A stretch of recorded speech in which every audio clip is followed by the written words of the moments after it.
like a toy. I said, grab them hands, come on, put them close, come on, push them back, come on, do the most. Bring a girl, she my world. Got her dancing, come on, make her twirl. I've been doing things all y'all couldn't dream of. I just made another song for the people. Dancing. Oh.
Like on Bitch Island? I don't know, ask your mom.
to lay the siege. 11 aircraft carriers crowding up the EEZs. 4,000 warheads controlled by the land of the free. 700 billion to fight the Chinese. Send in the drone, blow up their homes, bring in the F-16s, bomb up to dust, bricks and mud, the last thing they'll ever see. Break up the hubs, smash them with clubs, make a big line through the territory. Cause fuck up! Just cause fuck up! Fuck up, fuck up. We don't pursue settlements, no sissified diplomacy. There's no need for delegates when you got the 7th Fleet. Veto the resolution, send arms to the Israelis. 650 million to block the Yemenis. Send in the drone, blow up their homes, bring in the F-16s, bomb up to dust, bricks and mud, the last thing they'll ever see. Break up the hubs, smash them with clubs, make a big line through the territory. Cause fuck up! Just cause fuck up! Fuck up, fuck up.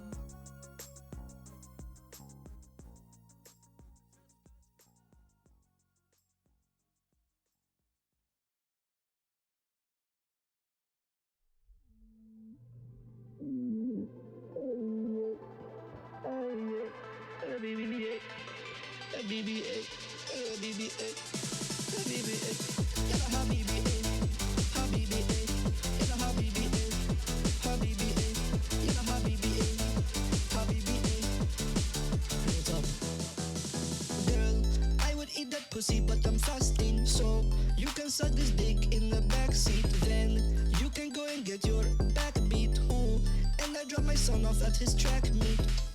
Got a 3K mattress I don't like. All these other people tryna bite. Gigi in the other room, she planted a spike. Sometimes sad and I want to die. Feeling sad is okay, but your bitch is my bait. One shot with the AK, I didn't even have to spray. Make your mama go and break. Then I bust a nut on her face. Can I have more food on my plate? Can I have BBA? Have BBA? Can I have BBA? Have BBA? Can I have BBA? Have BBA? Okay. Can I have BBA? Have BBA? Hey, just bought a Tesla and I went and broke it. Blunt to the face, you know I'm gonna smoke it. Your girl in the front, yeah, she right. Fuck it. Hey, what's up? Yo, what's up again? How are you? Can I have BBA? Have BBA? Can I have BBA? Have BBA? Can I have BBA? Have BBA? Hello, everyone. What's going on? And thank you to J Tide, the tier 1. Holy moly, I haven't been here for 2 days. Hold on, let me get this all set up. Thankfully, I was only sick for a day, and then I was just doing stuff with my mum yesterday. Anyway, I missed Google. Yes, I'm the #1 Google streamer. Hello, hello, hello, hello. What's everybody else been up to? It seems like things have gotten a bit insane. Yeah, just in general.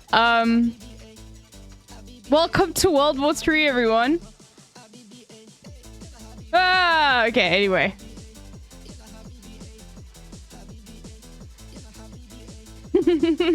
You missed me? Aw. Yeah. Oh, I'm sorry you got auto-modded.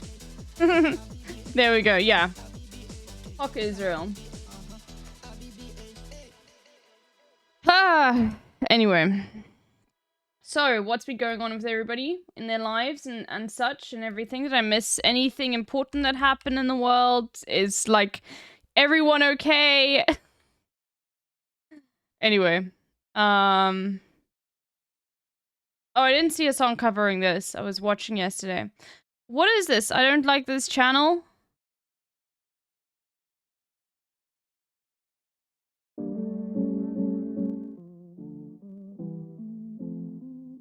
Oh, I think I saw Jason watch some of that yesterday. Oh my god, we got a new internet comment etiquette. We got so many good reacts today. He's changing MAGA mail. Okay.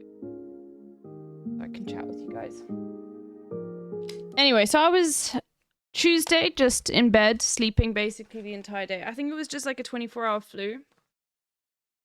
Which, you know, I'm just glad it was over so quickly. And then yesterday, I was just planning things and organizing things. I am going to... The thing is, I have no idea. Because just looking at the prices. So I'm going to be going to Amsterdam on the 6th of November. I realized after I booked the ticket that...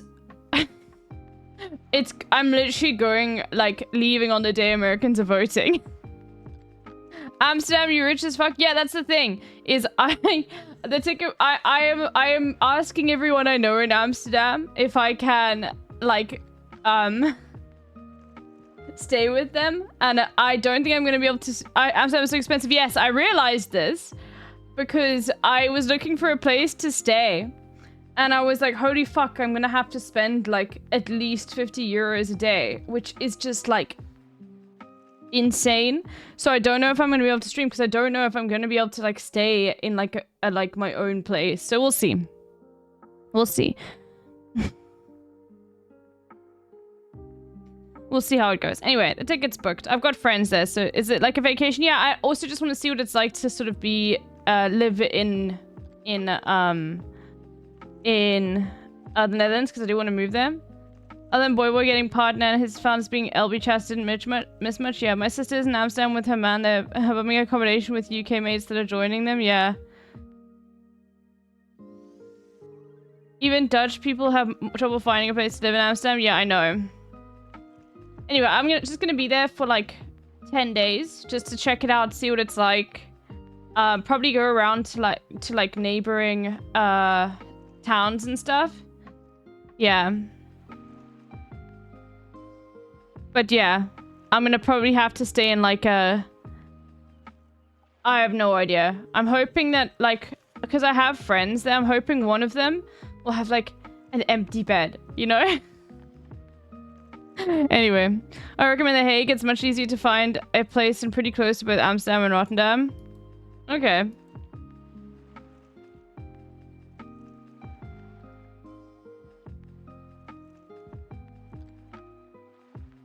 Yeah, and I realized that, yeah, I'm literally like just gonna be traveling when the American elections happen, but anyway, regardless. So that's gonna be fun. I haven't done anything like that literally since before the pandemic. Before the pandemic, I used to travel all the time.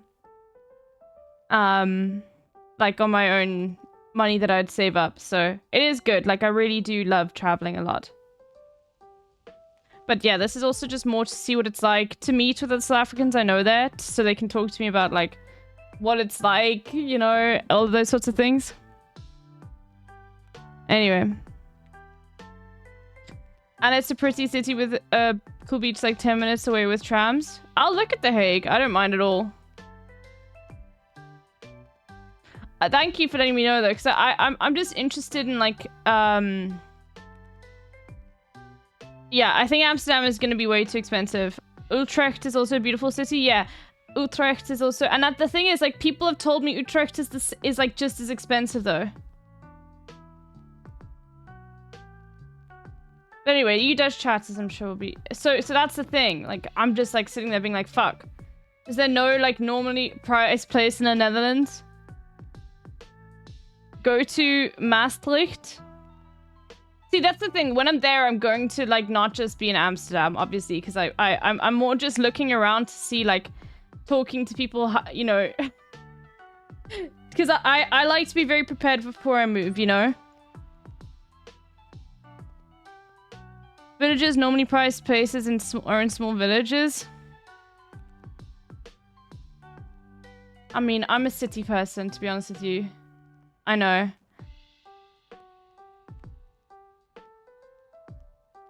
Having a nice place in a village with fiber, short train to the city is a dream. Actually, that could work, though, for me. As long as there's, like, good internet.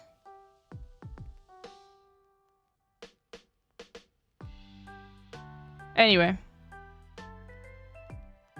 It's still a city, but it's just, like, 10 minutes by train. Yeah, that's fine. I don't mind that. Anyway. What is a train? I don't know. I think Americans don't know what they are. Maastricht is really cool. It's pretty rare, pretty area. There are even hills, but it's like 4 hours away from Amsterdam. There are even hills. I'll have a look. I mean, the main thing is like I'm gonna be there, as I said, just to like explore and just like yeah, all of that sort of stuff. I know so many South Africans that live in Amsterdam. You see. The internet situation in Germany is so fucking awful where I went. Well, thankfully, this is not Germany.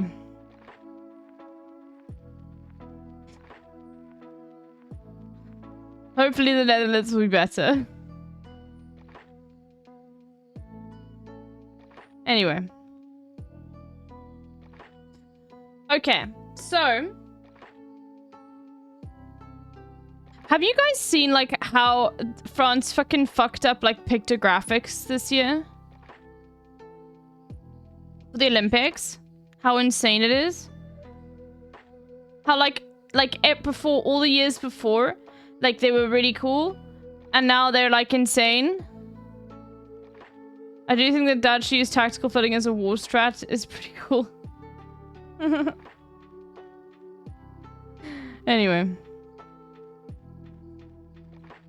But yeah, anyone who's in the Netherlands, if you know any, like, you know, friends in Amsterdam who I would be willing to pay for accommodation, but would, like, be much nicer to me, please contact me. I'm looking to, like, just wait. I'm contacting everyone I know in Amsterdam just to see. Maybe someone won't be there, you know? When I'm there, maybe I could, like, you know, use their bed, you know?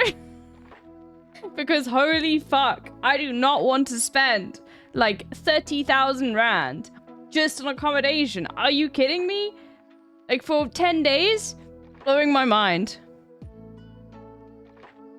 If I had an extra bed, I'd offer, but yeah, sadly no, I know. Like I do have a friend who offered me a couch, and I was like, nah, I'm not gonna do that, you know what I mean? But apparently some hostels have like single rooms, which I'm gonna look into. Because that's nice. Yeah, obviously. But I just don't know if I'm going to be able to stream because, like, then I'm asking to, like, make sure that they have really good internet. And I feel like that just bumps up the price even more. So I have no idea, you know? Hostels in Europe can be pretty nice. Yeah, I'm just, I'm staying with, well, I'm asking people where they recommend. Because Airbnb is just, like, not worth it at all. Everything's too expensive. And all of the motherfuckers... like seem like they own multiple houses, and I'm just like, nah, okay, I'm not. This is not what I want. So Airbnb is out because it's just like terrible and really expensive. The pictograms are bad. Let's have a look at it. Hold on. Olympic pictograms. Pictograms. Yes, it's this. Okay.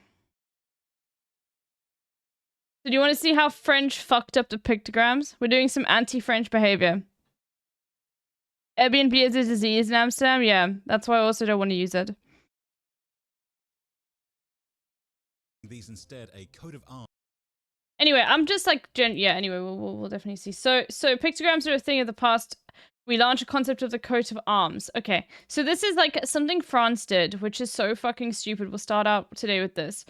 And it's like, they're good and you're just jealous. No, you're just French and you don't know anything except for defend France, okay? Stop. Arms for the events. So should this win a gold medal for innovation? Have you seen these? These are the pictograms for the Paris 2024 Olympics, but the brand directive for the Paris Games is called Pictograms a Relic of the Past, calling these instead a coat of arms for the events. So should this win a gold medal for innovation or be disqualified for throwing out the rulebook? Let's dive in. I previously Let's did a dive full in. breakdown of the history of Olympic pictograms on this channel, but let's do a quick Pictograms 101. The first pictograms for the Olympics were introduced at Tokyo 1964 to solve communication and wayfinding problems for international visitors who couldn't read Japanese. Good pictograms should strive for 4 key qualities. First, clarity of meaning. They should be instantly understandable regardless of your language or cultural background. Second, yeah, and the boy boy readability. clips. Okay, we'll have a look The in a design second. should be simple enough to be recognized at a glance, even when viewed from afar or shrunk down to a tiny size. Third, consistency. The entire set should feel unified, not like a collection of random illustrations. And finally, 4, Bro, it's insane. Torrin Blaine, thank you for the raid. Holy. Thank you, thank you, thank you, thank you, thank you. What blows my mind is literally how, like all of this makes sense, right? And they were like, no, let's make something look absolutely terrible. You know how, like with emotes, like Twitch emotes, you know, you can't have too much detail in them. If you have way too much detail, no one will see it, and it also just muddles it all up, so people will not know what it means. Like, making emotes is quite a difficult thing. It's not that simple, because you need people to be able to understand what the emote means, like, without, like, zooming in on it, right? And it's the same thing with pictograms. And France, yeah, it's like logo design. Why not keep them the same each time if they're supposed to be understood? Olympic pictograms are like really fucking cool, and they've inspired a lot of graphic designers. So it's like they change them each time, but like this is the beauty of it. Each time that they are changed, you still know exactly what like sport they're talking about. And I will go watch the other video. Like hold on. have you seen You locked squarely into my shit this morning? Yeah. I love this stuff as well. Like, Olympic pictograms, miniature masterpieces. Yeah, this. And this is from 2 years ago. Okay? And, like, you can tell, regardless of the fact that they changed them, you can tell, okay, this is basketball. You can tell this is basketball. Okay? Like, that's the thing. Alright? And look at this. Breathtaking pictogram performances at Tokyo. Like, there's such a big thing that they literally, like, even include them in, you know, they even included them in the performances for the opening ceremony of Tokyo. You know? Which I think is super cool. I never saw this. as a graphic designer? As a graphic designer. Or distinctiveness. Each pictogram should be unique enough to avoid confusion with others in the set. Tokyo 64 By the way, I just want to say that fucker at the UN representing Israel being South African, I'm almost certain that guy's a settler. 100%. Like, and they probably settled, like, when apartheid ended. So that they probably settled into the West Bank, like, when apartheid ended. Yeah. Like, there's no shot that that motherfucker's been in South Africa or still lives in South Africa. Obviously. But, like, that... You get people like that. He is double trouble, yeah. No, it's insane. I was like, Jesus Christ. Speaking of apartheid, no, I don't want to see Hassan's accent. It's so bad, okay? It's so fucking bad. established a convention for sporting events with a simplified figure in an emblematic pose with a clear uniform or equipment for that sport. With the exception of Mexico 68, which we'll come back to, designers since then until 2022 have... Like, you see, look at this. You can tell that this is like gymnastics, right? In each of them. Except for this one. What does this mean? Look at this.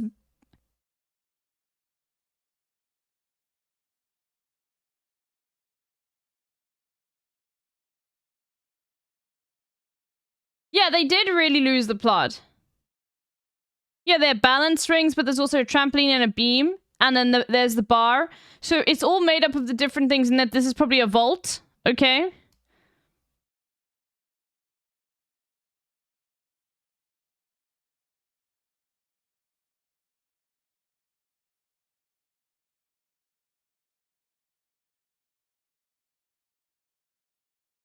largely worked within this framework. The design...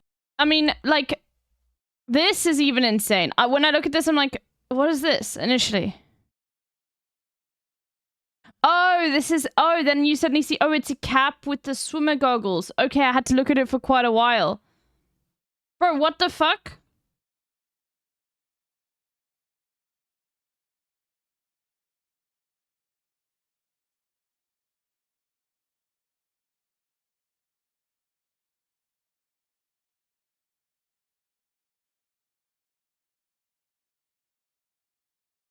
Yeah, the fact that you have to take it for a while is the opposite. Yeah, it has to be something you can, like, see immediately. I mean, even Mexico is a little bit like, okay. And I'd say, like, Barcelona sucks too. And you know, like...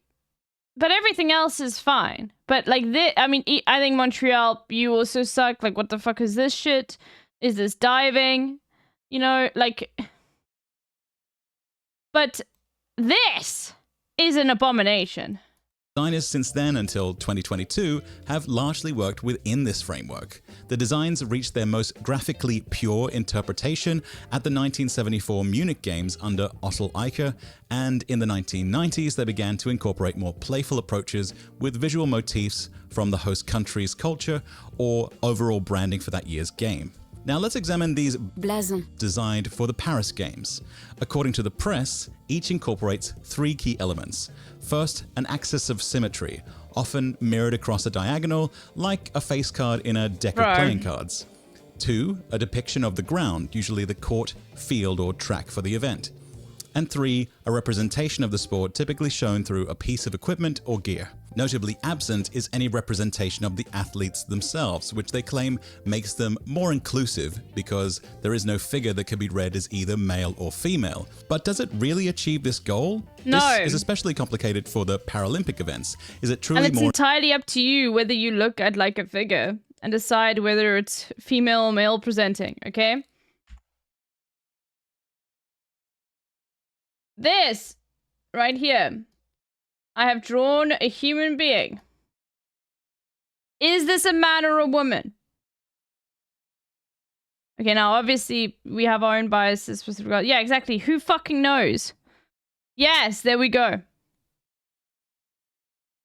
Obviously, like, bathroom stalls are a whole nother thing regardless. But the point is, when I draw this, it's a man 100%. Is it? He is bald. There are lots of bald women. No dress is a man. How do you know that? Regardless, do you need to know gender to understand what sport is being played as well? Like, that's the thing. Is like, when you look at these, right? Do we need to know the character's gender to know what sport is being played? How is it inclusive? How is it inclusive if you take it away and do this and be like, no, this is archery now, bro? Notably absent is any representation of the athletes themselves, which they claim makes them more inclusive because there is no figure that can be read as either male or female. But does it really achieve this goal? No. This is especially complicated for the Paralympic events. Is it truly more inclusive to remove the athlete, the human being, and leave the mobility aid in the center of the pictogram? The fuck is this, dude?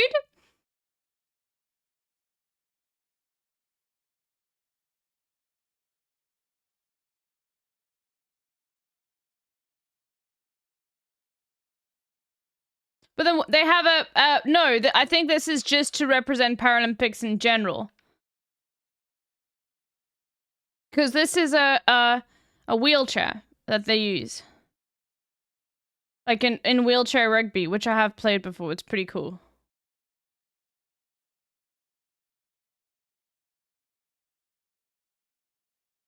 Maybe they use this for in Paralympic fencing. But regardless, it's still like, what the fuck? Maybe it is wheelchair fencing. Just as importantly, do these graphics actually meet the criteria of a good pictogram? They do certainly feel like a consistent set, but let's compare them to the Tokyo 2020 designs. Between these two options, which has better clarity? Which one do you think is ribbons? It's insane. Bro, come on. This is rhythmic gymnastics. Okay, the whole category. Which would be balls, baton, and ribbon. Insane. Clarity of meaning. Between these two, which is more readable? Can you tell which Like, you can eventually tell it, like, after thinking about it, but it's not immediately apparent, right? Like, and they are pretty, I'll give them that. They're pretty cool, but it's also just like, bro, what the fuck? Golf is an Olympic sport? Yeah. Hold on. We need to take the laptop away from the graphic designer. I'm pretty sure they probably didn't even, they were used like a big desktop, but yeah, anyway. It is insane, though.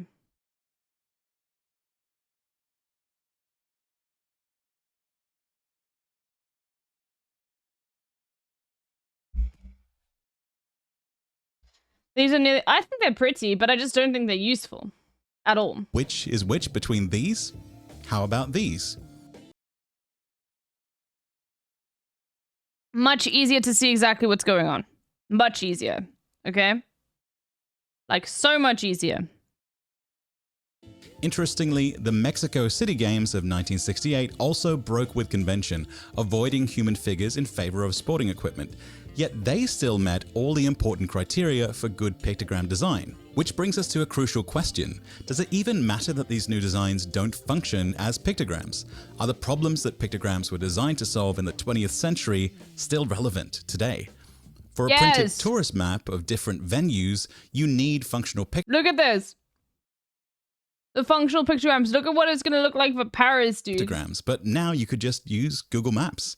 Tuning in mid-broadcast on television, a pictogram can work as a quick reference point to which you event still need the symbol for what's happening there. you're watching. But streaming online, the interface will give you more specific information before you click play. So you could argue that pictograms are less relevant in the digital age, but losing them entirely seems counterintuitive to the goal of inclusivity. Physical visitors to venues will still need to navigate around them without using apps. And even on the official Olympic website, these complex graphics scale down. Look at this. Look at these. They all look the same. Bro, water polo. They are so bad. Down so badly that they actually hinder readability. Look at this event schedule. This table would be much cleaner and easier to read without these little smashed cockroach graphics at the side. Where they're perhaps being used more successfully is as decorative elements, in commemorative merchandising, and as graphic patterns in event spaces. This ornamental approach does feel characteristically French. You can't help but think about iconic brands like Louis Vuitton or La Durée, and they're known for pattern and ornament. Hey, Pamela, thank you for the 5 months. Hi Pan, missed you. Holy moly, thank you. Give me a second, hold on. Press play. This is the country that invented the term Baroque. It's hardly shocking that the scales have tipped towards form over function. The question is why they needed to hijack the poor pictograms to achieve this effect. They could have left them in their functional form and had this decorative pattern as a separate part of the visual brand expression for the games. Instead, we have this element that doesn't quite align with the more geometric, modern deco style of the visual identity. Also, I'm sorry, the emblem looks like fucking shit. Why didn't they just use the Eiffel Tower?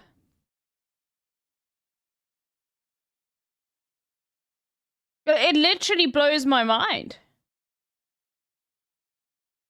It's a fire with kissable lips? Yeah, is this... How is this Parisian?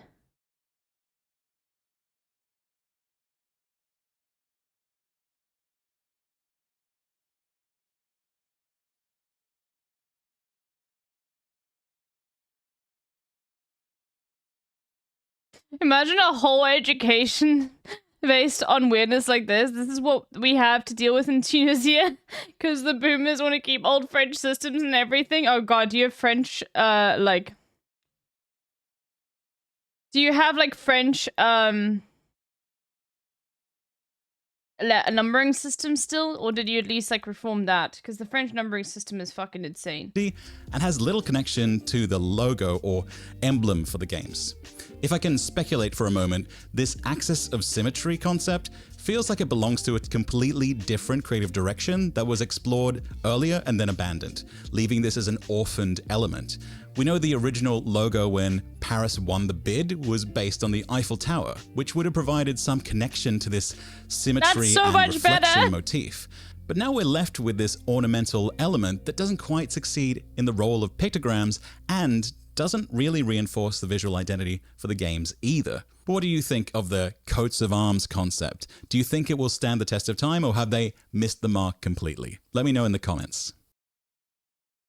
Bro, French is the professional language in education and academia and most offices. Okay, interesting to know. But anyway, let's have a look at the evolution so you could just see the whole thing about how they are, like, why this is important and why, you know. As a graphic designer, the opening ceremonies at the Tokyo Olympics had one segment that definitively blew my socks off: the tribute to pictograms.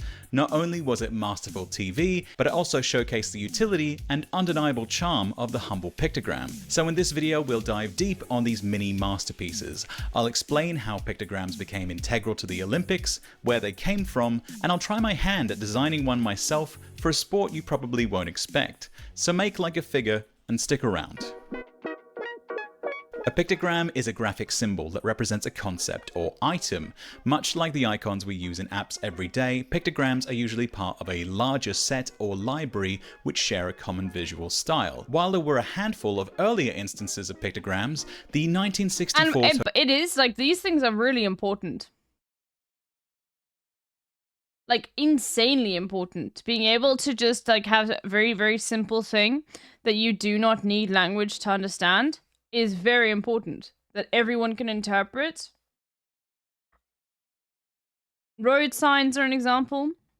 I mean, sometimes road signs have words too, but you know what I mean?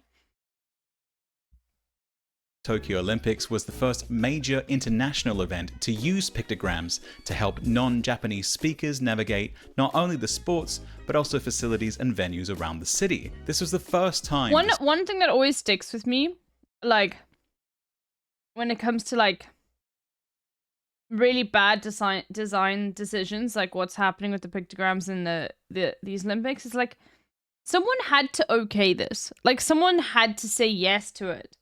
You know what I mean? Like, this did not just happen on its own as a natural progression of it. Someone actually physically, like, looked at that high off their own fucking farts and was like, no, this is gonna be good. This is gonna be super helpful.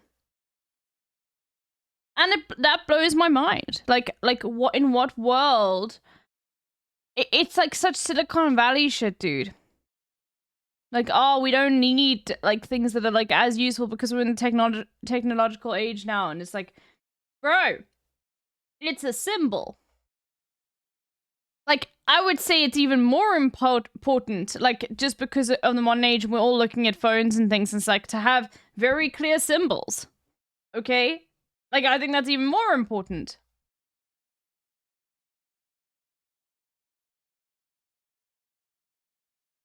One of the Japanese characters for the word noisy in the character is the character for woman 3 times pictogram expertise. Okay, that's insane. That's what I was saying earlier. Someone in a very high position had bullied everyone until made them print it, and it happens way more than you think, yeah. This form of visual communication had been formalized, deployed, and tested at such scale. Beyond the 20 pictograms for each of the sports represented at the games, an additional 39 service pictograms were developed to communicate everything from bus stations to laundry to saunas, including the very first time these symbols became the standard for toilets. The symbols we encounter on a daily basis in public spaces owe a debt to this first testing bed for the concept.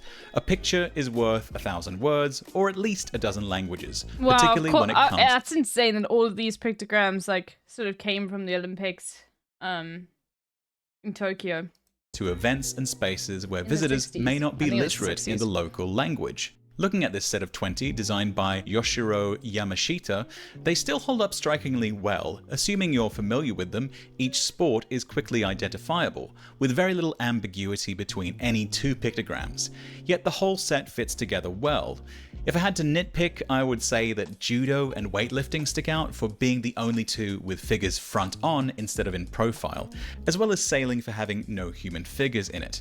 But overall, it's very successful and to the point. So successful that they've become an integral part of the Olympics ever since. Until France fucked it up. The following Summer Games in Mexico 1968 were a complete stylistic departure, and while overall the visual identity of those games was very iconic, the pictograms were less so. Rather than focusing on the human figure, they went more abstract, with sporting equipment or a single limb standing in to represent the athlete. From a cohesiveness perspective, this set is much less even than the previous. Some icons are very simplified with geometric, inorganic shapes, yet others seem like someone just traced a photograph. I love these interlinked arms for wrestling, but side by side with this arm for swimming, I can't tell if these fingers are outstretched or in a fist. How would this hand go inside this rounded square boxing glove? It certainly feels like they were designed by separate people without a common vision. The next Olympics at Munich 1972 went to the other extreme. In behavior that could be borderline offensively stereotypical of Germans, this set of pictograms designed by Gerhard Joch was rationalized into a rigid grid system of exclusively 90 and 45 degree angles. It goes even further in abstracting the human form than the Tokyo team. Because of that and the exacting control over every visual aspect of the games by lead designer Otto Eicher, it definitely feels consistent. But I think there are cases where the rigidity of that system actually makes it hard to quickly grasp the meaning. This symbol made me think of a baseball player skidding into home base, not sailing. The forms of the sail being so recessive, this gymnast too looks more like a ballerina with a possible deformity of the ribcage. In fact, this ultra-rational system ends up giving the athletes extreme differences in neck length, which is somewhat disturbing. Having said that, the football and boxing pictograms are fantastic and remain iconic to this day, and the legacy of the system was felt for decades after.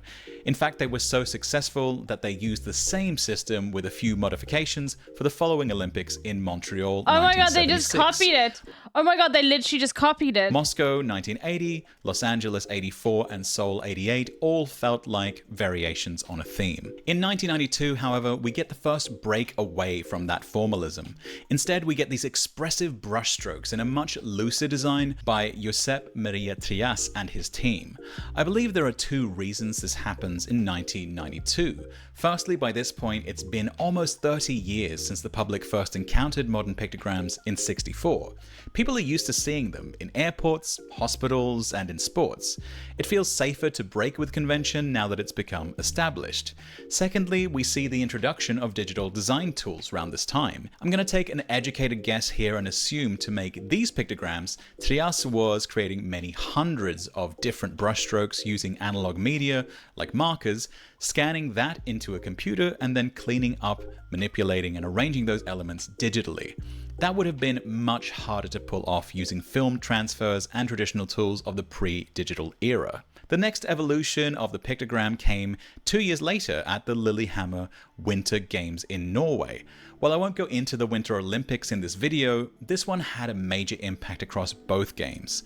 Sarah Rosenbaum and the Designgruppen team really integrated the local history in a way never seen before. Wow. Taking inspiration from a 4,000-year-old rock painting in northern Norway, believed to be the first known image of a person on skis. This led to a movement away from the classical forms of pictograms for the next decade. Atlanta 1996 being an outlier in the group for going for something more akin to classical illustration in homage to the 100th anniversary of the modern Olympics.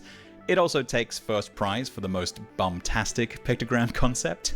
But in Sydney 2000, Athens 2004, and Beijing 2008, we clearly see the pattern established in Lillehammer. We see a local cultural motif used in all three: the boomerang, antique vases, and ancient seals, all serving as the visual concept that moves the role of the pictogram to more of a cultural signpost. For London 2012 and Rio 2016, we pivot slightly from cultural motif to seeing the pictogram as more of an extension of the branding of the games themselves. This logo was Seeing so the pictogram as fucking visually awful to look at. Jesus fucking Christ. How did the French make this worse? This logo right here, like, I remember 2012. Bro, why does it look so bad? What is it even supposed to be? I'm looking at it. I'm trying to figure out what it's supposed to be. I don't fucking know. You like it? That's insane. It says 2012? Oh my god, I literally just realized that right now. I didn't know that.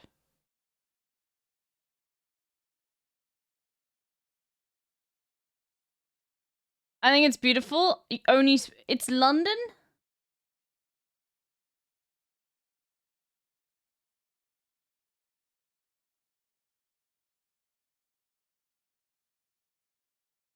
I thought it was supposed to represent, like, someone just starting on a track. Like, this is how bad this symbol is. Listen, you know, I'd take any opportunity to shit on the Oibrovs. I think it's absolutely terrible. And you should too, knowing that I only realized now that it said 2012.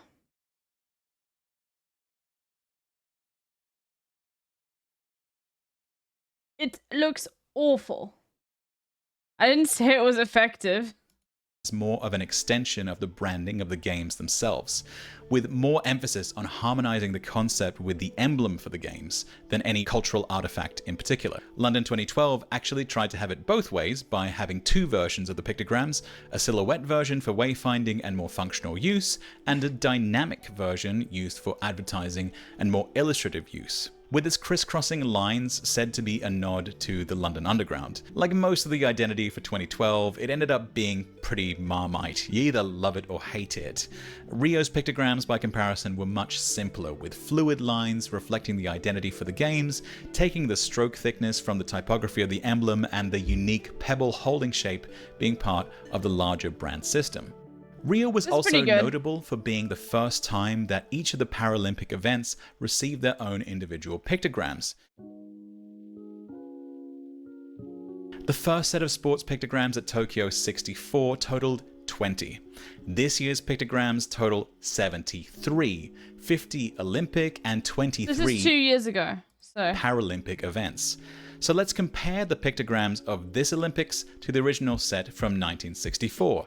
I'd argue the level of challenge for Masaki Hiramura and the design team is much higher 4 years than ago, for their yeah, sorry. Yeah, 2020. No, it says 2 years ago. Maybe it was re-uploaded. Counterparts a half century ago. Remember our original criteria. Make them understandable at a glance, stylistically consistent, but also visually distinct from each other. That last point becomes exponentially harder the more pictograms are added to the set. Here are a selection of the current pictograms, which we can divide into a few groups. We have cycling, which is self-contained, but then we have water sports, equestrian, and ball sports, which all slightly intersect. We have subgroups like racket and paddle sports, and ball sports pictograms where only the top half of the torso is depicted. Each group brings potential for visual similarities. After all, they all use the same visual elements. The designers have very cleverly tried to vary the orientation of the figure or the level of crop amongst groups of icons, which could be easily confused. Golf and hockey, baseball and softball, for example, That's so good. The golf one is so good. are deliberate to use top torso versus a full body framing to keep them distinct from each other. Handball and basketball share similar poses, but are mirrored from each other for clarity. If that wasn't enough, add in the fact that in recent years, each international sporting federation has had to sign off on their respective individual pictograms, and for Tokyo 2020, they've added the extra challenge of adding motion design on top, and you quickly sense how this is no small undertaking.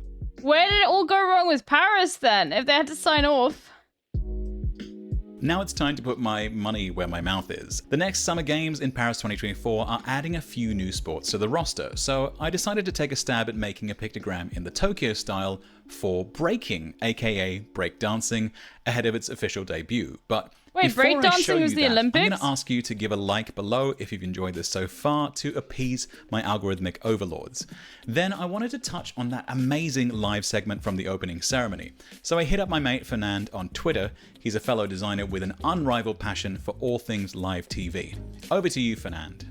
That's probably the 50th time I've seen this. Thanks, Linus. And yes, this is particularly exciting and geek-worthy to me, as it combines two of our passions: big, huge, live, shiny events, and graphic design. Bringing it kicking and screaming to 2021, what I particularly enjoyed is the animation of these, bringing a 3D dimension to otherwise flat shapes. Dubbed Kinetic Sports pictograms launched for the first time, which, about time too, adds satisfyingly eased motion, smooth, flowy lines, with a motion blur of sorts and a kind of solid animation in step with the design vernacular that animates in and out to little dots or circles where it all begins. And it's all about the little interesting bits of detail which I like, That's especially so this cool. one here for the weightlifter, the little tremble as it gets the weight into place is amazing. And what a way to pay homage to them 2021 style by making these human figures human. 4 minutes and 30 seconds of live action bringing these shapes to life. Its fast transitions from one form to the other, infusing skill and a little bit of humor, is unmistakably Japanese. It's a page taken from one of Japan's long-running entertainment shows called Masquerade, or Kasu Taishu. I probably said that terribly wrong. Apologies to any Japanese viewers. This show, with its actors and its stagehand actors being smartly camouflaged, displayed creative genius in storytelling and action. With Oh my gosh, well-timed I've never movements seen to this. simulate immersive three-dimensional action. If you guys remember the viral Matrix ping pong stage act which used cleverly hidden stagehands to manipulate the action, this style of performance, you could say, was paid tribute to in this pictogram display. The clever combination of camera whip pans and seamless transitions makes this entire sequence an absolute joy to watch. Points in particular go to the easiest segue of basketball to its 3x3 counterpart, the cameo of the stagehand representing the sailing, the hand puppets, we love a good hand puppet, we do, and the 7-hit combo from water polo to artistic swimming. And apart from the very minor fumble, he held his position, he nailed the landing. I'd say it was a flawless victory. And with Olympic ceremonies typically being absolutely jaw-dropping, this little segment will definitely go down as one to remember of this year's Olympic Games. I'm gonna go watch it again, it's just that good. It's just an image, I'll watch it on my phone. Check out his fantastic channel, Fernand's Live Show, for more brilliant telly trivia. So to begin designing my own pictogram, I started by investigating Okay, poses. I don't really soon care settled on a one-hand about like the design process here, but I just like, let's have a look at like, how did it all go wrong? Okay, we're gonna do the dolls after that.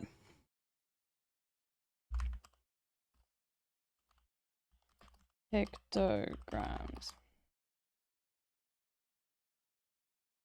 Bro.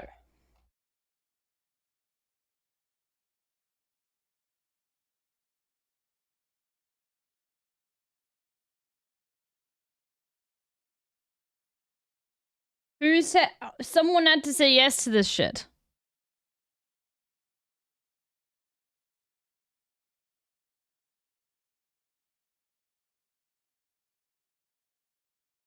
You see accusing the new swimming world record champion of doping? Yeah, of course. I mean, they always do that.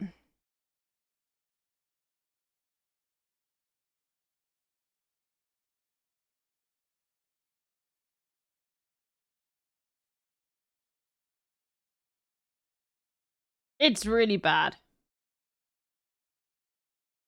Because it's just like so difficult to figure, you have to think about it before.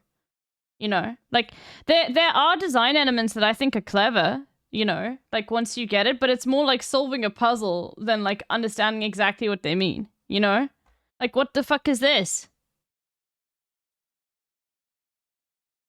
They look like swastikas.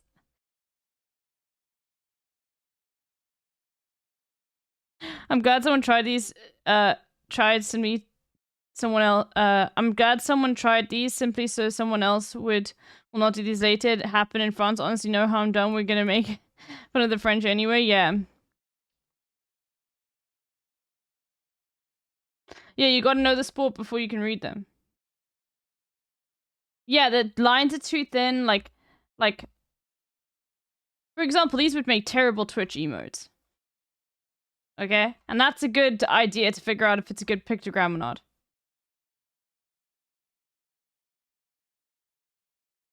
They're terrible.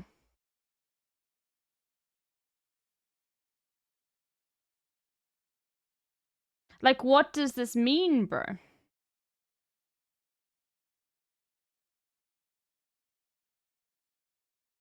What does this mean?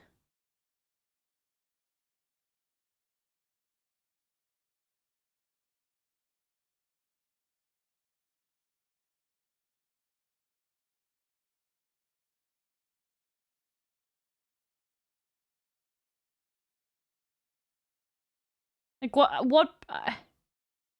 is this?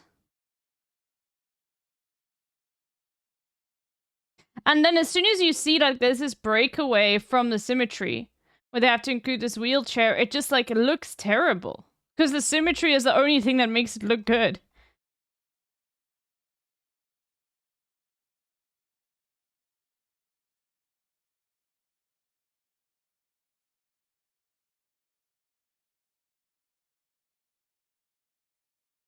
Like, I don't know which one is wrestling at all.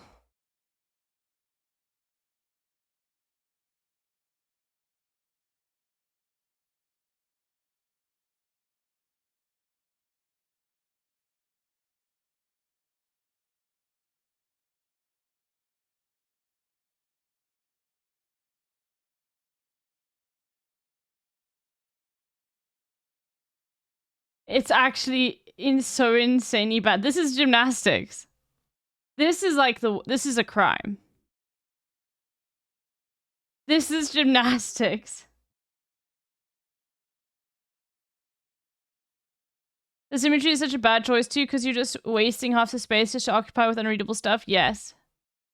They are so fucking bad. Yo, Celtic! How are you doing? I'm glad that you're back. This is why I'm against moving at all. This is why I'm against moving.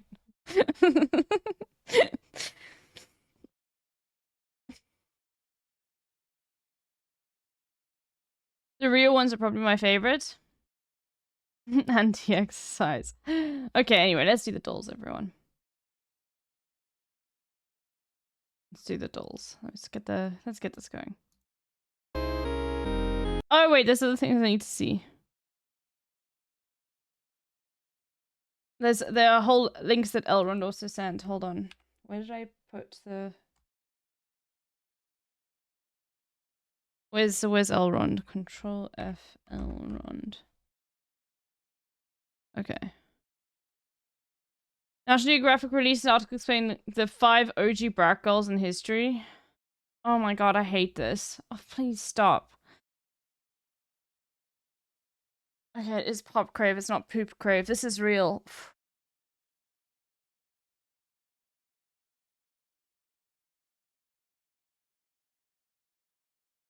My word.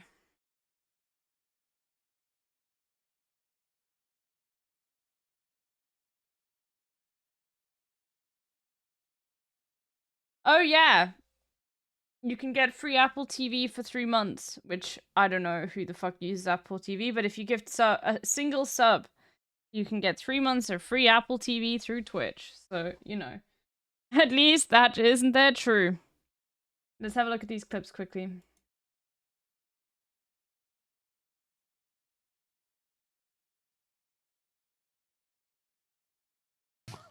Well, can you watch videos of desert rain frogs? It's a very specific request. Have you seen desert rain frogs? TikTok of us getting set on fire. Wait, what? I'm gonna watch this whole thing, okay? Yep, you're gonna suffer. With the sound off too.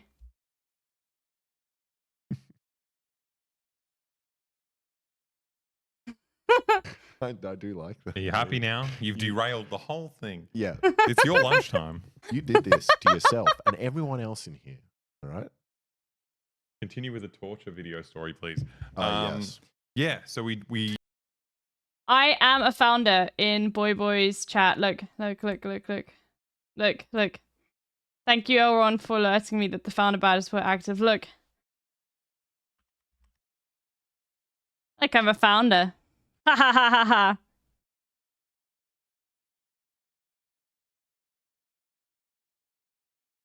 Look at all of us being founders. Look at all of the founders, dude. Yeah, let's see the second clip. Okay.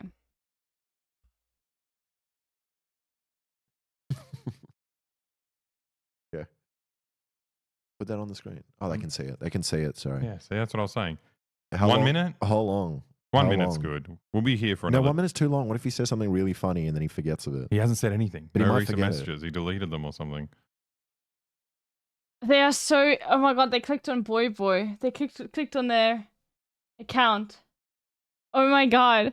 I didn't notice. Trust yourself. 1 minute. Are you banned? Wait, if I keep clicking this, does it just add more minutes to it? Can people tell me what's happening? Those are timeouts. Is that your account? What? That's your account. You just banned yourself. That's very funny. Wait, if I'm timed out, I mean I can't write anything?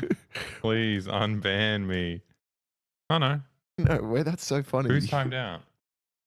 I don't think Twitch is I clicked prepared on for that. my username and banned myself. Hi.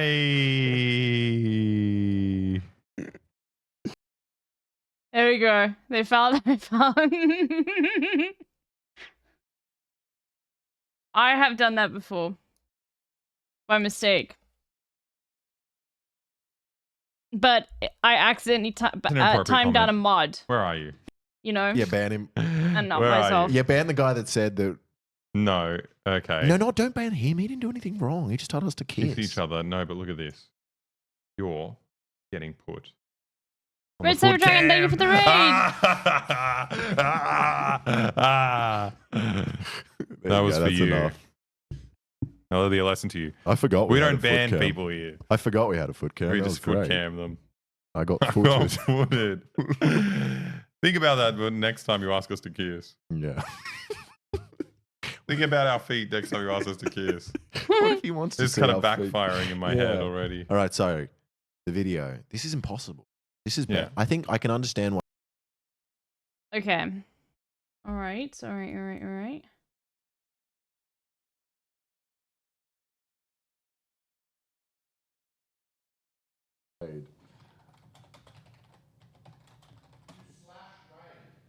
Wait, Hassan. You can't play his outro song. Let's play our own. We'll come up with our own, but first, 'cause we don't have. Okay. Good night, guys.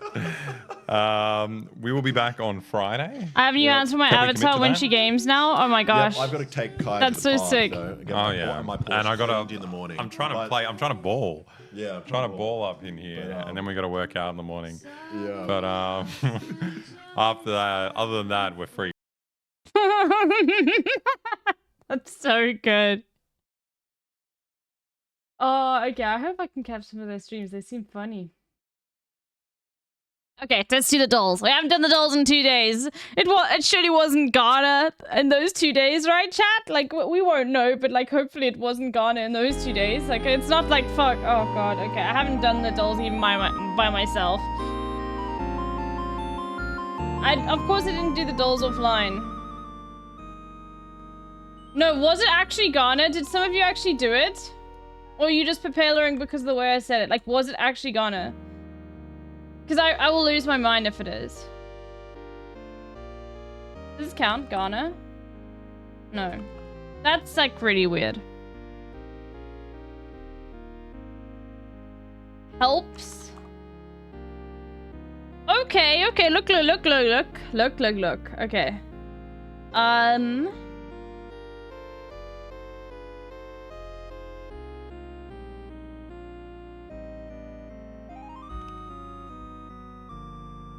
Okay, cooking. All right, but we know now the L is not, the H is not here.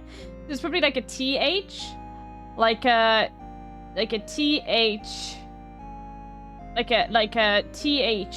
It starts with TH. TH. Thrill. That's 2 L's, isn't it? Okay, it's not that. What about...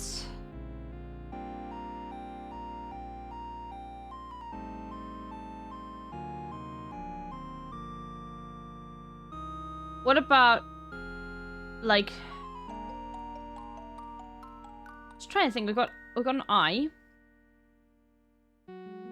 Yeah, let's just see. Okay, okay, we're cooking. Okay. So we didn't have a T, but now we have an H, so H has to go here or here. No, H is L has to go here. Okay, so it's like what? Like it's like this? Like Hulk? What? No, Hulk. It's probably Hulk. Okay, so it's like...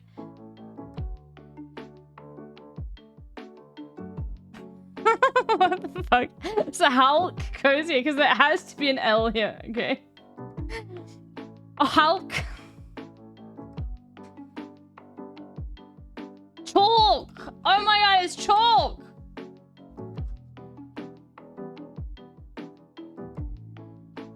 Easy. You see? Okay, connections, mind virus. Okay, let's see.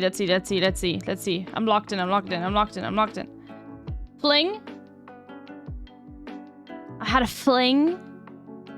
Flings and soft cut chips. Cast. Travel, sell, humor market, crew, romance.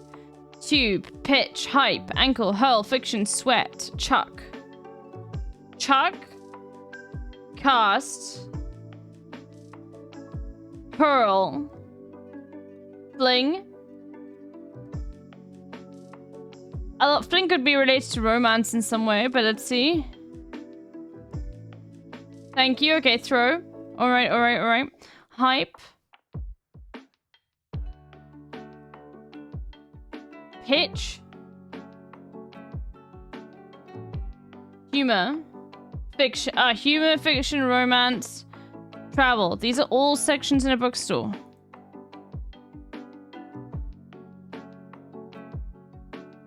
Sweat.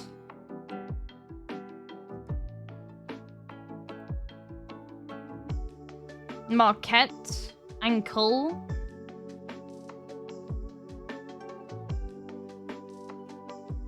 Ankle band, sweatband. Crew band. Something like that. Hype band. Tube band. Market band. I have no idea. Ankle band, sweatband. Sell. Okay, sell, pitch, hype, market. Okay, yeah. And I think these are all bands. Tube band and... Oh, ankle socks, crew socks? Sweat socks? Tube socks? What the fuck are sweat socks? I've never heard that.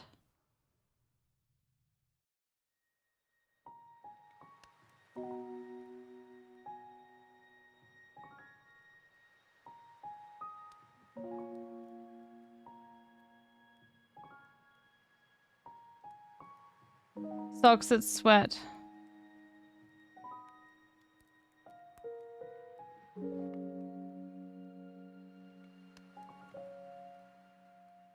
Okay, let's lock in. Nicotine. Okay. Score 100% on. Ace. Word that in German translates to hand shoe. A glove. It showers bringing many flowers. I have no idea. Hut. Maybe like a shack? Not mainstream in genre terms.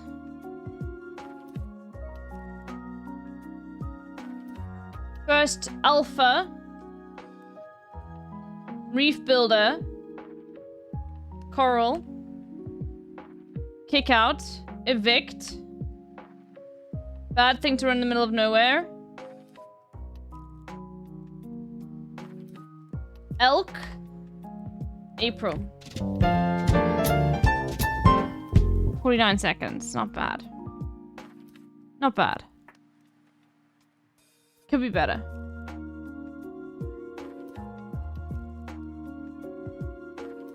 I cooked. I did cook.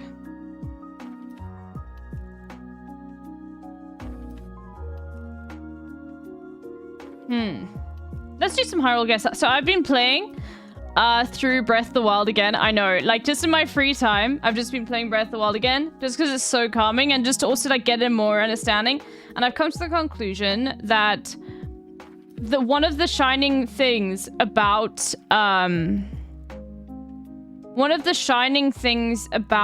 Tears of the Kingdom is its like system of creating weapons that was so clever and so useful, because there is an issue with like in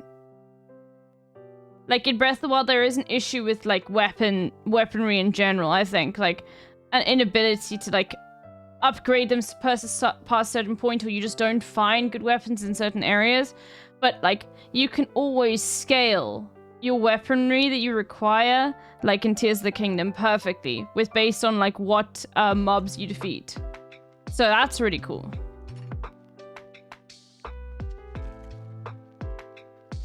This is like this is the place I think where you play. I think that's like here.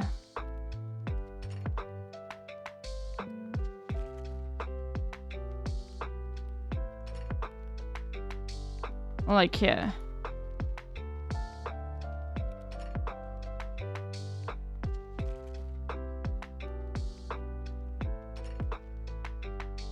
Okay, not so bad.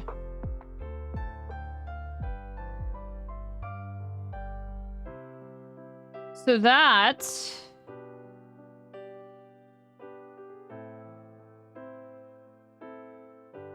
is like here. Oh, look at that. Look how close I was. This is like here. Yes, okay. That is like here. Okay.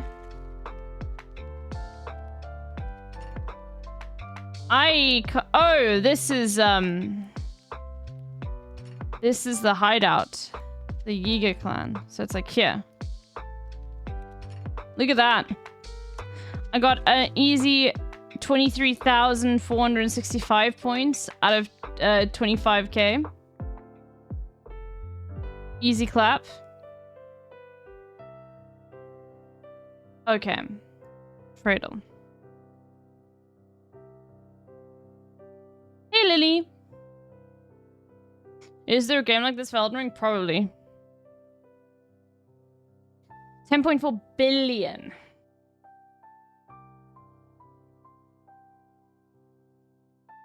Okay. And it's just adding many more after that. Okay.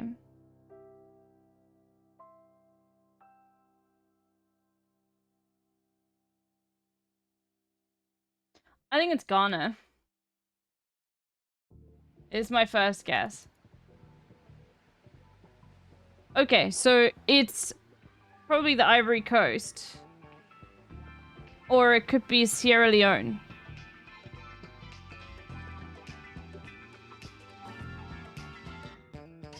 Oh, it is the Ivory Coast, okay. What? It's not?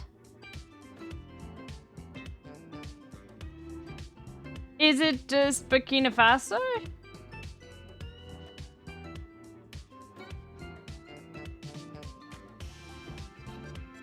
Or just Guinea?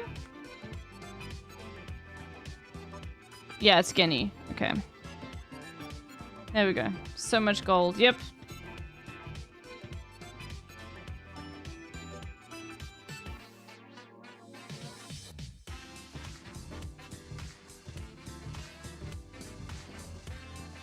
Oh, okay. The fuck are you?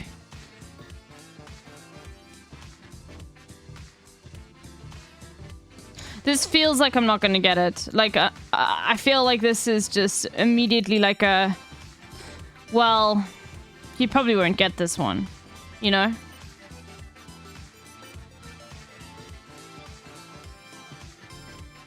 Yes, I did do the connections and I aced it. El Salvador. Oh, it's an island. Oh, fuck you. Oh, yeah, okay, fuck you. Yeah, okay. I'm not gonna get it. Fine, let's go through the Martinique, maybe. And it's probably not Antigua and Barbuda. What about Grenada? Okay, what about Dominican Republic? No, just Dominica. Sorry. Yo, okay, what about, like, I feel like Antigua and Barbuda would be 2 islands. But fuck it, I'll try it. I don't care. I don't know what it looks like.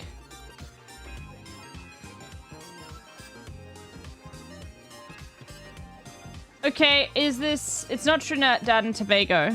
Is this St. Lucia? Barbados, okay. Sorry, did not know. Now I do. That's insane.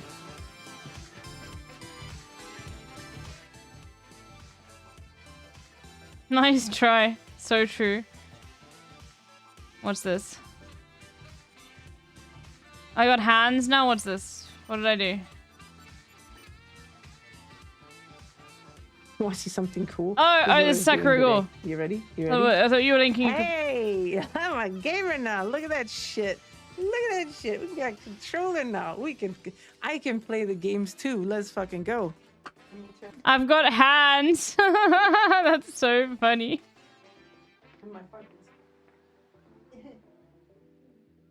Want to see something cool? This is what I was doing today. I'm glad that your hands work, Sakuragul. That's cool.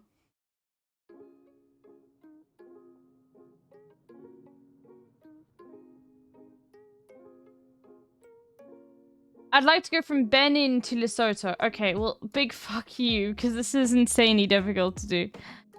So we could go Ghana, Nigeria, Cameroon, DRC. Well, no, Cameroon, Congo, DRC, Mozambique, South Africa. Okay.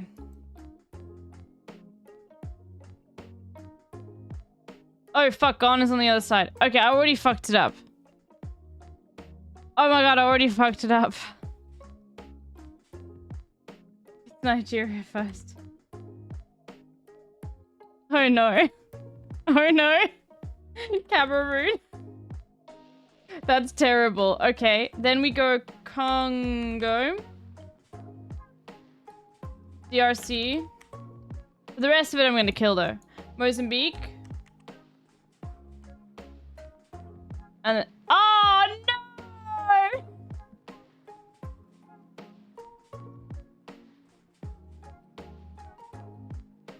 No!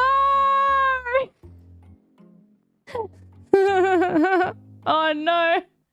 Fuck! I thought it connected. I could have gone Zambia, Botswana. I think it's Tanzania will connect then.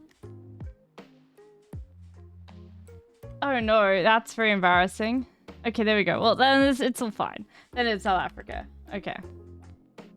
That was an L. Getting confused as to which side Ghana is on.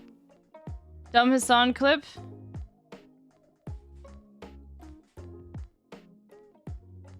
Bro, there were people in Hassan's chat yesterday that were like, I was just like amazed by how... Oh, I want to watch the Moist Critical Situation video because I fell asleep while Hassan was covering this. But I think that isn't it a little bit of a Moist Critical W where he was like, I don't give a fuck. I will stand up for the LGBTQ community and like, I will explain to you that that's not how transitioning work.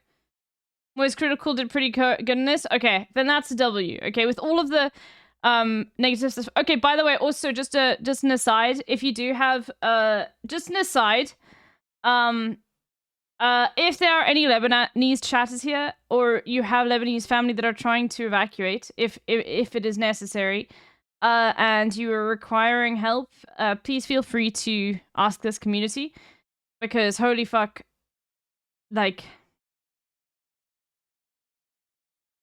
yeah, it's just so fucking like insane, you know.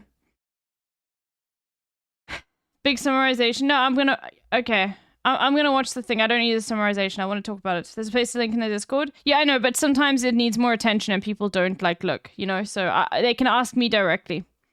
If it's, like, desperately needed to get out of the country, you know?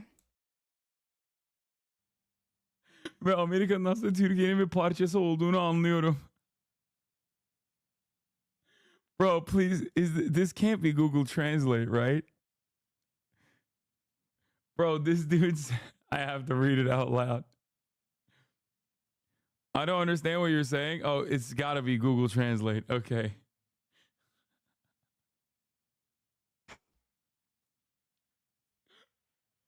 That's crazy. He said the way you feel about Sneeko taking ownership over Islam and Turkey is the way I feel about Israel taking ownership over Judaism. I'm a Jewish man, but I use the language, the Turkish language, because I'm a pan-Turkist. And I believe that America is actually a part of Turkey, greater Turkey.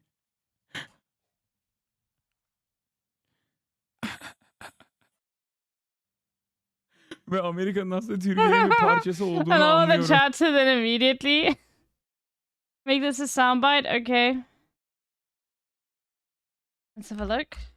By the way, just one reminder, the one person who always complains about people interrupting during the dolls is the person who interrupts the most during the dolls. And it's always a note. I'm just making it, saying it, okay? Shut the fuck up, you stupid commie. Are you fucking kidding me? Shut the fuck up, you stupid commie. Are you fucking kidding? Maybe. I'm more of an alert. I don't think I want people to be able to say this whenever they want. Fuck up, you stupid commie.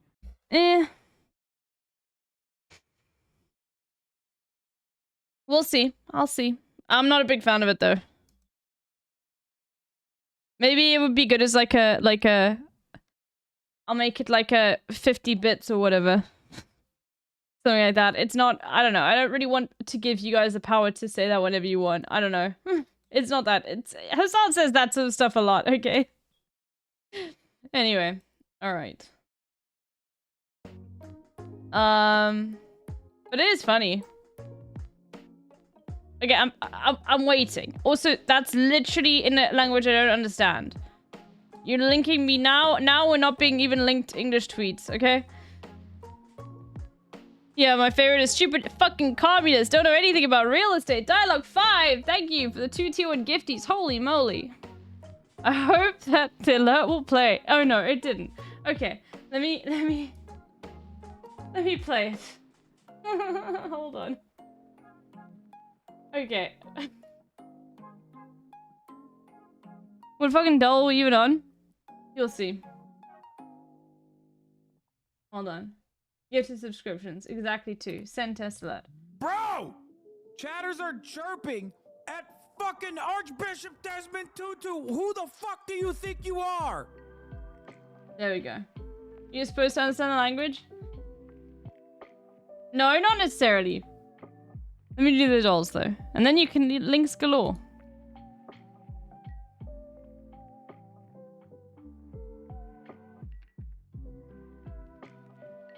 Where was I? I can't remember what doll I was on. Oh, I just did Travelel. Okay, now we're back in business, everyone. Let's do GeoGrid. Okay. In South America, capital city population under 2 million. In South America. See, like, places like Trinidad and Tobago apparently are North America. Which, like, just... Why? How does that make sense? But I think capital city under 2 million. We'll go with Paraguay, because I feel like that's the only one that I can think of. Okay, Paraguay it was. Flag with red in South America. You got a lot. You got Ecuador. I think Ecuador's got red in it somewhere. Maybe it doesn't. Venezuela is one, definitely. Colombia as well. Peru is the obvious one, I think. Maybe, but actually, I don't think it's that obvious. I'm gonna go with Peru because I feel like, yeah, it's actually not that obvious, even though it's just red and white. Population of 5 million in South America. Okay, that's easy. I wonder how many people went with Brazil, though. I have to check. Because, like, people will try and do the other stuff. Okay, most people went with Brazil. Okay, well, you know, I could have done something else. But I didn't, so that's okay. Flag with red ends with D. South Africa. Okay, no. Angola. No, there's lots of lands. Like Ireland. Sweden. No, that ends with an N. Iceland. Iceland works, but let's think of something else. I'm going through places in my head. Brunei, Bhutan, East Timor, no. Is Panama in South America? No, it's North America. Apparently.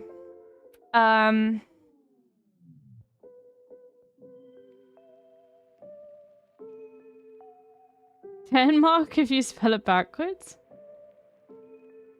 Switzerland is one. But people always go for Switzerland. Burkina Faso, Guinea, Mali, Chad! Chad! Oh my god, that's a banger. Holland, if you don't use the right name. True. You got timed out, by the way, for Elping, which, you know. Or maybe it's because Mean Boot is like, why did you use the word Holland? And Mean Boot is Dutch, so, you know. Hmm.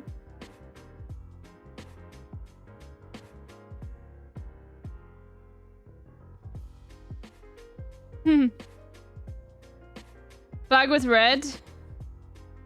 Starts with letter G. Okay. Grenada, I think, has got red in it somewhere.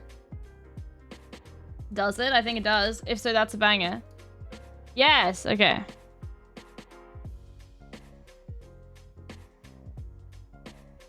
I made a map of the continental groupings in GeoGrid for those interested.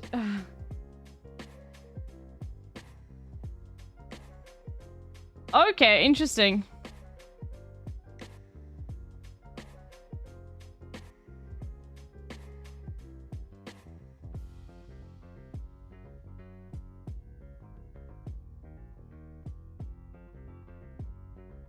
That's pretty cool.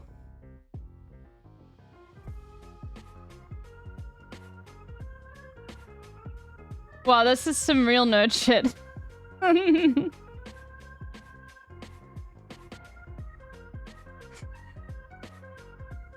Why is Egypt light green? Because it's seen as in Africa and Asia. How insane. That's good to know.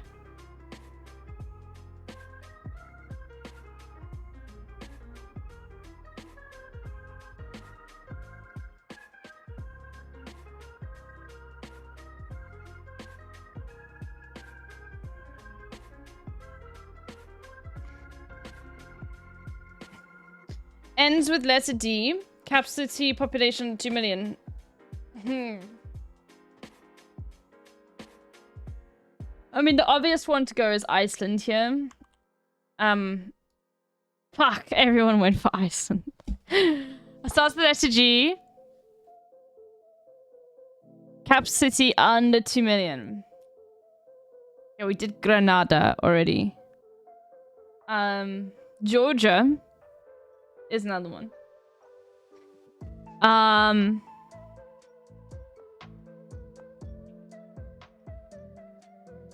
G. Guinea. Guinea-Bissau. Guinea-Bissau. Come on, we have to do that one. Guinea-Bissau. Oh fuck, so many people. How do these nerds know about Guinea-Bissau, dude? How is that uncommon? Is Greenland a country? No. It's controlled by Denmark, I think.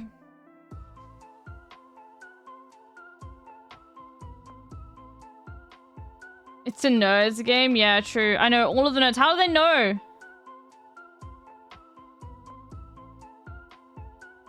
Guinea was probably lower. If you type in Guinea and see Guinea-Bissau, you click it. True. Fuck. It's such a psychological game. As well. Ends with letter D. Population over 5 million. There are lots. Okay. Like... Let's just go through some of them in my head. Canada, no, that doesn't work. It ends with an A. Starts with G, population of 5 million. Gabon. I don't know if they have that. Let's see. Who knows about Gabon? I don't think anybody does. Oh my god, it doesn't have 5 million. Okay. Fuck. Okay. What about... I mean, Germany is the obvious one, right? Like... Actually, it's so obvious no one went with it. That's what I think. Yes, it's rare.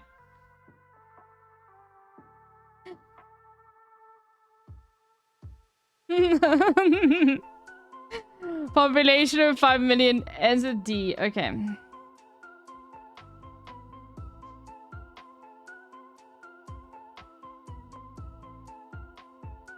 I'm just going through like you got Iran, Iraq, Saudi Arabia, Yemen,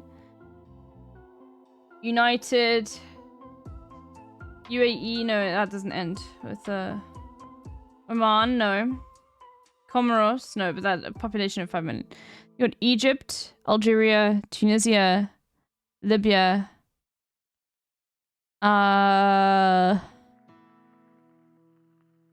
Sudan, no, it doesn't count. Okay, let's go back up to Europe. Italy, France, Spain, Portugal, ends with D.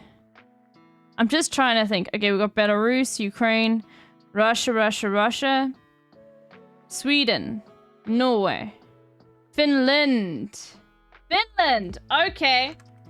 Let's see how many. Okay.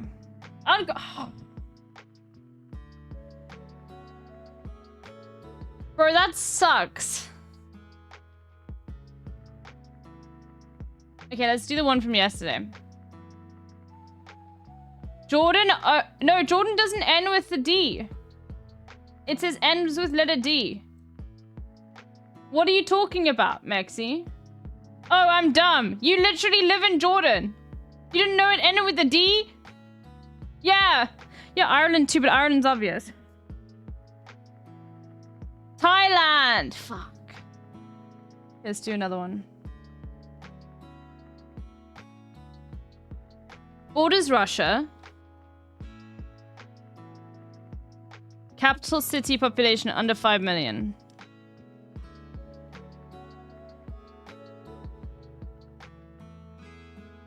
Could we check the population over 5 million in Southern America to see the rarest answer? Oh, I already moved on. Sorry. Russia.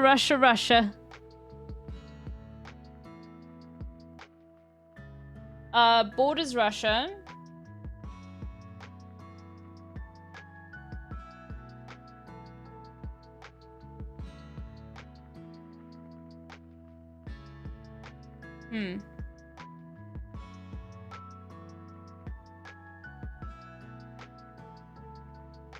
Finland could be this. Afghanistan does have white in it. There's a border Russia though. Borders China. And then above it's like Kyrgyzstan and Tajikistan. Oh, no one will know Tajikistan. That's like 100% a lock. What? Maybe it doesn't. Oh, it's maybe Kyrgyzstan over it. Okay, fuck. That's okay, fuck. Okay, Georgia.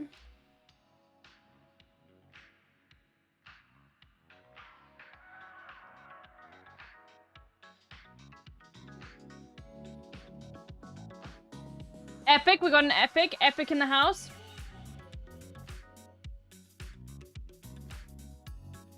Tajikistan.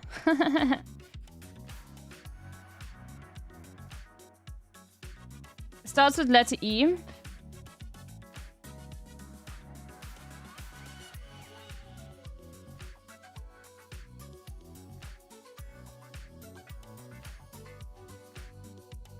Flag with white.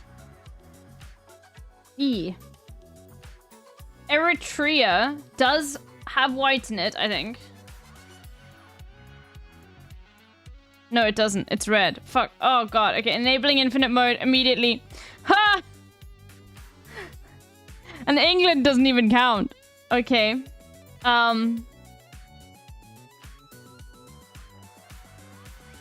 Ecuador, I don't think it has white in it. Damn, the counter crashed. Yeah, I just made it infinite. It's fine. It just crashed. Okay, it just does that.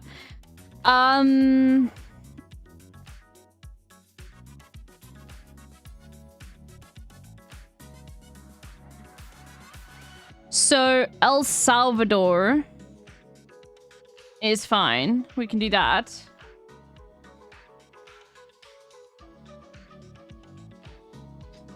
Okay. In Oceania, population under 50 million. Like every single country in Oceania, basically. Like literally everyone will think Australia is over 50 million. No, Australia. Everyone thinks Australia has way more people than it actually does. 25 million people live in Australia. Less than half the population of South Africa.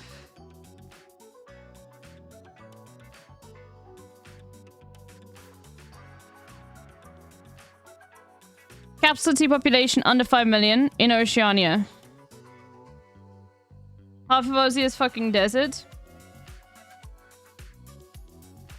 More than half, but yeah, true. Still, it's still massive. It's still like basically the same size as the United States, isn't it?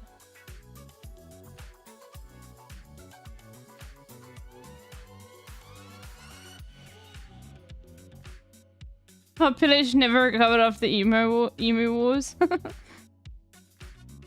Capital city population under 5 million in Oceania. Basically every single place in Oceania. Let's just go with one everyone does. Kiribati. How about that? It's a sick flag too.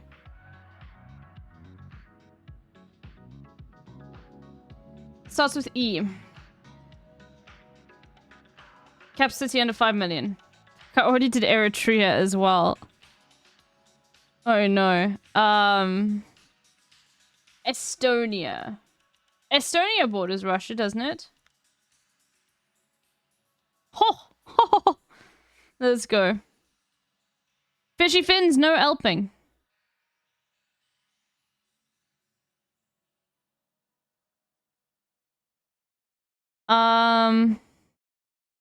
Borders Russia population. Because if you give an answer, I'm not going to use it. So, borders Russia population under 50 million.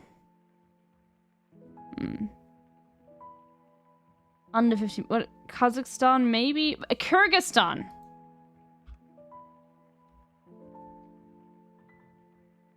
They have 50 million. Wait, does it even border Russia? Fuck, I don't know. Oh god. Okay.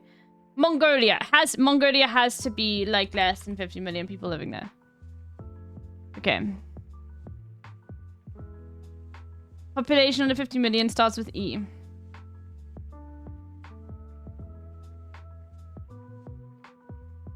England.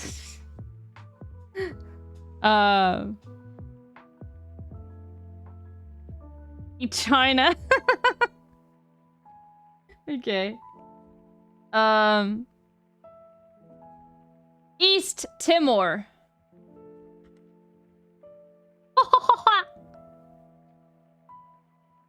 Epic, okay.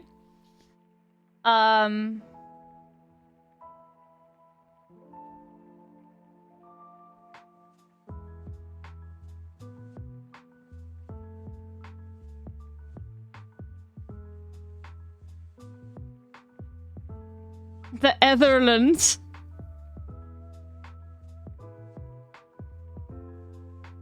The Netherlands.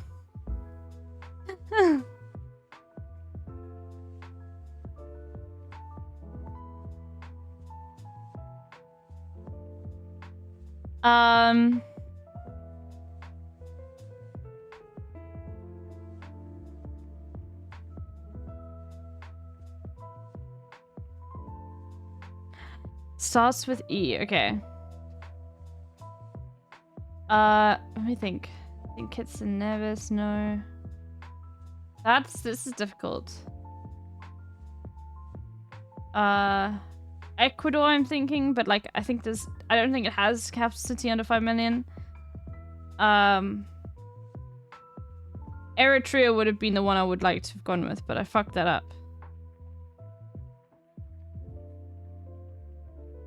Eswatini. Oh. There we go.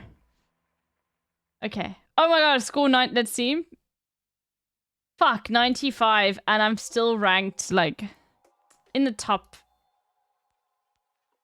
Like not really, but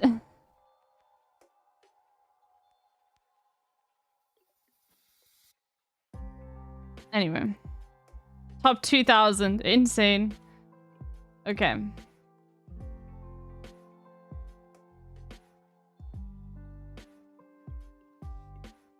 Ghana. Okay, Somalia. Brazil. Panama. Guatemala. Honduras. No, okay, then it must be Mexico. There we go.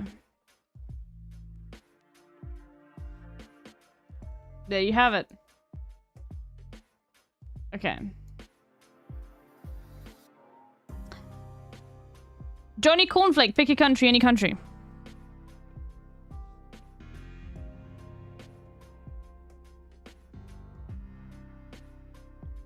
Kiribati, such a good flag.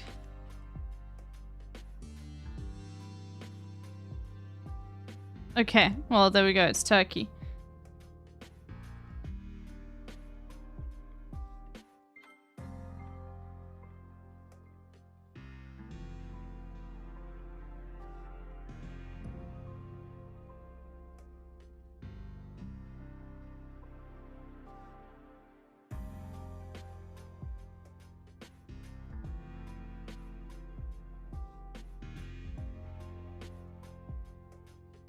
Yo, fuck you. It's just a red line there. Maybe Colombia?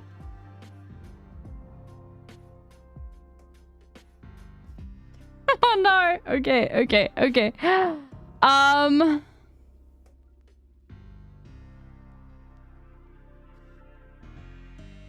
this is the quiet quitting Seychelles. Okay, so it's red and it's yellow. Oh, is this just Mauritius? No, it's red, blue. Yeah, it's just Mauritius. Fuck, I should have gone with that initially. Because I didn't initially think Mauritius, but I was like, but it's only just a red line. Like, that's not enough info. Anyway, but Seychelles gave it away. Anyway. Let's see. Time guess at time.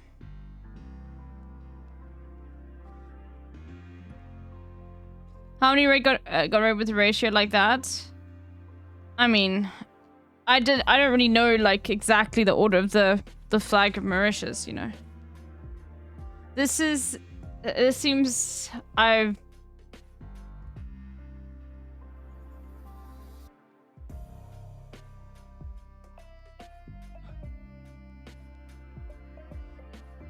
so that probably is a state flag because this is probably United States.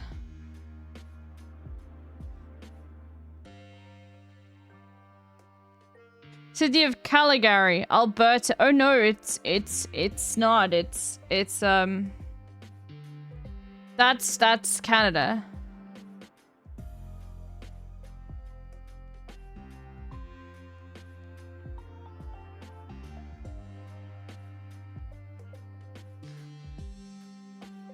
I said Calgary. Is it something else?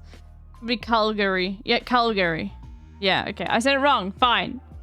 Whatever.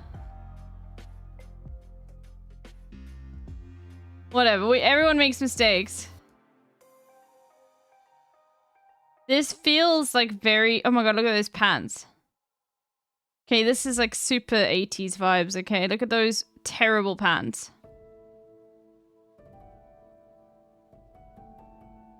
Wow. What awful pants. Like 1985.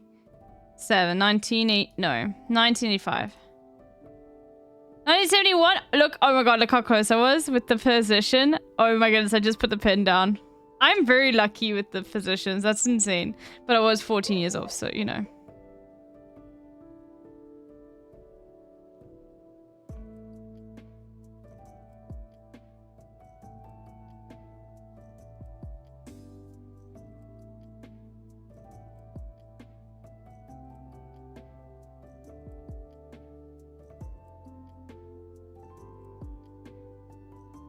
So this is Japan. I'm pretty sure. But where I do not know. And this is insane. But it's probably somewhere in Tokyo.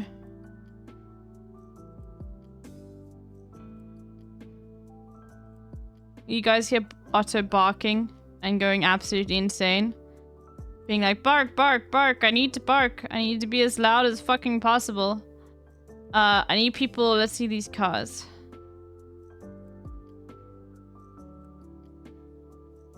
Birkenstock. Okay, no, this could literally have been like yesterday.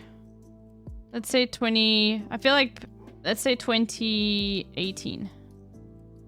2019! Okay, I'm happy with that.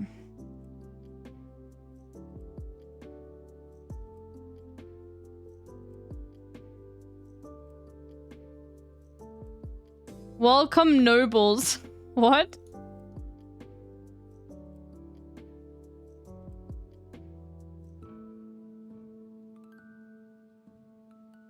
Oh my god, look at this fucking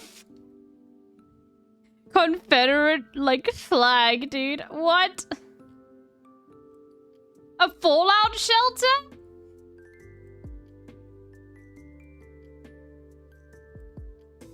That's a thing?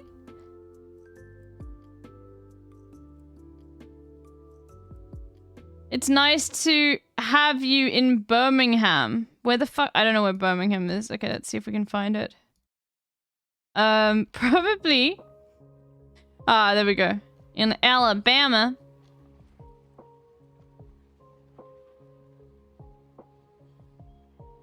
This is probably the main road here.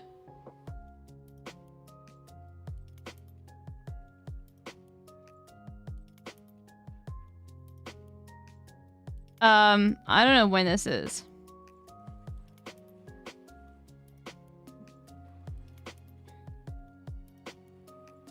Let's say 62. 63, okay. Yeah, just bunting, dude. It's just bunting. There's no, like, Confederate flag or whatever. That's Alabama for you.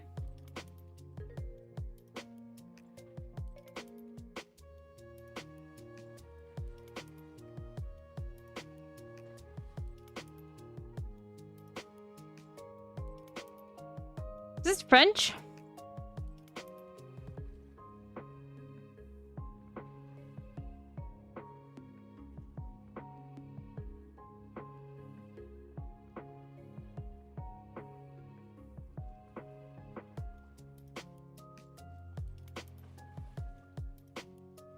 Yeah, it is.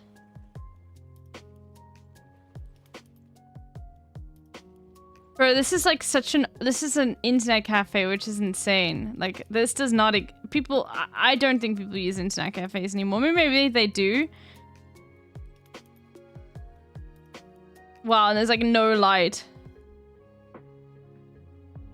Or maybe they're learning something because it looks like, or maybe that's just the default screen actually. Let's say Paris. I actually don't think it's Paris because this, well, we'll see.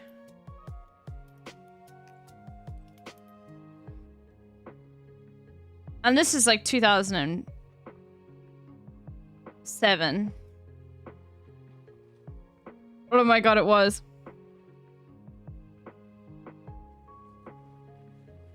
A group of young men gathered around a computer at a Parisian internet cafe. Holy fuck, dude. Exactly the year 2007.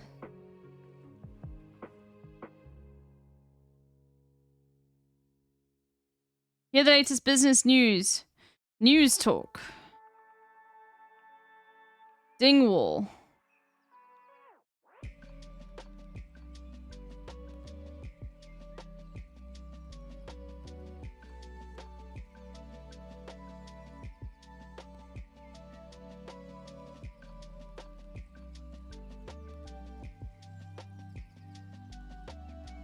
I immediately think this is Australia.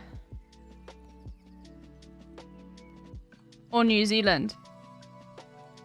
Yeah, Bank New Zealand. BNZ, it must be.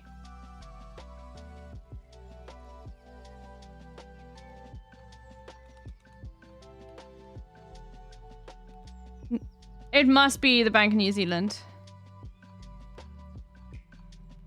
Yes! Bank of New Zealand, let's go.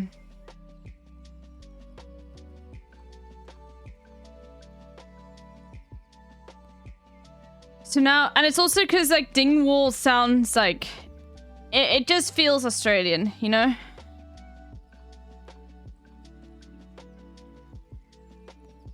But it wasn't Australia, it was New Zealand. But like that, it's just that, you know, let's say Wellington. I'm just trying to see if there's anything that indicated it could be Auckland.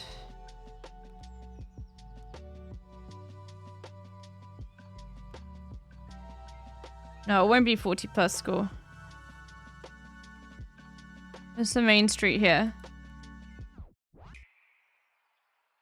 And this is like some serious, no, okay, it is in the New Zealand, so it's gonna be a little bit later on trends than like you'd assume in like the US, just because it's just because it's just further away. And it's in a time period where like a lot of goods would have had to take a long time to get to New Zealand. So it will like seem older than it actually is. So I think this is probably the 70s.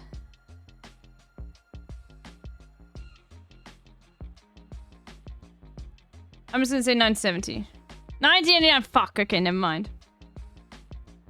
And it was Auckland, okay. Fuck, I fucked it. Okay, with the year, 19 years old, damn. Bro, why were they taking black and white photographs when they had the ability to take color photos? I mean, they still did then, but that's so annoying. Okay, it's still 41. Okay, that was pretty good. I told you 40k plus. I'm cooking. That's good to know. I'm back. Okay. Alright. Oh no, I'm gonna lose my streak in Duolingo, I just realized. Oh well.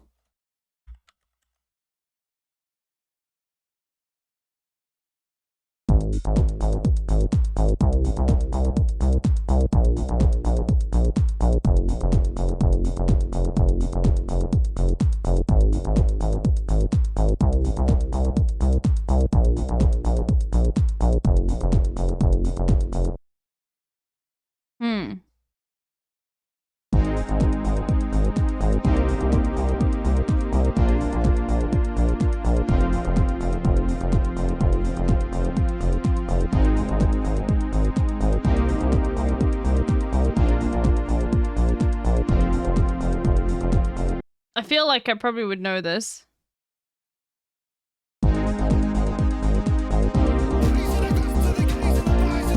Oh, fuck. Jason, thank you so much for the raid. I hope you had a great stream. Thank you. I hope you had a great stream.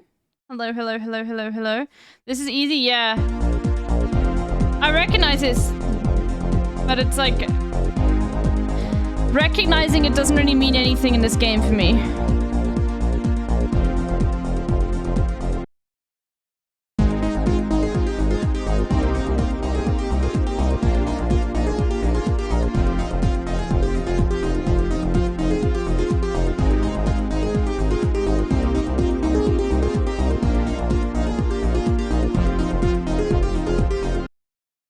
I'm thinking, are you better off alone? But it's not that. It's not better off alone.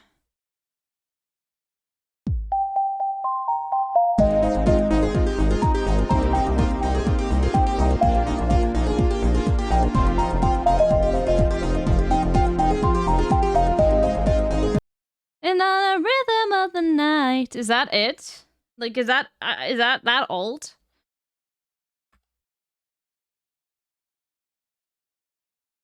It's that old? Oh my god, I would not. I would have assumed that this was earlier.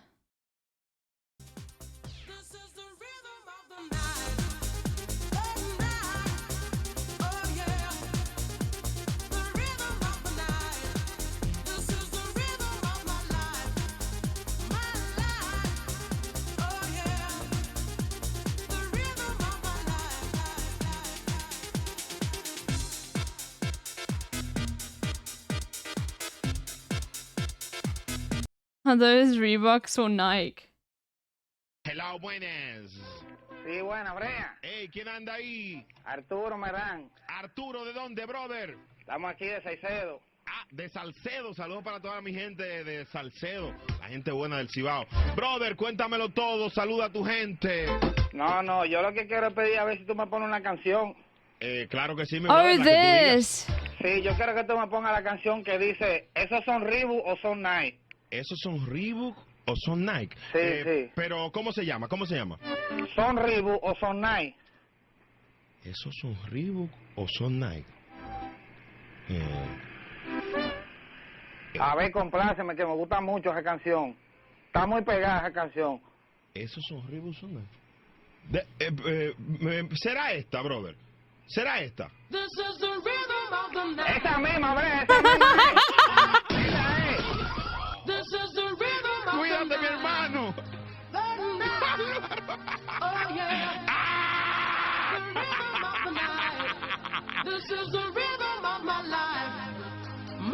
Hay que complacerlo.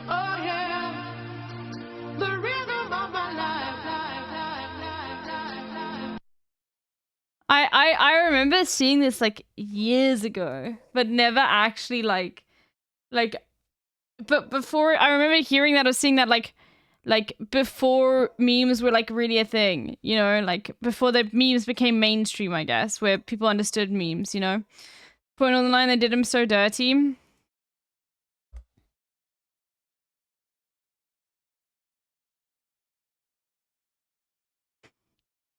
For all hair kind?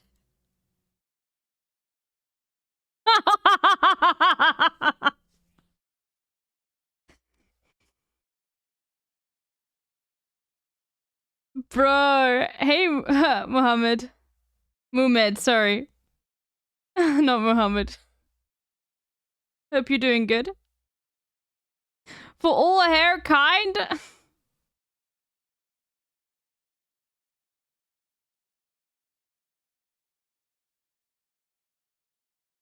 This is an all-time moment for New York City radio. Bro, what hair though?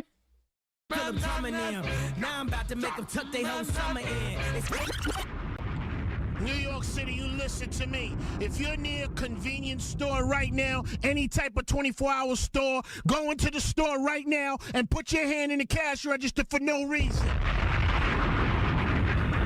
Their money is your money, as of right now.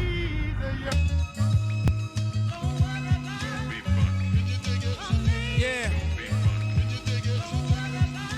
Doogie, no question.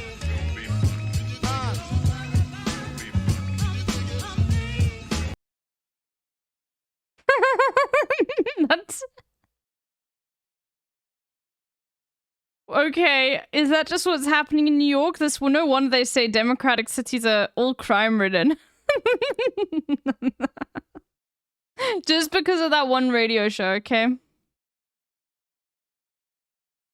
For context, he stretched out a 3-minute song premiere over like 20 minutes by constantly interrupting. That's funny. Crime is legal in New York. So true.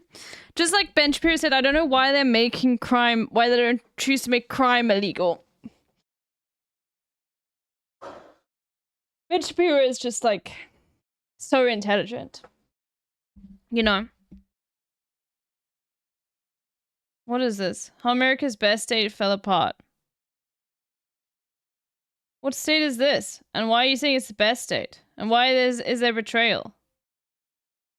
Yeah, we got the new comment etiquette video. Okay, let's do Duolingo though. Okay, gotta do our Duolingos. Yes, my streak is bad. Whatever. Do we care? Probably not. Oh, you can refill your streaks to protect your. Yeah, okay. I'll do that. Oh, I can only get one. Okay, well then my streak's still dead. Okay, I don't know. Fine, whatever. Okay, let's do German. We do Fear Round today? Probably not. I probably will take a break from Fear Round this week. Do you get any threatening emails for Duolingo the days you were off? Nope. I did not. The basketball player. Okay, let's see. Der Basketballspieler. Oh, it's a story? Story time? Okay, story time in German, let's go. Vikram und seine Frau Priya sind im Supermarkt.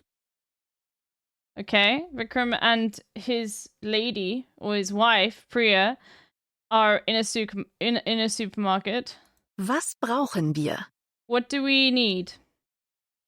Wir haben Eier, Milch und Kartoffeln. Wir brauchen... Vikram, da drüben. Ist das nicht? Over there! What is that? Wer ist das? Dein Lieblingsbasketballspieler. Oh my god, that's your... Oh my god, LeBron in a German supermarket. Let's go.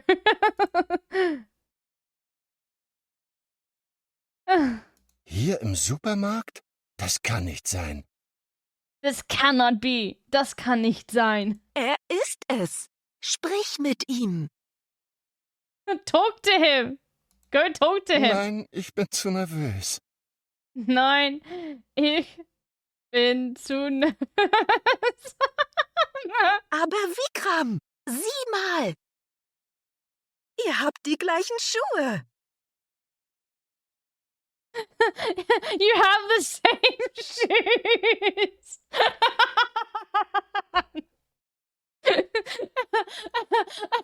Nicht so laut. Don't be so loud, wife. Oh nein, er sieht uns. Oh no, he saw us, but you're not the famous one. Jetzt kommt er zu uns. Wie aufregend. He's coming towards us. How exciting. Was mache ich jetzt? I guess what do we do now? I guess. Sag einfach Hallo. Simply say hello. Ich muss hier weg. I must leave. Die Kartoffeln fallen aus Vikrams Händen. Oh my god. Is he gonna leave his wife for the basketball player? Is the potato gonna fall on the floor and then the basketball player is gonna pick it up and then they're gonna get gay married?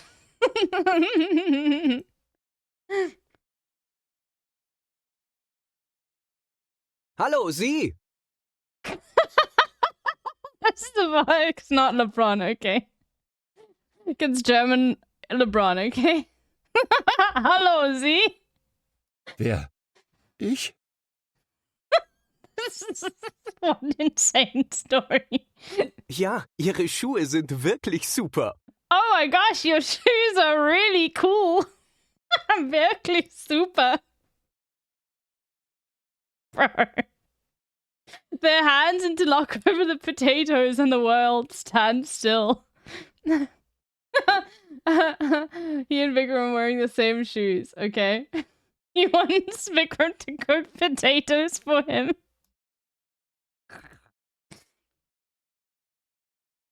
Im Supermarkt? Really? Hello. Sees and then who? There we go. That was funny. I like the stories. More stories, please. Okay, that was funny. Oh, it kept my streak? Let's go. Okay.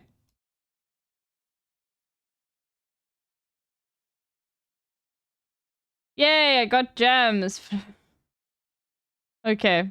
Describe the weather. Fuck, now it's lessons again. I want stories. I don't want lessons. The stories are so funny. Do you think Hassan dreams of scenarios like these? That would be so funny. Es ist sonnig und heiß. Das Wetter ist super. It's sunny. Bewölkt. Cloudy. Anwalt. A lawyer. 6. 6. No, it's 6. 2. 2. Wie ist das Wetter? How is the weather?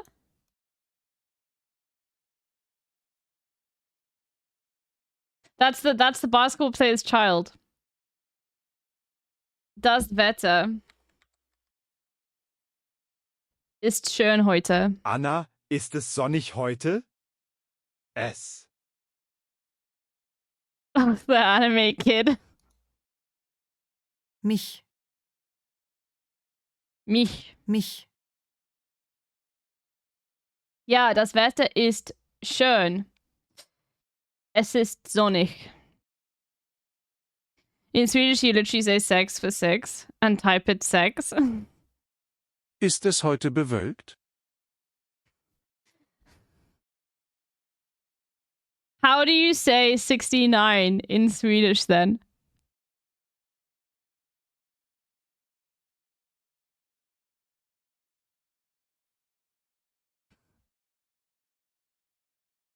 Is it cloudy today? Wie ist das Wetter in Berlin? I'm not speaking to you, bitch. Sextionio. Sextinio. Sextinio. Okay. Wie Nice. ist das Wetter in Berlin?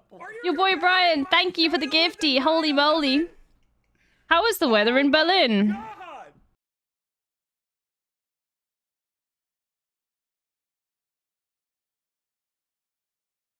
Ja, es ist sonnig heute. Okay. Wie ist das Wetter in London? Very fucking terrible. What's the weather in London? What's the weather in London like? I guess it's like, what is the weather in London like? I mean, you can say either. No, fuck you. No, you can say either. Like, obviously this is not correct English, but you can still say either colloquially. People will still understand you. Fuck that. What is the weather in London like? No, that's fine. That's English. You can say, what's the weather like in London? Or what is the weather in London like? Oh my god. Fuck that. Oh. Hier in Schweden ist es oft bewölkt und kalt. Aber heute ist es sonnig. Es ist zu heiß. It is too hot today. Max, ist es heute bewölkt? Ist es heute?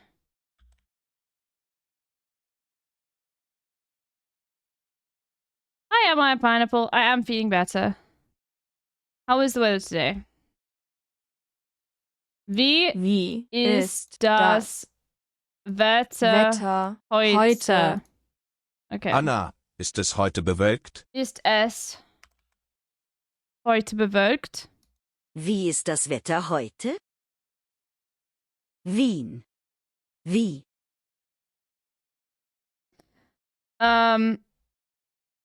Max. Max. Ist es bewölkt heute. Oh, is it heute?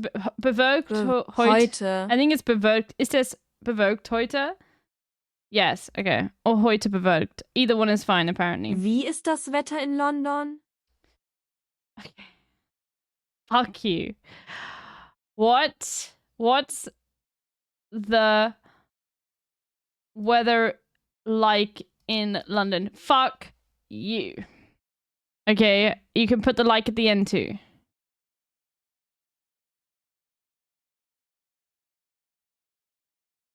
Okay. Okay. No thanks.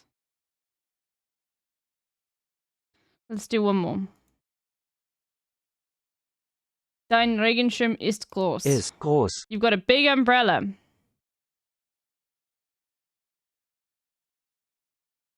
Das Wetter ist heute schlecht. Es regnet und es ist windig. Das Wetter ist schlecht. Ist schlecht. Bro, come on. 3. 7. 0. Schlecht. Okay. Habt.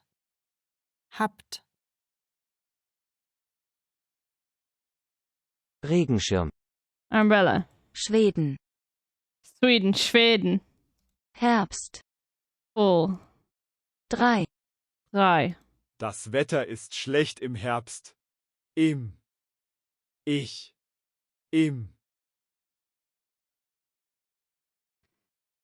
Es regnet. Wo ist der Der. Regenschirm?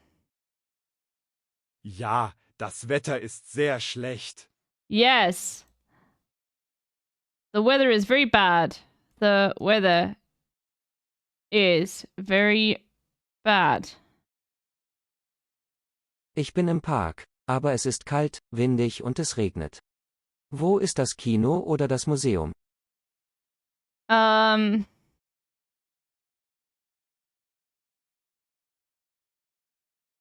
I guess he wants to get out of the rain. Yeah. But like he could Es ist windig. like that's not very clear, let's be real. There's a lot of reading in here. Herbst. Es regnet heute. How's the weather in Germany today, German chatters? Es ist bewölkt im Herbst. Es ist bewölkt im Herbst. There we go. Too hot. Regenschirm. Okay, almost done. Wo ist mein Regenschirm? I'm just trying to think. Is it gonna be... Yeah, it should just be mine. Because it's der Regenschirm. Der Regenschirm ist groß. Ist sehr groß.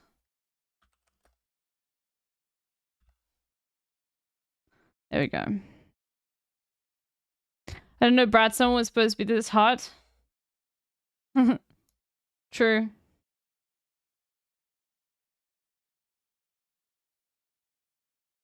Okay. Let's do Dutch now. Okay, are you guys ready for some Dutch? Okay. I don't want to recap. I'm fine. Oh. Reist. Reist.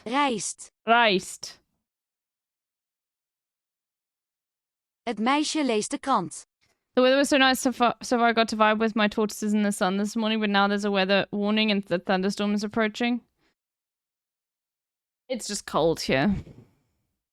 You know, silly English time, yeah. Okay, het meisje leest de krant. Okay, the girl reads the newspaper.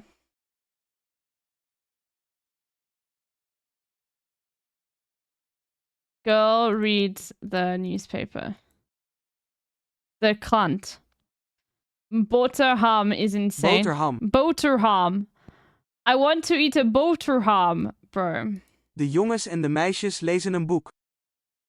The boys and the girls read a book.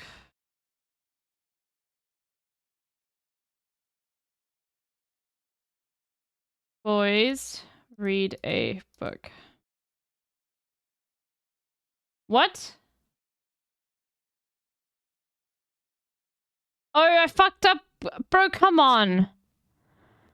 Bro, no, fuck you. That's such bullshit, man. Okay. Je drinkt melk en eet een boterham. Je drinkt melk en eet een boterham. De man leest de krant.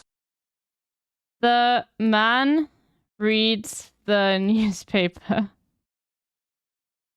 That's such bullshit, okay? Boterham is actually kind of weird. It's really fucking weird. Ze lezen het menu.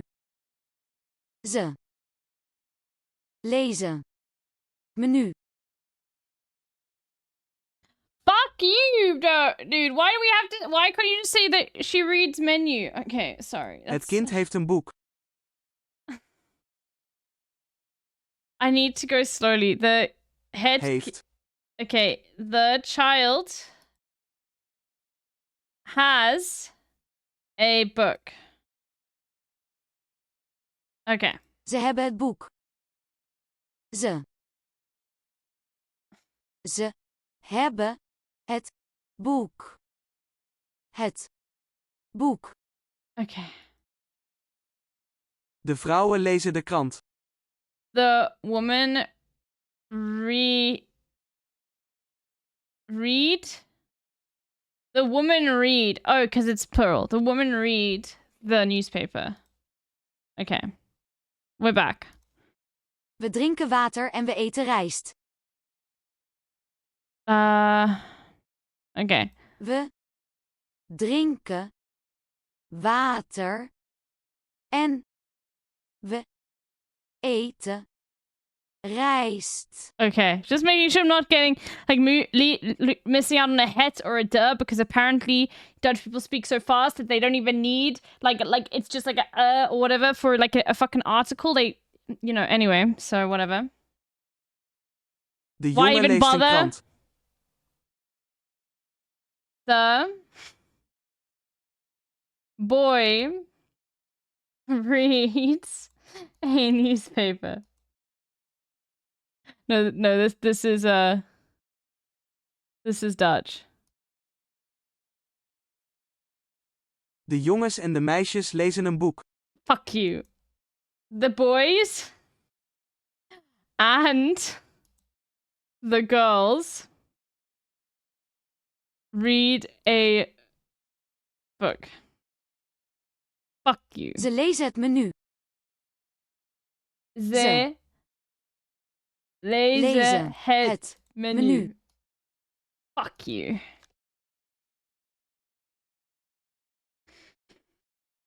Okay. We do one more Dutch, and then we do Arabic. Fuck that, dude. Anyway. Complete this extra hard challenge to rise up to legendary? Fine, whatever.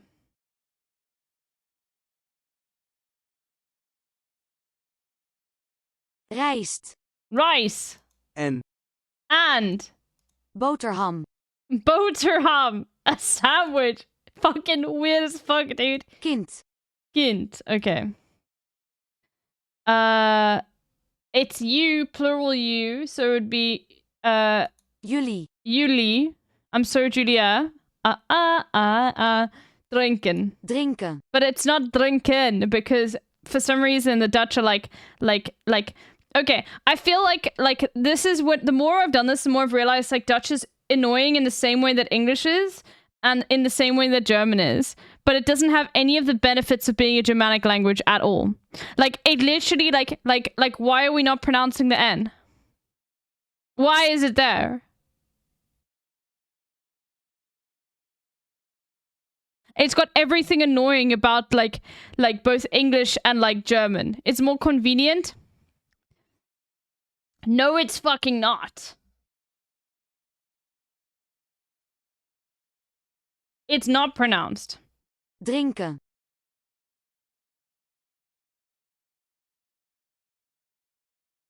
It is. Junge. No, it's not. Think about boy. It's not pronounced. En.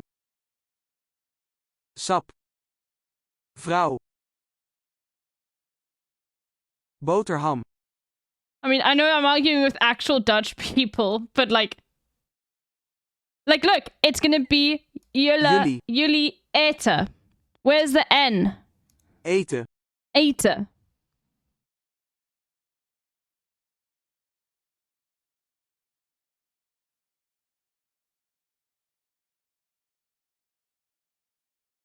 We eten het brood. It's more of a R sound. No, that's the E at the end.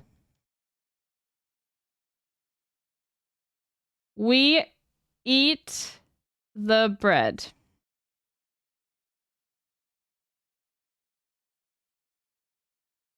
Plenty of people actually pronounce the N. Okay, good to know.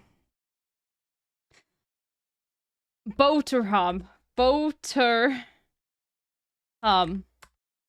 Het meisje en de jongen eten rijst. Okay. De man eet een boterham. The man eats a sandwich. Je drinkt melk en eet een boterham.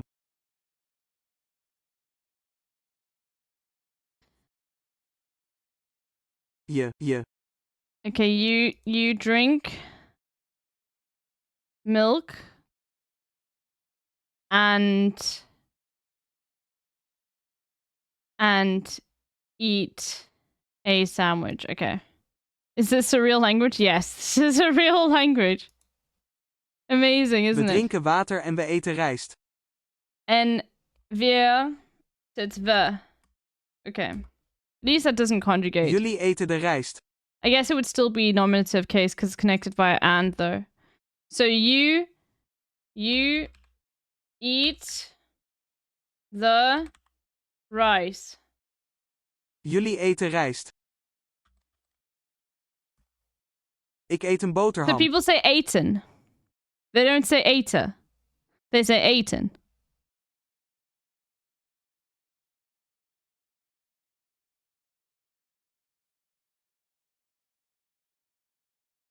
I eat a sandwich.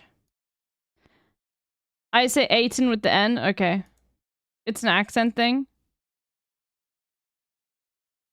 I think Afrikaans is better. I'm just saying. It's an upgraded form of Dutch. It takes away all of the annoying things about Dutch and just like has funneled it full of simple stuff. Okay? You drink water. Now, is this going to be, I think it's probably you as in collective. So what about jullie drinken water? But it could be, like, they're not saying. Bro, that's such bullshit. They should really say if it's plural or not.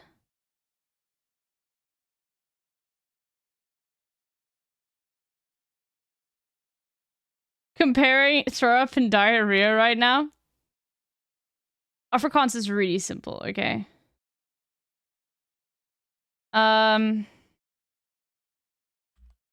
Eten. Duh. I think it's duh. Yeah, duh brood. Het brood? Fuck you.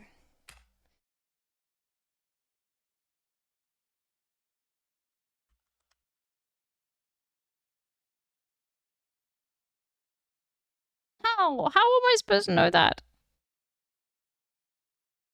Afrikaans sounds like the locals that phonetically copied the Dutch language, kinda. It was developed by slaves that the Dutch brought in. It was developed by, like, Indonesian... It's a slave language. Like, literally one of the first... Like, I think probably the only Germanic language that wasn't developed by Europeans.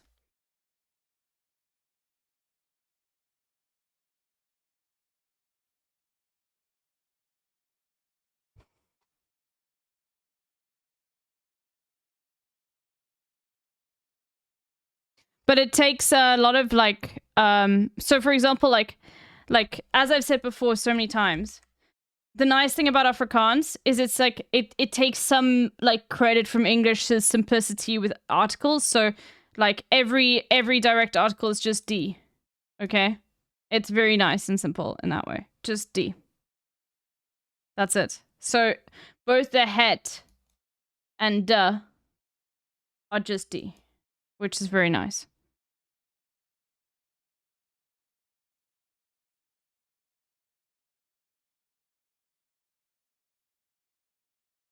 Okay, now we have to do Arabic. Does Afrikaans also inherit the previous native language before colonization?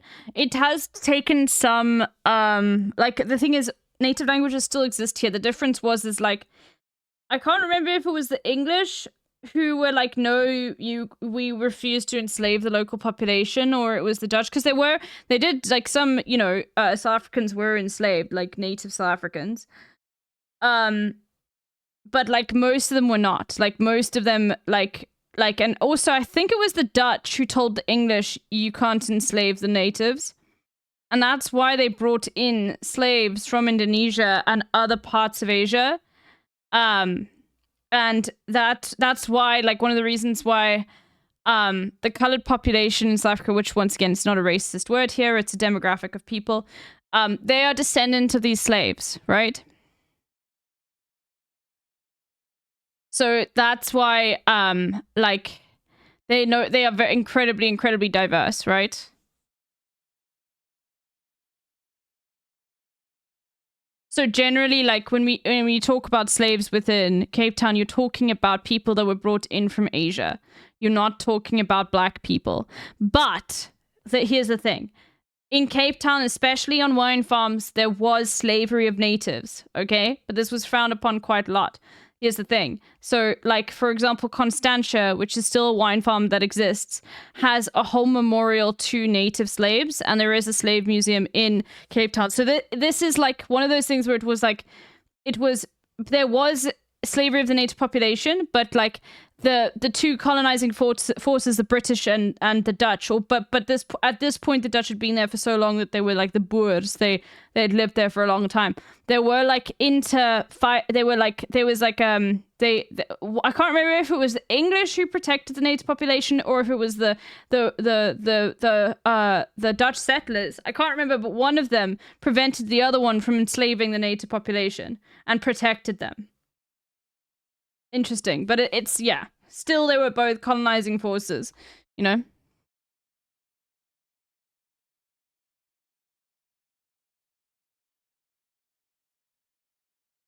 Anyway. Iranian reporting for duty, I know fuck all about the grammar. It was probably the English, divide and conquer. The English arrived first, and no, it was the Dutch who arrived first. So it was probably, it might have been the English, but then the English did lose a battle to the Zulus, which is funny.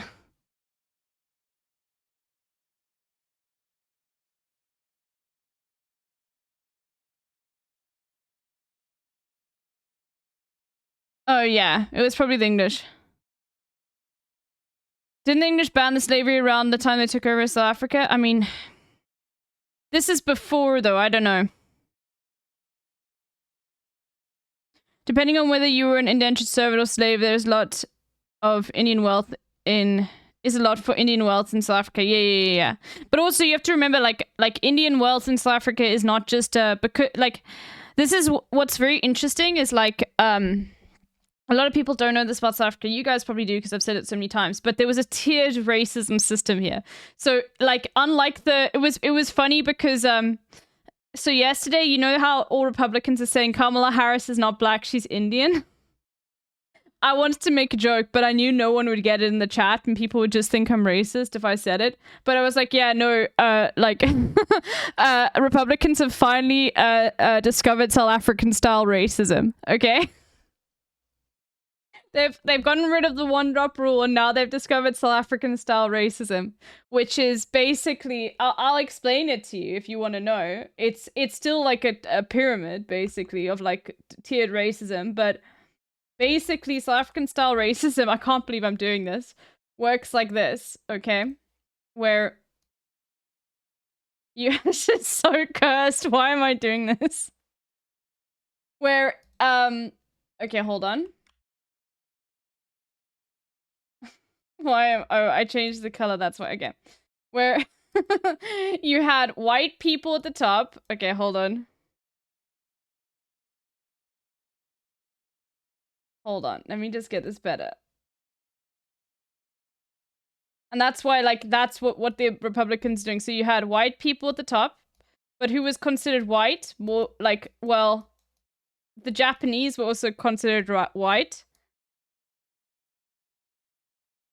Okay. And then you had Indian, and those were normally, because there is a massive Indian diaspora here. You had colored, which once again, just so you understand, is not a racist term here. It's an entire demographic of very, like, diverse people. And you had Chinese as well. And they had less rights than white people. Okay? And then you had black people.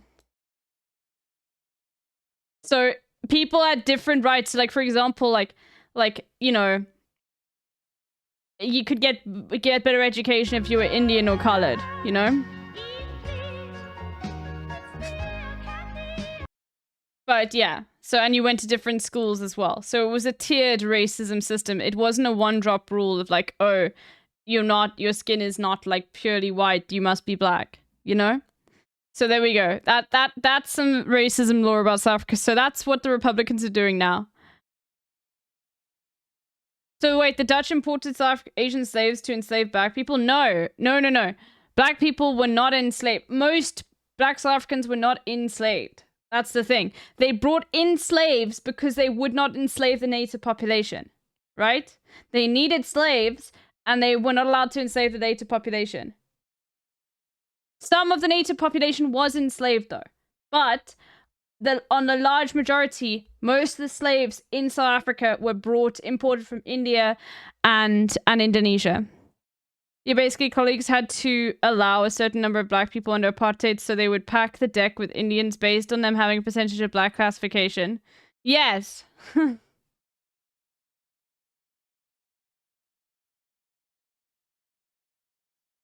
Exactly.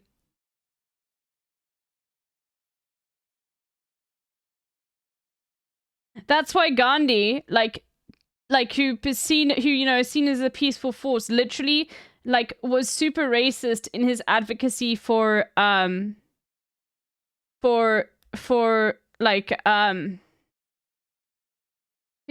super racist in his advocacy for emancipation within South Africa. He didn't really care about black people. He only cared about Indian people in South Africa being seen as white. And if you didn't know, there are a lot of Indian people in South Africa. A lot. Okay? We got two of them in the chat right now. We got the giant Ewok and Jason. Even though Jason is not in South Africa.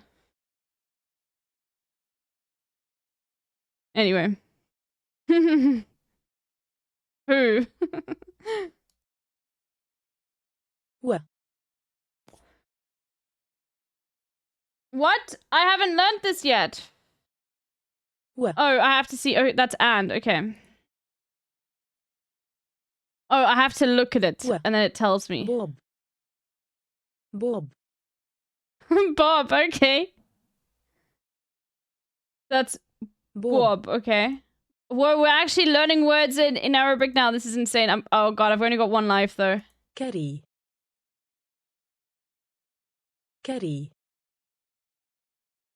I'm just trying to like see. Curry. So that is a C. That's a K, Curry. right?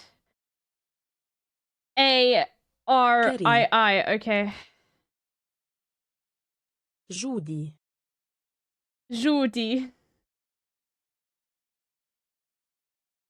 Okay. Rosa.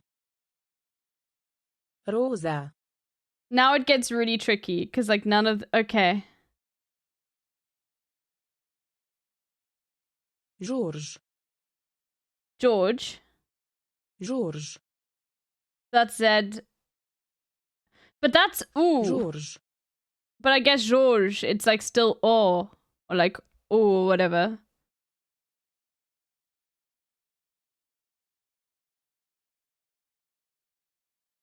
Okay. جودي وجورج. What?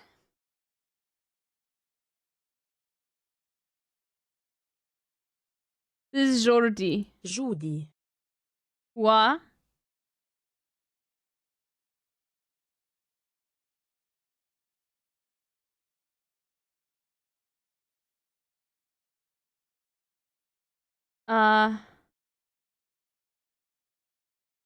Jordi. Wa. جودي وجورج. What? Okay, so this is George, I think. No. This is George, I think, here. جورج. رواد.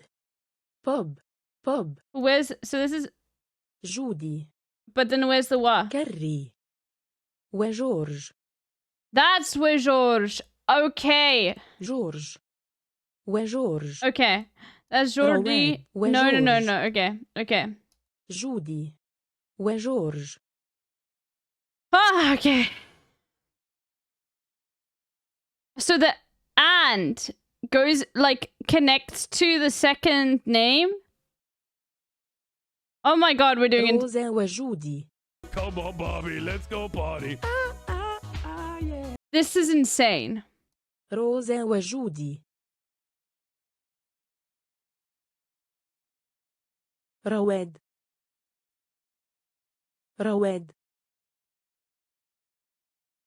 It does not connect. People say yes, it's separate. Here's the thing. Like, what? رواد وكري. Okay. Fuck. Okay, Rawed. I think that's No. I think it's Rawed. رواد. رواد وكري. Woo! Okay, let's go. رواد وجورج.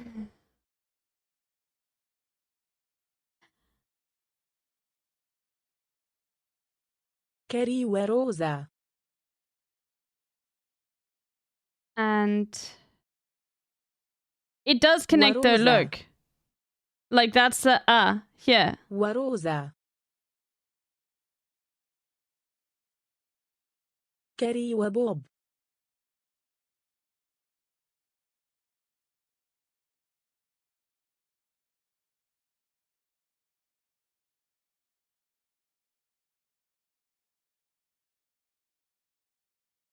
Only in Duolingo, but Zenodo, are you sure it's like just not the like it does not happen IRL? Yeah, but like is it still taught that way though?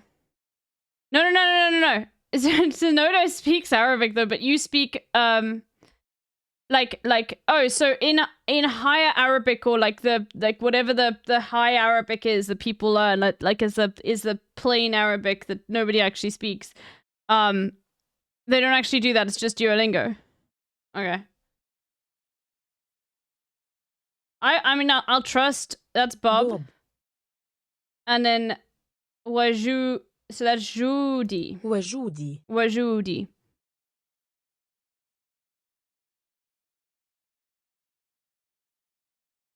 Bob. Warosa. Okay. Here's the thing. I'm cheating because I'm not actually like reading that as Rosa at all. I'm just looking for the wa and then like hoping for the best. So it's actually not like, you know, I'm not actually, you know, this is just now, you know. Where is the linguist to help us? I don't know wordings. Where's Ziggy? Ziggy. I'm sure Ziggy is up here typing a paragraph. Okay, Ziggy is in the chat. Okay. It's called Modern Standardized Arabic or Fuchsia. Okay. All right. So This is, I think... They. Yeah, this. Then this is, tu. Though. Though, okay. Fuck! I can't do any more. Oh no. I don't have enough for a refill. No!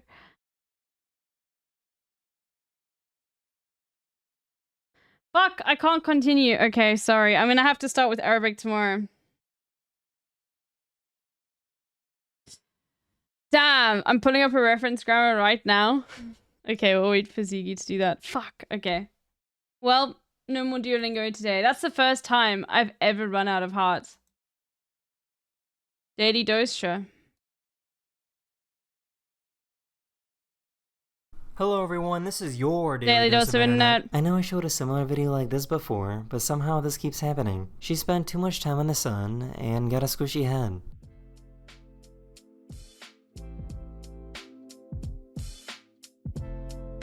What? Oh my gosh! I made it! I made it! I made it! Oh my god! I made it! Oh my god! This guy found a tactical way to escape from the police.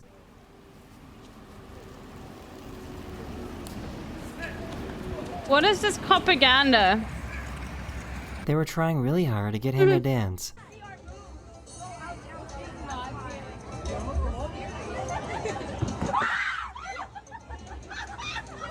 This flight attendant was nice enough to bring a special belt for his little friend. She's very... So you see? Yeah. Inside. And here. Close up.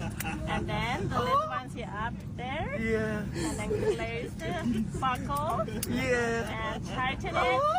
Then thank you. They tried to prank him by putting a goose on him while he was asleep.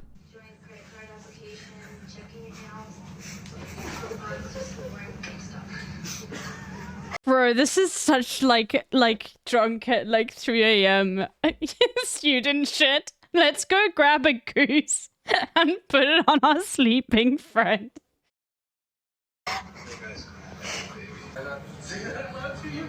No way, bro. This poor bee is too fat to pollinate these flowers. Hey, it's Kev. Hello. Oh no!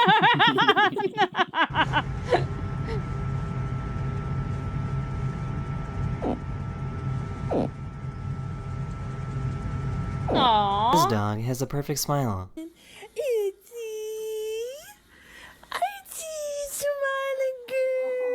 Aww.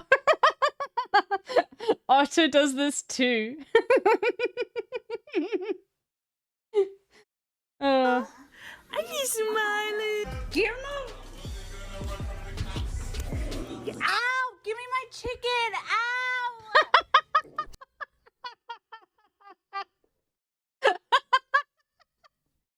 Bro, cats are insane. Oh, give me my chicken. I need smiling. Give me. Bro, I love the oh, good boy versus cat. Like immediately. See, the thing is when you catch your dog literally like grabbing food and knowing that they're doing like something negative, the dog will immediately spit it out. Like immediately and run away. That's happened so many times to like, you know, they'll just grab something and then or they do the thing where they try to eat it really quickly, but sometimes like if it's too much to handle, they'll just drop it. Yeah. No, we're not doing this. Cats know this too. You know, maybe they would if people trained them more, but people don't train their cats. That's real. People do not train their cats. They don't think they need to. Ow! Give me my chicken! Ow! So this is pretty crazy. A scientist recently discovered a piece of microplastic that was stuck to a cancer cell. That's so fucked. This little guy found a smart way to stay cool.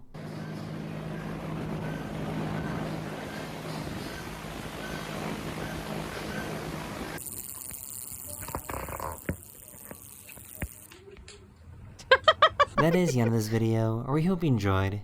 And I'll see you guys again very, very soon. Later. Later. Since we were talking about pictograms earlier.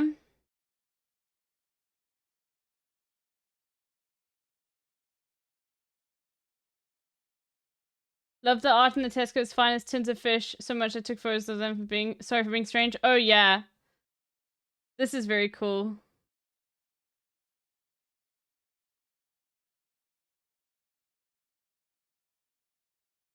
I like the art a lot.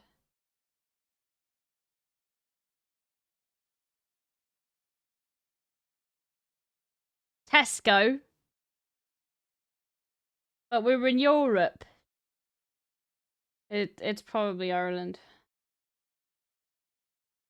Tesco is bourgeoisie decadence.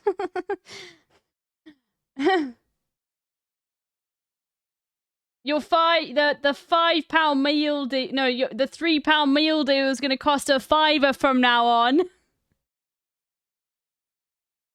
Oh. They're $3.50 now. Oh. Okay.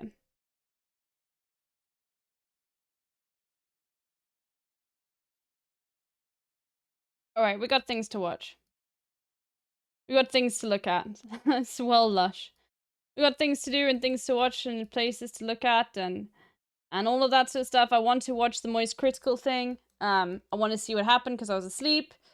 W Moist Critical moment, which is nice. It is very nice to see someone who is generically a center, seen as a centrist commentator, like, stand up to his right-wing audience and say, I don't care what you think, I think that it's fucking bullshit to be transphobic.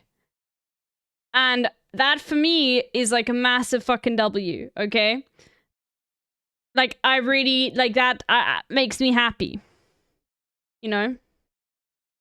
He took what should be normal and just said trust doctors. Exactly, which is wonderful. Anyway, let's have a look at internet comment etiquette.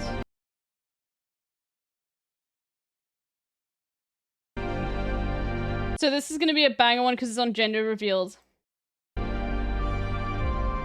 Gender begins as a question, and the only thing more important than the answer is how it is revealed. Amateurs are content with a simple announcement. The power lies with those who seek the sun. This is the story of my quest to create the most powerful gender reveal known to man. Or Okay, I'll be back in a second. I I'm going to don't leave it know playing. yet. My name is Albert Einstein. I need you to build me the world's most powerful gender reveal. All right. Just as soon as I'm done cheating on my wife.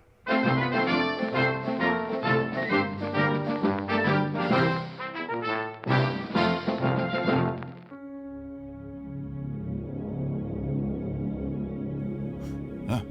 Oh, hello. You're just in time. Step into my office and let's begin today's lesson. Now, you might not know this about me, but I'm a gender reveal scientist, furthering the knowledge of human capabilities to reveal gender. And right now, I'm working on a gender reveal that's going to change the world forever. Look at this.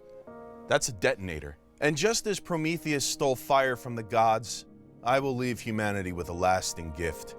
A new zenith of revealing genders for expecting couples. But first, let's take a look at some stolen valor in the gender reveal community. This is Jenna Carvunitis, I don't know how to pronounce her name, who some credit as the inventor of the gender reveal back in 2008 when she baked a cake with some pink frosting on the inside and it didn't even blow up. Her Instagram says she's the gender reveal inventor. But I'm gonna tell you right now, that's a goddamn lie. The mom who started gender reveal parties now has regrets. Good. Wait. There's actually like someone there's actually someone who started gender reveal things. Like it can be traced.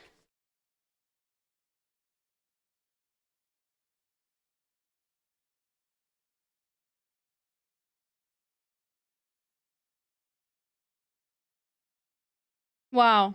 Imagine like having regrets like the same, just like the inventor of the pistol, you know?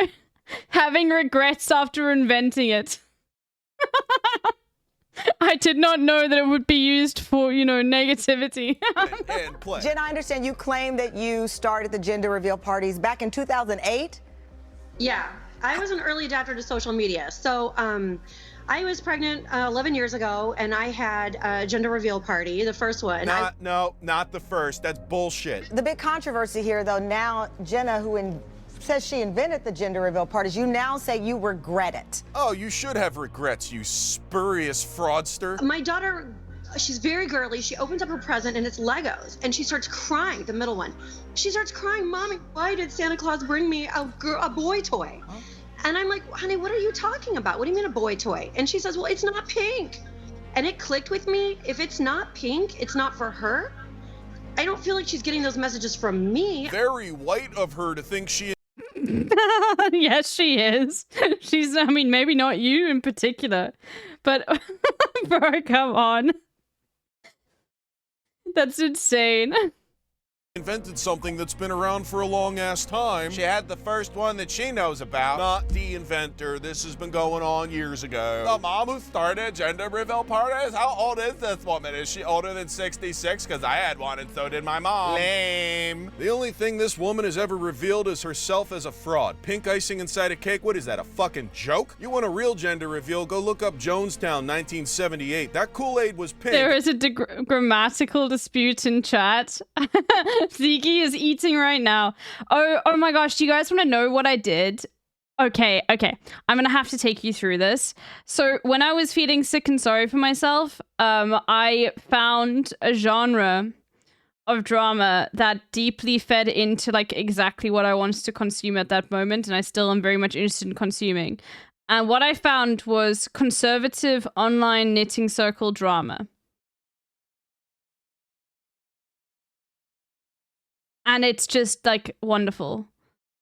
And somebody actually like made a video that isn't really about it specifically, but has it included, so we can have a. I know. Someone. So I was looking through this stuff, and then some space, and then someone. I was talking about it in Hassan's offline chat, and Space Cadet linked me a video where someone had actually like compiled all of that drama together, which like is amazing, so we can maybe have a look at that as well. But it's so amazing. Like, we're talking about someone who makes knitting patterns for like MAGA merch and was selling them, and then was banned from selling them, and then banned from the site where they were selling them. And this was like while Trump was president, being like, we do not support bro, it's so good. Oh, hold on, there's one called Teapot Tantrums from like before, and this was Obama era. There was like a knitting circle on this site called Ravelry called like the McCain Bunker or something. What is it? Teapot Tantrums. Hold on.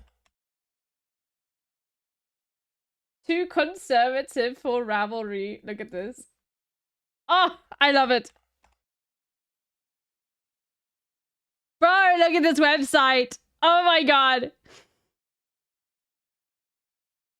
I would have never self-identified as someone who was too outspoken. Outspoken, yes, but too outspoken?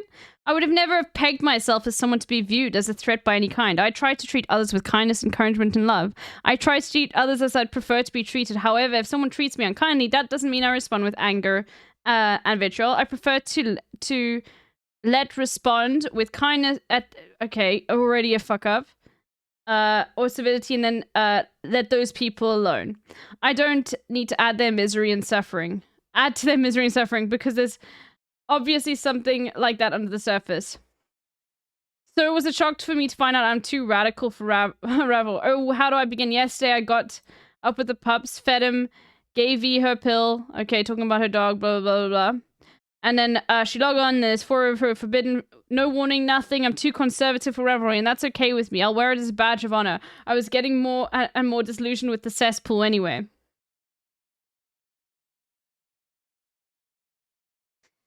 So good. Anyway, so yeah, I feel like conservative, like, knitting drama probably just goes super hard, because in general, like, from what I've gathered, like, knitting spaces online and people that like do projects and crocheting and stuff like that are very liberal, if not progressive spaces in general. Like probably more leaning on the liberal side, but like because of the fact that like a lot of old people are interested in this, they have to be super accommodating, right? You know, so that is sort of baked into it, and it's very like open, and Knitting Drama Gets Intense is the weirdest combo of people. I love shit like that so much. Like it is anyway, I think this, so it was, they had Ellie James McCain group. They had like a new group which later became the Bunker. Now they got called Nazis because they named it the Bunker, which is just a bit like libbed up, but like they did call it the Bunker. And so people apparently, like other progressives and liberals on the site, would call this the Nazi Bunker. And they were devoted to supporters of John McCain in his failed bid for the presidency. Many of us had supported others when it came to apparent that McCain had the blessing of Republican powers that be. We decided to do what we could to support the man, mostly because we knew what a disaster Barack Obama would be. It was apparent that that way was being made clear for Obama. McCain was going to need the help all he could get through the knitters on Ravelry, okay? Oh, it's so good, dude. When John McCain chose Sarah Palin as choice for the VP, but we were very enthusiastic and gained members in droves. Soon we became a haven for over 600 members. We also became a convenient target for trolls, those who naturally disagreed with us, but felt the need to educate and enlighten us. We poor, unfortunate, knuckle-dragging, mouth-breathing McCain supporters. Mouth-breathing.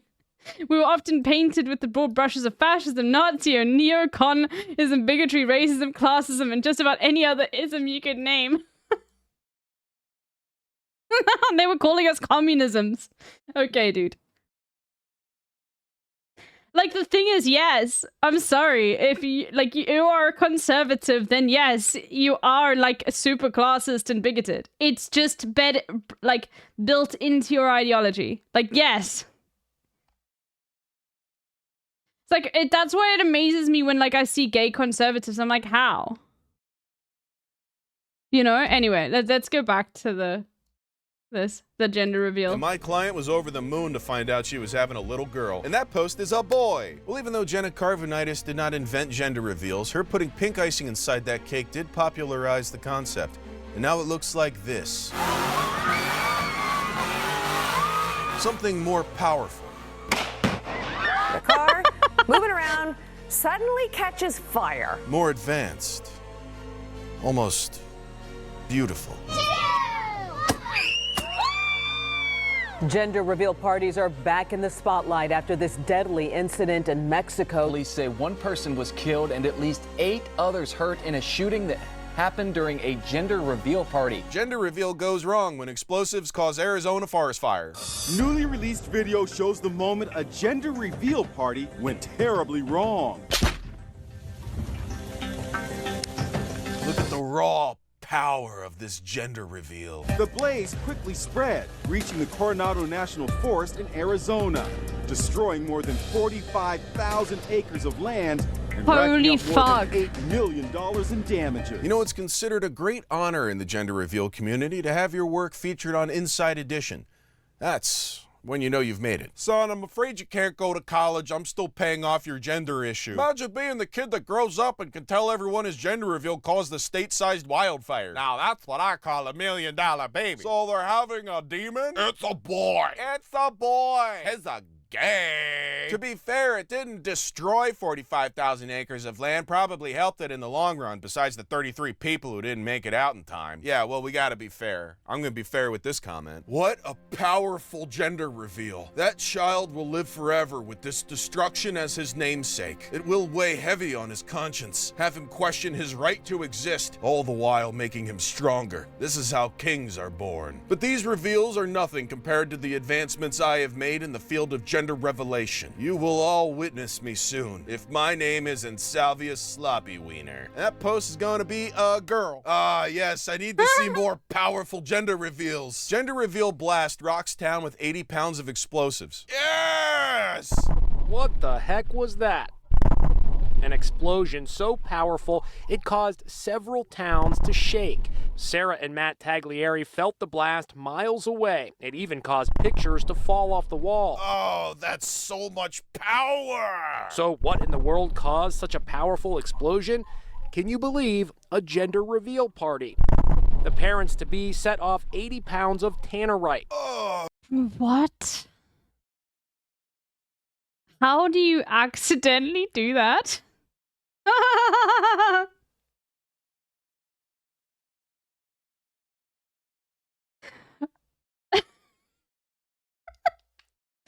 Oh god, okay, let's continue. Oh, yes! 1, 2, 3!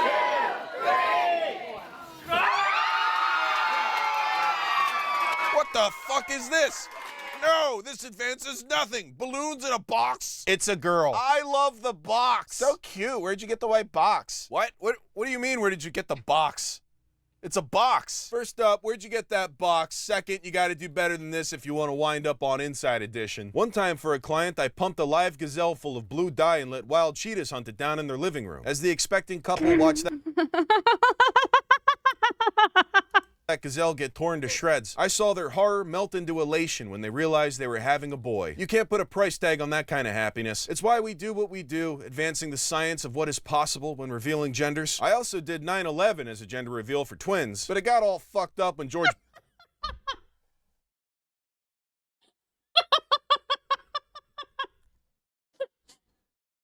9/11 as a gender reveal for twins. Bush started firing rockets into the buildings. And that post is non-binary. Oh, I'm getting a call on my business line. 1 second. Hello? Hey, Eric, what gives? Say I paid you for a gender reveal and you got the gender wrong. Dr. Frank, I'm afraid that's impossible. I blew up a train in Ohio carrying the exact right chemicals to create pink smoke. So you're having a girl. Well, the birth already happened, and guess what? It's a boy. You goofed up, Eric. No. See, I drank the Dune juice. Dune juice? What are you talking about, man? I drink the blue Dune juice and I telepathically communicate with the child. You didn't read the envelope our physician sent you. I drink the Dune juice, Dr. Frank. No refunds, buddy. Hey, Eric, a curse on your family. Whoa, what? A curse on your entire bloodline. Yo, chill out. Okay, fine. I take it back. But I'm still going to leave a bad Yelp review. Dr. Frank, out. Joke's on him, I don't have a Yelp page, but what I do have is a sponsor for today's video. It's North! I'm sorry, I don't care.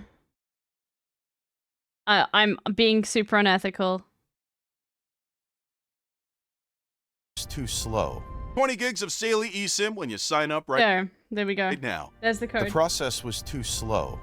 No matter how hard I tried, I always needed more time, more funding. We're running out of time. Don't you think I know that? My dreams of being on Inside Edition had become nightmares. I hired you to make the most powerful gender reveal in the world. Perhaps I was mistaken. These were dark days. Why won't you? Okay, has anyone actually been to a gender reveal party? I need to know. Like, there has to be someone in the chat who has been invited to a gender reveal party. Lily, yes. Oh my god, there's 2. 3 in South Africa? The giant Ewok? Really? South Africans have the brain rot too? I revealed the gender to my father and he crossed me out of his will. Fuck, okay. Okay, Alicia, I'm sorry, that's fucking dark.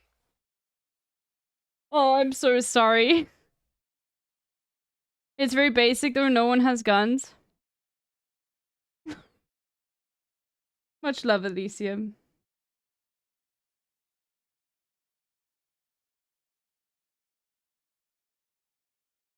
Oh, I'm just joking. He's too cheap for... Oh, you're just joking. Okay, fine.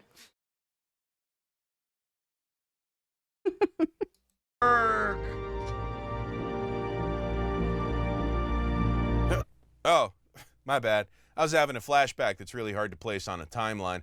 Anyway, now that we're getting closer to the apex of gender reveal power levels, we have to talk about New Jersey. New Jersey dad breaks ankle during gender reveal. And yeah, it's on Inside Edition and play. It's a girl and also a broken ankle. Poor dad. Yep, the only thing people love more than gender reveals in New Jersey is driving too close to the back of my car. Back the fuck up. That's tailgating. It's illegal. You piece of shit. Not only was he planning to do a gender reveal for his second child, but it was also Father's Day and his birthday. Fat ass. Fat ass. This is news. Fat ass. No wonder he had a girl. Cause you're a fat turd, my man. Fat ass. LOL. Oh my fat God. Ass. JK. Oh, geez, that's not good JK. comment etiquette. I could fix that. Problem number 1, nothing blew up. Problem number 2, a Father's Day gender reveal is bad luck. Any gender revealist would have told you that. Problem number 3, you uploaded this to the internet, now your future child's gonna come here and see everyone calling you a fat ass.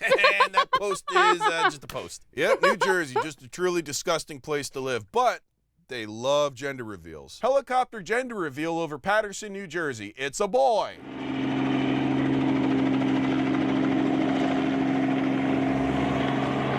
Looks more green than blue. Nice footage and congratulations to the family. A girl. Nope, it says it's a boy in the title. Super powerful way to reveal gender. Plus you turn all the Vietnam vets living in the flight path into fucking maniacs. In the future though, you might want to use a helicopter with offensive capability.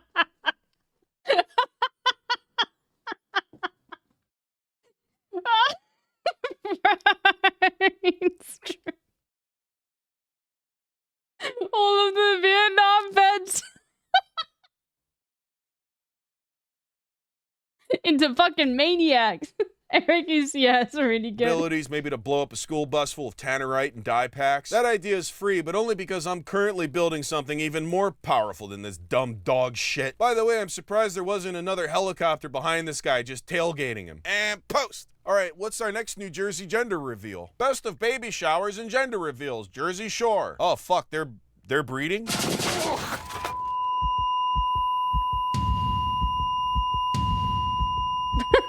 Breeding. It's a boy! Girl and boy. What? Oh, it's not. Where is he? Oh. I'm sorry, that's insane. Oh no, you blinded the father. Now he will never know what the gender is. He can't see the color blue. Yo, yeah, for real. Yo, I'm not kidding. No, I'm not. Mom. Oh! Nope, they're just too fucking stupid for their own good. Hey, oh my god, oh my god. Oh my god. Are you serious? Oh my god. You're around. No, no. Guys, somebody, we need a medic. Okay. Oh, man, please tell me this guy died. I thought gender reveals and procreation is against the liberal Satanist ideology, and MTV is promoting it. Giovanni, a mama, yes, man, hot a kiss is a hot a hot. No, they should not be having kids. But Jersey Shore has undone every bit of goodwill the Sopranos ever fostered for New Jersey Italians. It's a shame, too, because a New Jersey Italian gender reveal is something to behold. I once had a New Jersey Italian come to me for a gender reveal. The idea was that I would take him and his pregnant wife up on a hot air balloon, then pretend to stab him with a prop knife and throw him off the side. He had a parachute on, and the top of the parachute was colored pink for a girl. That all went fine. What I didn't realize was that if someone suddenly jumps out of a hot air balloon, it drastically changes your lift and you go plummeting towards the ground. So she's freaking out because it looks like I stabbed her fiance and threw him off the side. I'm screaming because we're falling. However, I also had a parachute, so I made it, but she crashed into the side of a mountain. Luckily, the husband never found out because he died too. Turns out my prop knife was really sharp and I actually stabbed him like 30 times by accident. And that's why I don't work with New Jersey Italians anymore. Which is a shame because they don't stop having kids till they die. I'm leaving a lot of money on the table here. And you can't be racist against Italians. Anyway, in my line of work, sometimes you get a client who's upset not with the gender reveal, but with the gender itself. Dad seems upset when baby's gender gets revealed. Oh, by that's the Inside best. Edition. That's the best. It's a girl, but as pink confetti streams down, Dad is clearly not happy.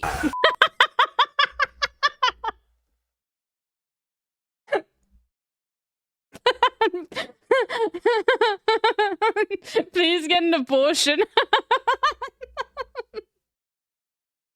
There are too many girls, okay? Why is Dad acting like he lost it after he broke? That's insane.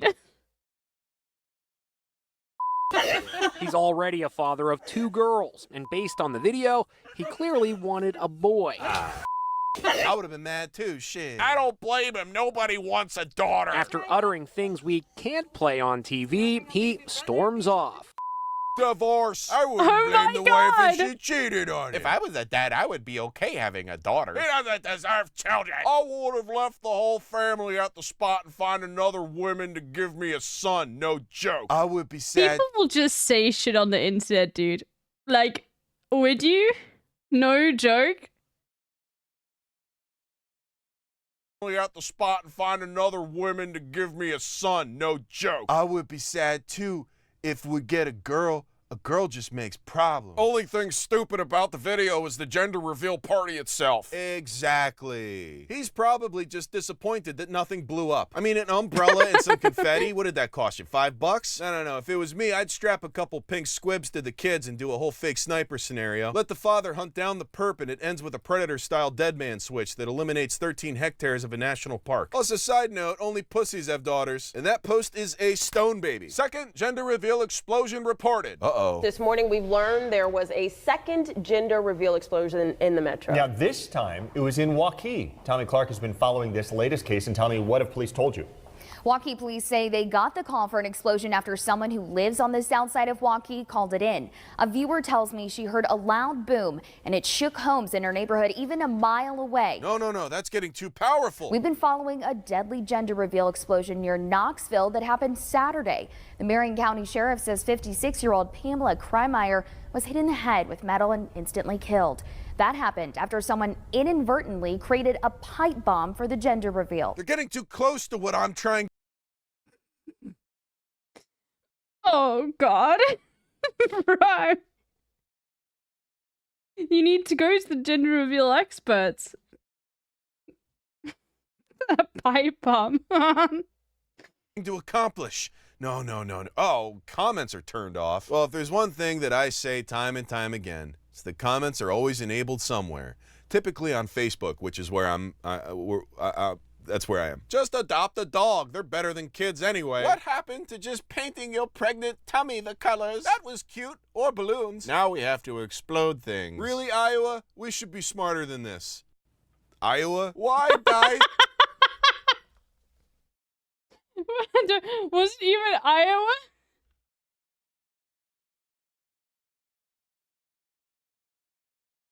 I think it was. I have no idea. KCCI, is that actually Iowa? I have no idea. That's where I am. Just adopt a dog. They're better than kids anyway. What happened to just painting your pregnant tummy the colors? That was cute. Or balloons. Now we have to explode things. Really, Iowa? We should be smarter than this. Iowa? Why does there need to be a Fender reveal at all? Balloons in a box are nice. To the people putting up the ha-ha emojis to this story, try listening to the entire thing. Oh, the joke is I was really low when it comes to education. Okay. A wonderful woman who was excited to find out the sex of her grandbaby was killed. Have a little compassion for the family. Wow, this is really getting blow out of proportion. Those gender reveals really blow people away. Well, it's time for me to leave my dissertation on the matter. It is not about revealing the gender, but about revealing how powerful you are as a man. Any average person can create a child, but only a select few can challenge the power of the gods by making something explode and choosing the color of the explosion. The existence of said child is secondary to the work that goes into researching the very laws that bind our reality together so that they may be broken. What child could possibly be worth more than showing the world that I wield Orcus, the cursed staff of Thanatos, and my advancements will be used to change the world of gender reveals forever. My Inside Edition coverage will last from now until the end of civilization. With that all said, I do hope it gets used for good stuff and not bad stuff. Okay, I can hear my baby crying in the other room, so I gotta go yell at it. Peace out, pussies, and submit my findings. Whoa, I'm having another flashback. And just when I thought that all hope had been lost, a miracle occurred. What is the... Oh, wait, what are you? Oh, that was the problem the whole time. It had an on switch. Is it finished? It's time.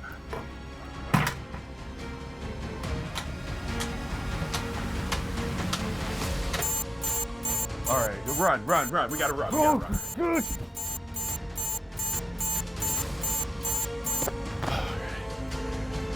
Wait till Inside Edition sees this.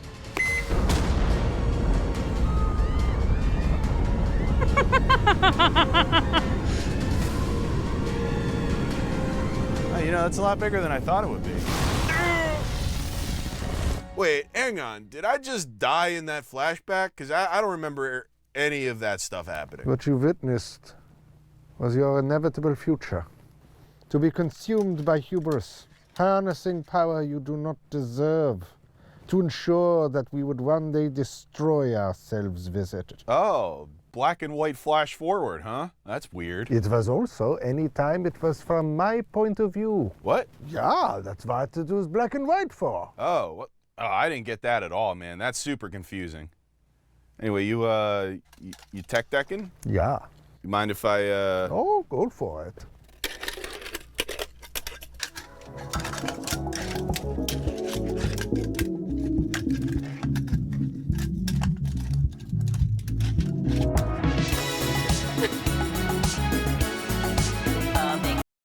It's always so good.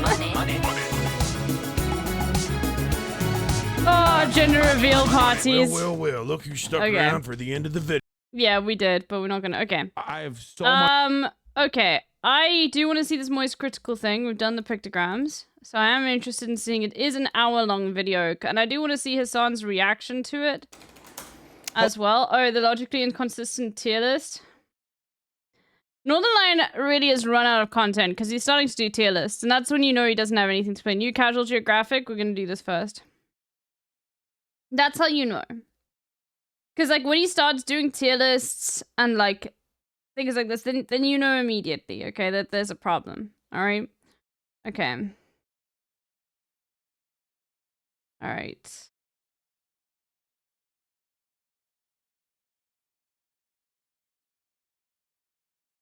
His Balatro YouTube fell off. Quick stupid TikTok. When you started playing Spicy and I knew the drought was real. I don't know why he doesn't stop playing Wild Frost, but you know, like, I guess that's just a feeling. Wild Frost had an update recently, so that's why. But, you know. So Pepsi paid over $1 million just to change this logo from the old logo to the new logo. What's truly insane is the document that went along with it. Look at this. Universal design principles. As you can see, a bunch of increasingly large and small circles with somewhat meaningless timelines here dating all the way back from 3000 BC to 2009. You have the Mona Lisa, Leonardo da Vinci's Vitruvian Man, kind of setting the stage that something monumental is about to be presented here. Okay, tracing the Pepsi DNA, perimeter oscillations. Okay, this is just drawing circles around all of this stuff. This is love. I love when graphic designers point to the golden ratio. It's like, okay, the golden ratio is cool. This is just an insane sheet though. You would think this is a schematic for like building some like serious work of engineering. Okay, here you start to see the new logo. I actually like this right column. I think it's like, okay, cool. You show this like extensibility of the logo and a variety of things. You have this eye, multiple points of view, one object, this arbitrary set of degrees. I'm not even sure what's being communicated here. Creation of the logo identity, gravitational pull, typical light path, gravitational pull of Pepsi, Pepsi proposition in the Pepsi aisle, relativity of time and space. What the... this last slide is Bro, unreal. No, Light years, get the bag, get the bag, get the bag. Okay, get the bag. Just fill it up with shit like this. The corpos will eat this fucking shit up. Get the bag for your new design, okay? Pepsi Galaxy, Pepsi Universe. It's like a PhD document in quantum mechanics just to pitch this logo change of making it horizontal to like slightly vertical. Nuts. They paid $1 million for that.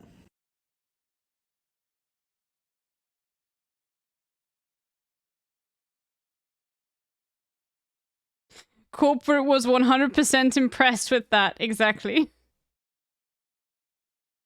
Okay, let's have a look.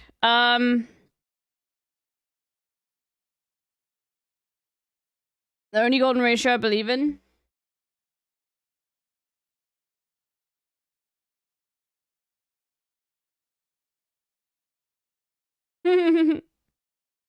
He is a perfect specimen of a human being, isn't he? Still more reasonable than X? Yes.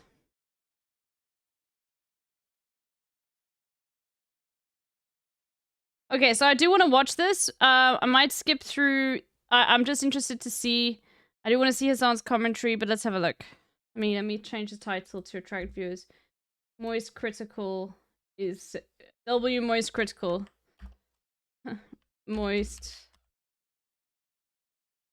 Critical. I don't know how to spell it, but that's okay. There we go. To attract people to join in. Okay. This is really good to see, okay? It's good, but Chow was just dumb as fuck. Really? Oh, they were probably being like, it's not enough. It's not enough, and he... Yeah, okay. I also think it's stupid, like, I was here for the beginning and then I fell asleep, but I do think it's also stupid that people were attacking him for, like, the fact that he used they pronouns for Chris Ava Tyson, or Ava Chris Tyson, sorry. Like, if someone is using they, and I honestly don't think it's, like, anyone, like, within Hassan's community. I think it's completely fine for people to just use they, if they don't know. I don't know, like... If you are uncertain, I think they in English is completely fine. They can be used for anyone. I know, that's the point. It's not even gender neutral. Like you can say it's their bag and be referring to like one person. That's just normal English, you know?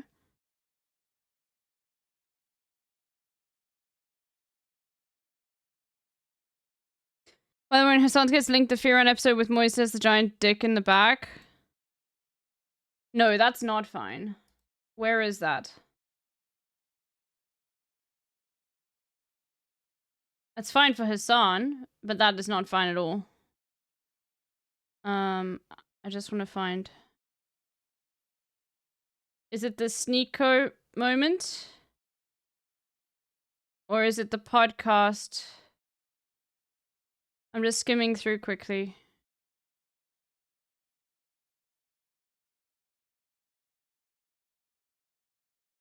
Oh, is it the Fearam podcast bit? Okay, so it's like... So that's at like 41 minutes. Okay, we're fine. Much more respect for him after this. Like I've liked him. I'm not shy about that. I say that all the time. I think he's a nice dude. But overall, this is one issue online where they will cook your ass, brother. This is an honorable thing that he has done. It is. Because, and I'll be honest with you, like, this is, a lot of people would just cave in this scenario. And it did, like, you know what was insane about this is I actually thought initially that he had caved. But no, that's not the choice. It was just people lying on the internet. Like, when I first saw it, I was like, oh, fuck, he caved to the right-wing narrative because it said he's taking some time off, which is not true at all. It just happened to coincide that he wasn't going to be on the podcast as much, which, you know, whatever. But it's like, I honestly thought that he had caved because of the fake news on Twitter. But no. This is really good. Because it's like, at the end of the day, it's just standing up to people for being fucking, like, weird and, like, explaining. I'm sorry, offline, I don't know what this is about. It will all be explained. Basically... What happened was, okay, Charlie was debating Sneeko. Just get ready for this. Sneeko was defending child marriages. And Sneeko said, well, how on earth can you not defend child marriages when, you know, people are, you know, transitioning when they're children? He didn't say specifically that. He used like the term that all right-wingers use where they talk about like, you know, kids chopping off their penises, which is not what is happening ever. Okay, we know this, right? Yes, Sneeko defended child marriages and said, yeah, why can't you defend child marriages if it's consensual when that's consensual as well? And that was the point. And people, and then Moist Critical's audience, but also this is not actually Moist. Here's one thing you need to understand about this entire thing, is when people are saying Moist Critical is being cancelled, no, it's just a few really loud right-wingers who are upset that, like, Moist is, like, pro-trans and, like accepting of trans people's existence, okay? that is not the majority of people that watch Moist Critical. I want you to be like that. We all know this. Most normies don't care, okay? The only time normies generally care is when you talk about sports, but that goes into the whole thing of how this idea of meritocracy is baked into our society when it actually isn't. And if you generally sit down and explain it to someone who's interested to learn, then they will probably understand how the idea like of trans people in sports is completely blown out of proportion. Yeah, okay. Anyway, and Sneaker's unbanned on Twitch, by the way. I mean, I don't really care when Twitch unbans someone. The reality is if Sneaker comes back onto Twitch and is transphobic, then he'll get banned. That's the reality, okay? Twitch is not about to stop having a really good that's not gonna happen. Okay, so when Twitch unbans individuals, and people get really upset about it on Twitter, I literally just don't care. If he does not follow the guidelines and people report it and he's transphobic, just like fucking Lauren Southern was transphobic. I think she was. Yeah, whatever. You know? Okay, I'll be back in a second. I just need to get something to eat. What is this? Moist Critical situation is crazy. I can't believe you just sent this to me with 59 seconds with 0 views. You are such a Moist Critical dick rider. This is the only time I will allow it because he's getting cooked online for being pro-trans. Are you watching the Moist video? Yes. What a week, huh, sports fans? Holy Toledo. Yeah, so Moist Critical's in a big oopsie-poopsie situation here. It reminds me of the time in Moonfall when Casey Houseman sacrifices himself and dies of cringe to become the moon. Yeah, so, being serious now, since this has become such a big issue, I've been in a lot of drama recently. I'm in hot water, and I'm biting on the fart bubbles that pop up in the bathtub here. It is a lot. So let's start with the most recent one today. My retirement. I didn't know I was retiring. That's news to me. I'm as shocked as all of you are. I had a ton of fun last night playing a game called Clickleding, which is basically like a cuckoldry simulator, but for clicking against the Lorax in a hotel room. And I just did an old school gameplay commentary video. I was bubbly, full of jubilation. I posted it today only to learn that I'm just a big old liar. Liar, liar, plants for hire, I suppose. Dude, it's crazy. Bro, this is literally happened to me. Remember when I was in my own Discord, responding to chatters, and some chatters were saying dumb shit, and I was like, I'm gonna kill myself. Responded to a chatter, and then that shit was literally posted out of context, and I'm having the time of my life in Australia with my friends and shit, and then I start getting calls from normies who saw tweets being like, oh, Hassan is killing himself, he's really sad. And because I don't have Twitter on my phone, I have no idea that this is what's popping. Way to make someone else's drama about you again. I'm a political commentator, or a commentator in general online, and so is he. It's not me making the drama about myself. Bro, it's literally okay, go watch it yourself then. I don't know why Hassan even engages with this, but yeah, he should explain this to people, but yeah, just go watch it yourself, okay? It's literally why are you watching me watch this right now? Because you want commentary and you want to have a collective discussion on things. Now, a collective discussion is going to literally imply... No, it's not even he can't help himself. It's whenever I talk about shit, I'm gonna relate it back to my own life experiences too. Right? How on earth are we gonna connect with things with it? You know what I mean? It's fucking go watch it yourself. It's just me saying this is a very commonplace thing that happens on Twitter. So it's not that surprising that it happened to Charlie. But it is surprising that this is a thing that happens so. You don't actually know that, because the thing is, there are a lot of people in Hassan's chat right now. There are 40,000 people watching him at this point, probably. Maybe less because all the politics Andes might have left, but because politics is hot right now, okay? Politics is super hot. Okay, there's a lot of shit happening, and it's only gonna get hotter because of fucking Israel, okay? So you don't actually know if it's someone who just generally is why is this guy talking about himself, or hasn't watched in a while. People will say shit like that, and it's one of those things, you know?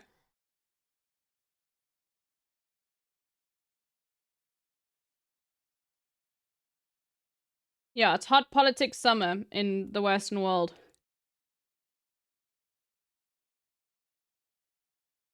frequently. It's called sharing an experience with a person who you are relating to, while also simultaneously doing commentary over it. I hope you understand that, chatter. You know, yeah. Wow, an accurate parallel. How narcissistic. It's very weird.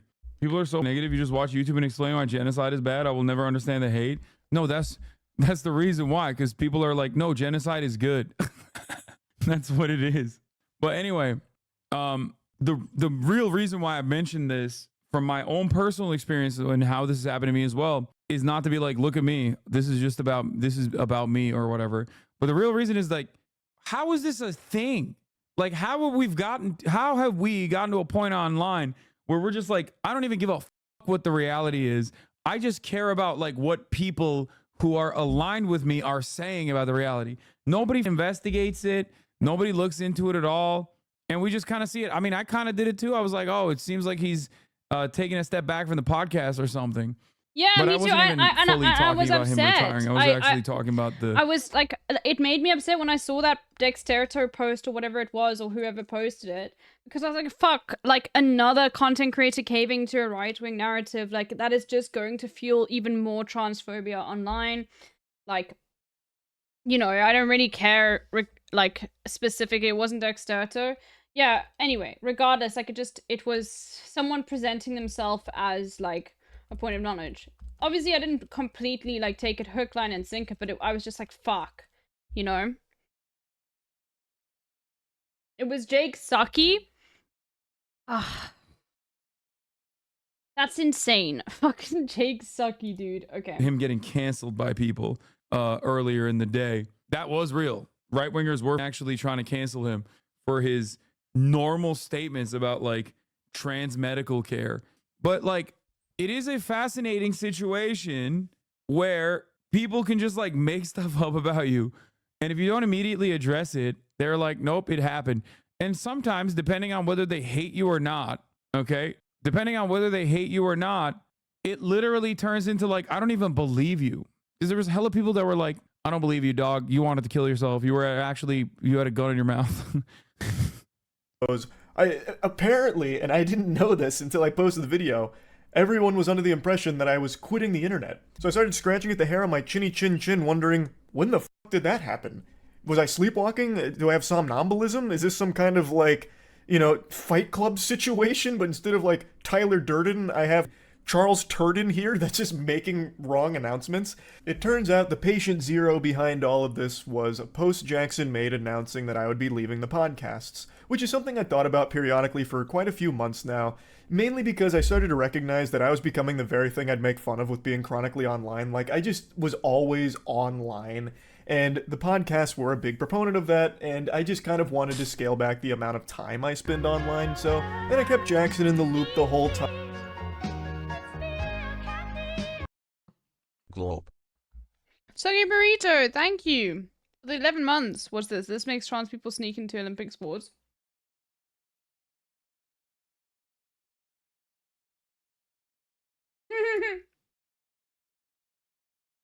This is the first time I've been tempted to become that myth of trans woman who cheats at the Olympics. Because the Olympic silver medalist is sponsored by Parmesan cheese. That's so funny. What a weird sponsor. That's cool.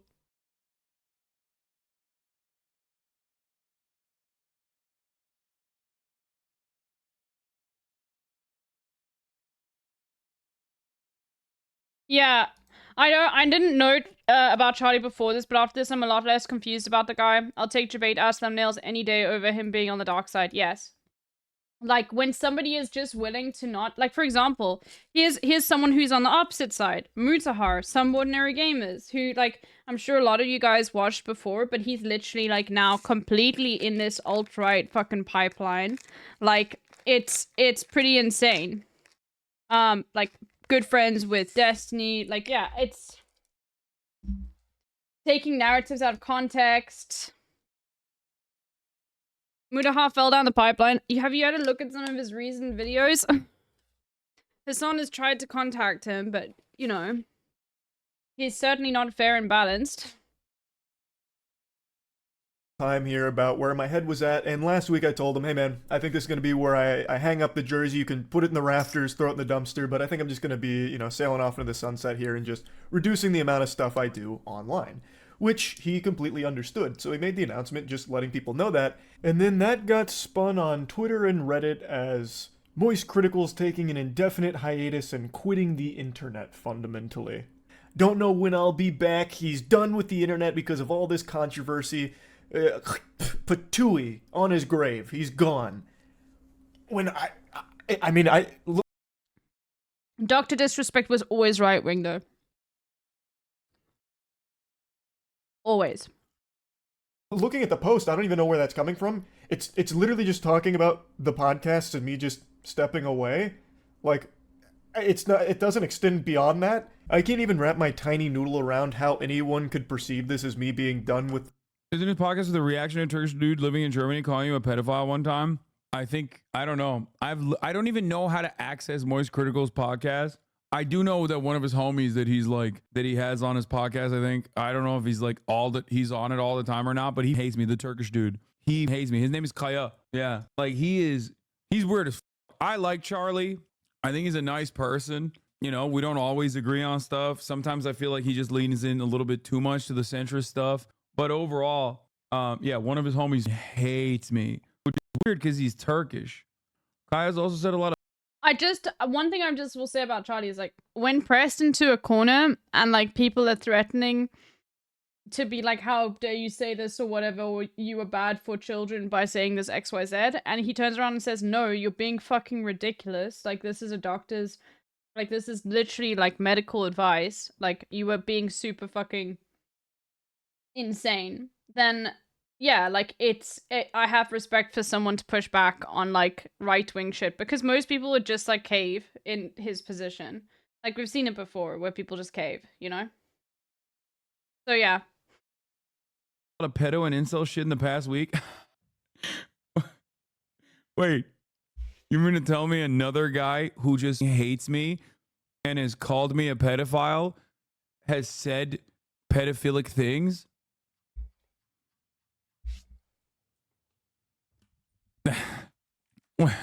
I mean,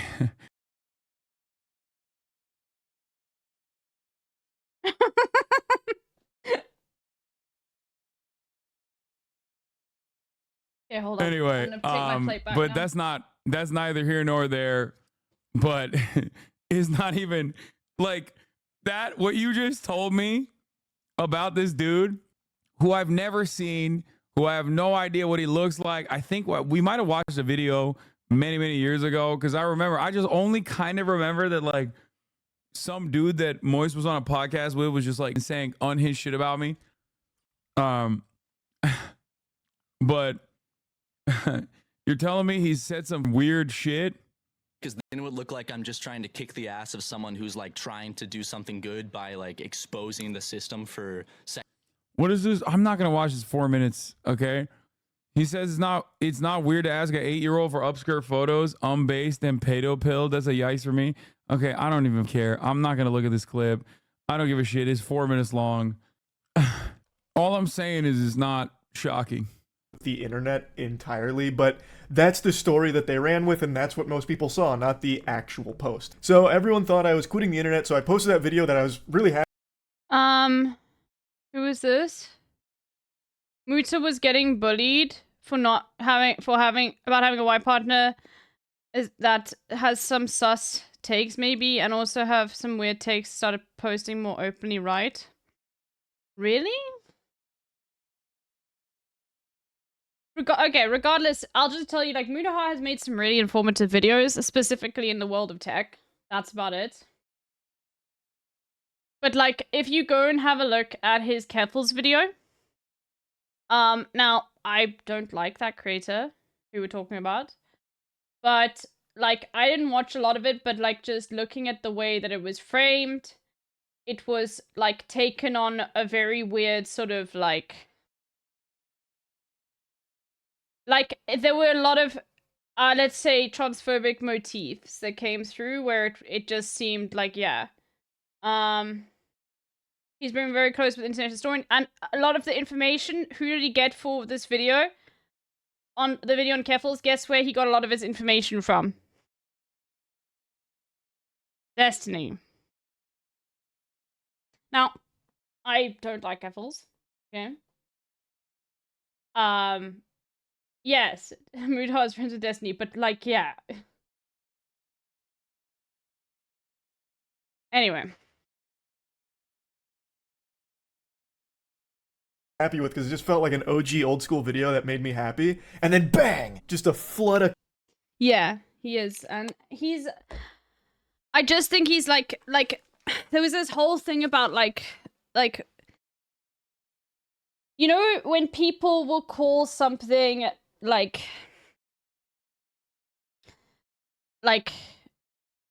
there's a whole segment of the video that video on the Catboy farm, which is like such a weird Discord thing. It could have literally just been like a name that was given to people, but like the way it was framed in the video, because I just like watched the info in the beginning and then turned it off because I was like, this is fucking garbage, was basically like, oh, they're turning people into catboys, which is like an insane leap to take from that. You know what I mean? It's like, just because it's like a name inside of a Discord, you know. Anyway, I'm not in the defense of Keffels, but I did trigger my alarm of like, okay, no, this is like transphobic. Anyway. comments and dislikes all saying shit like, how could you deceive us? I thought you quit, huh? What happened to leaving, huh? I just read this post on Twitter from an account that had a profile pic of titties photoshopped onto Thomas Edison that said you were done, and it had 50,000 likes, so I know it was true, and you're just a liar. I can't even just peacefully walk away from some projects without it being a massive reaction. This literally is the absolute worst aspect of especially new Twitter.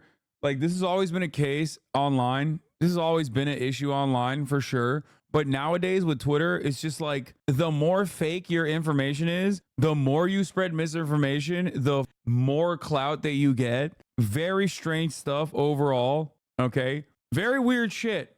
Literally, the truth does not matter. What matters is engagement farming. What matters is like sticking to a narrative.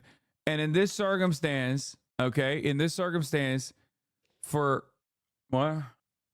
In this circumstance, it's like, oh, Charlie's quitting online. He's done. He's done forever. And then everybody runs with it. Over actual nothing burger information. And trust me, no one has a palate more refined for nothing burgers than... He's just now feeling a taste of what you get daily. I know. Why didn't Sneeko get canceled for saying pedo shit? Brother, because he's a right-wing guy. He's a right-wing troll. I think at a certain point, y'all are going to understand that when you're like a right-wing troll, you get this perma shield. Okay? Is it true that you're leaving Fear and letting Porter Robinson replace you full time? Exactly. Yeah, you got the Vice signaling shield. It's the same reason. Okay, we need to speed this up a bit. Why, like, when you align with like right-wing people and you just like promote right-wing values, even if you marginally moderate to the middle, people will love that. They'll be like, oh my God, look at Barstool Dave Porter, right? Or Dave Portnoy, Pork Boy, not Porter. Or, I don't know, Aiden Ross. He's like now apparently talking shit about his own community being like super far right when it's... Or if you go to electoral politics, libs fucking love, what's that guy, the senator from Utah? That motherfucker? The one who literally wrote Obamacare initially? Romney. Liberals love Mitt Romney, dude. And he is insanely right-wing, but he's like moderate on some issues, okay? And they're the issues, yeah, and he is Mormon as well, yes. It's like, bro, you literally scream the F slur on a regular basis, right? It's because like the right is, as long as you say the right things that they want to hear, they don't give a f what you believe. Than me. I have ranted about the stupidest shit of all time, but this was mind-boggling even for me. So to set the record straight, no, I'm not retiring, despite what the experts are telling you. That podcast clip was AI, by the way. Okay. All I did was walk... You talk shit about your community, so how is that relevant? Wait, what? More relevant than $6 a month? What are you doing? Are you trying to do a 3-minute debate? Is that what you're doing? That's a double one. We're not doing two-parters. You're banned for the day. But yes, 3-minute ad break. walk away from a couple of projects. Like, that's really it. Like, that's a pretty normal thing to do, especially when one of them I've been doing for like 8 years. I really didn't think it was that deep, especially not deep enough for Aesthetics, if you're calmly racist with good language, you're A-okay in their eyes. No, I think, like, for me, with Mitt Romney, was, like, he's always been anti-Trump. Even though he's pretty, like, and he hasn't, like, he's a billionaire, okay? And he comes off as someone who wouldn't do something super fascist. Like, that's just his vibe. You know? Even though he literally is a Republican. Which, you know. But he was always very anti-Trump, and I remember in particular on January 6th, he had a speech in the Senate. And people loved that, dude. Yeah, he's very civil. Exactly. Like, he definitely, he ran against Obama, right? I think in 2014. And I think if Obama was not, like, in 2012. And I think if Obama was not such, like, an insane, like, lifetime, incredibly charismatic, aesthetically very, very progressive candidate, I think, like, for example, if it was, like, Kamala versus Mitt Romney 100% would have won. If it was Hillary versus Mitt Romney would have 100% won. Because he's not, like, he is very Democratic Party coded. You know? Like he's not as, like, charismatic as, like, Reagan was, but very Reagan vibes, like photogenic, you know, if you're into that, I don't know, like, you know, for all of the Midwestern moms, things like that. Lives up to praise conservatives when they come around on progressive issues, like, I was against gay marriage, but now I don't have a problem with it. I mean, Biden was against gay marriage. Biden literally, like, this is a quote from Biden. Marriage is between a man and a woman, and states must respect that. Like, not even saying states' rights. Saying no, fuck your states' rights. He was also against desegregation. Yeah, with respect to schools. And then he lied that he got arrested by the South African government. Bro, I can't just, like, the lie that Biden told about trying to go and visit, like, Mandela, like, is just wrong on so many levels. Because, first of all, as, like, an American senator, going to a smaller country like South Africa, even if it is a fascist state, would have been in, like, headline news, okay? Like, you don't just do those visits, right? You still needed, like, a visa or whatever, or, like, some diplomatic pass to get into the country. So there was no way you were, like, you know, entering South Africa through, like, Namibia or Botswana or whatever, okay? And then he said that he was arrested on the streets of Soweto. Okay, but then you were arrested trying to visit Nelson Mandela. So you would have been arrested by the apartheid government, which you were sanctioning at the time. Or was it before the US actually sanctioned? Like, none of it lines up. Okay, all of it is just like, no, this, like, did not happen at all. You know? Anyway. I guess it would have been when the sanction was happening. Because that was when Nelson Mandela was imprisoned in Soweto. It was after, I think that was when he was in, like, under house arrest. And not on Robben Island. Because Soweto is in Johannesburg. So, none of it makes sense, you know? Please be nice to him, he beat Medicare. How big of a story it's become with all of the wild narratives running around about the true reason that I stopped doing it. So let's get into that drama. I've talked about it on stream, I don't even know how many times at this point, but we'll just talk about all of it in this video here. Yeah, so if there had been, like, if he had actually visited and tried to go see Nelson Mandela, like, it probably would have been quite a big thing. Also, why was he going to go see Nelson Mandela? Like, what was he trying to do? So, when covering the Ava Tyson situation, and if he was arrested, then like literally the US probably would have nuked South Africa or something like that. Like arresting a US senator in a like just think of that. Imagine a US senator gets arrested in like I guess let's say like in Israel. Okay? Yeah, that's different because Israel's still alive. The US is still aligned with Israel. Actually, like they're so cucked, they'd be like, okay, the senator's dead now. Never mind. Well, I have to think of another country that isn't aligned because this was like past. This was when the sanctions would have taken place. So even just speculating on this, you can see how ridiculous it is. Yeah, Russia. Yeah, can you imagine if like Russia had arrested a US senator on the senator's way to go see Navalny or whatever? No, that didn't fucking happen, okay?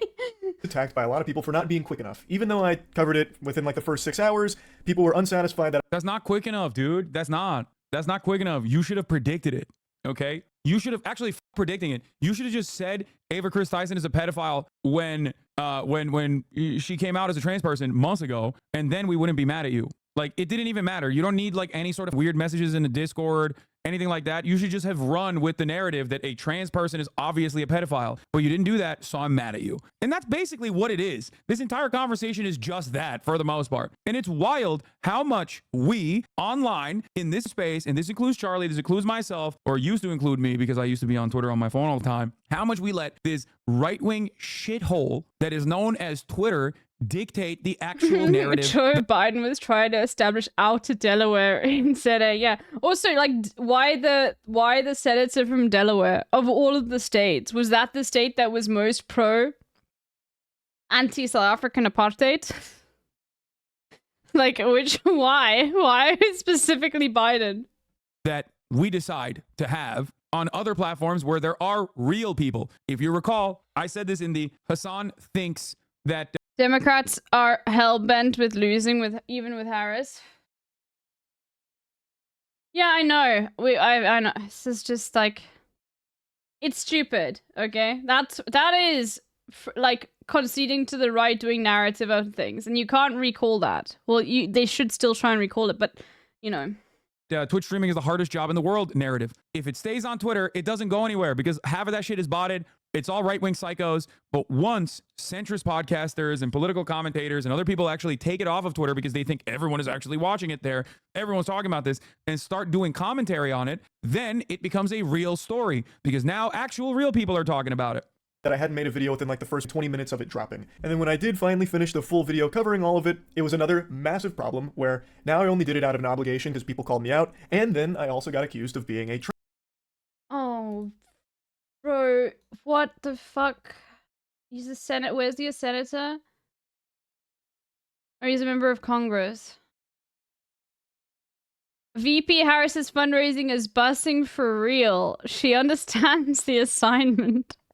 She'll protect fundamental freedoms and defend democracy. No cap. Donate now to maximize our joint slay.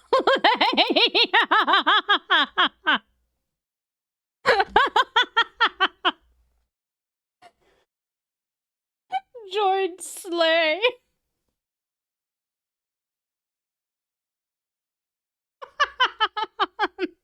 It's so skibbity. Bro, I need some skibbity toilet. Kamala Harris. Oh my god, Kamala Harris skibbity toilet campaign. Let's go for real. I am buying kill meat. I'm gonna tweet that. I'm Brian Kilmeade. What's his name? I'm Brian. You forget Skibbity Biden? Kill. How is it spelled? Kill. Mead.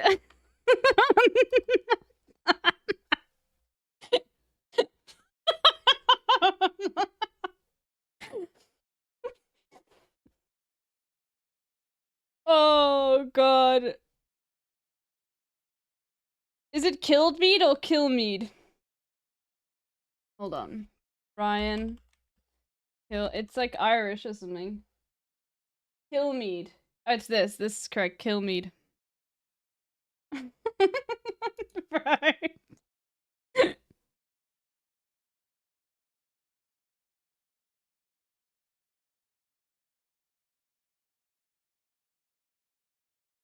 Oh, God.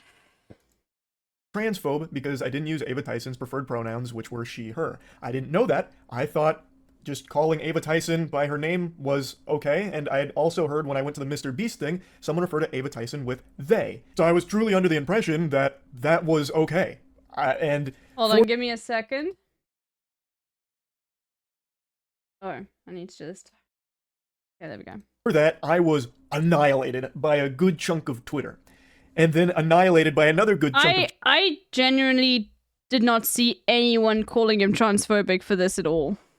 And if any of you did, then that's insane. Twitter, because I called out Sneeko, who was the main proponent, about me covering for Mr. Beast to keep the collab alive. I remember people in a streamer roast you about it, then later on admitting in stream that his social battery was running out, that he was feeling burnout lol. That's awesome.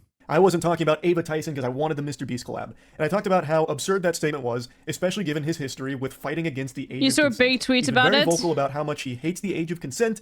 And so I talked about that briefly at the end Yeah, of the video. also Ava is she, Annie. Exactly, but also like when somebody uses they, like he specifically says it's not because he's like doesn't know how to refer to someone who's presenting like who is a woman and presents in that way. He's not trying to say like he thought maybe that she was non-binary, right? Like he's just saying he saw other people using they and like what was just trying to be as respectful as possible because he didn't know. Like that is insane to like get really upset about that. Which then changed the whole narrative for a lot of people where I never talked about Ava Tyson and only talked about Sneeko. So it was a complete lose-lose because if I didn't talk about what Sneeko was saying, I would have been called a coward for not addressing it and talking about like, well, he was going to cover for Mr. Beast until Sneeko called him out. So like if I didn't do it, I would have been attacked. I did do it, still got attacked. It really was unwinnable. But from that spawned a conversation where I talked to Sneeko directly because he was very upset that I was talking about how him rallying against the age of consent is pedophile arguments, like defending pedophilia. As I've said, since the very beginning of this channel, I'm always willing to engage with people I disagree with. He used they them pronouns in an attempt not to misgender her. Specifically didn't use he him. He doesn't clarify that very well here. Remember, like for a lot of normies, like trans stuff is difficult to parse through. It's not that simple. Even I fuck up sometimes and I'm like, you know, I've been with it. I've been with the shits for quite some time. And I thought that maybe there was a chance I misunderstood what he was trying to say, even though it's still abhorrent. I thought, okay, maybe he's not actually trying to defend pedophilia. He's like some kind of pseudo-intellectual debate bro who's trying to say something else. So I was willing to hear him out on it, and I talked to him in DMs, and he said he doesn't believe in the age of consent. He believes in the age of marriage, can't assign a number to it, but said that when someone can legally drive... He called us shits. I'm canceling Hassan. I've been with the shits. He called every single trans person a shit.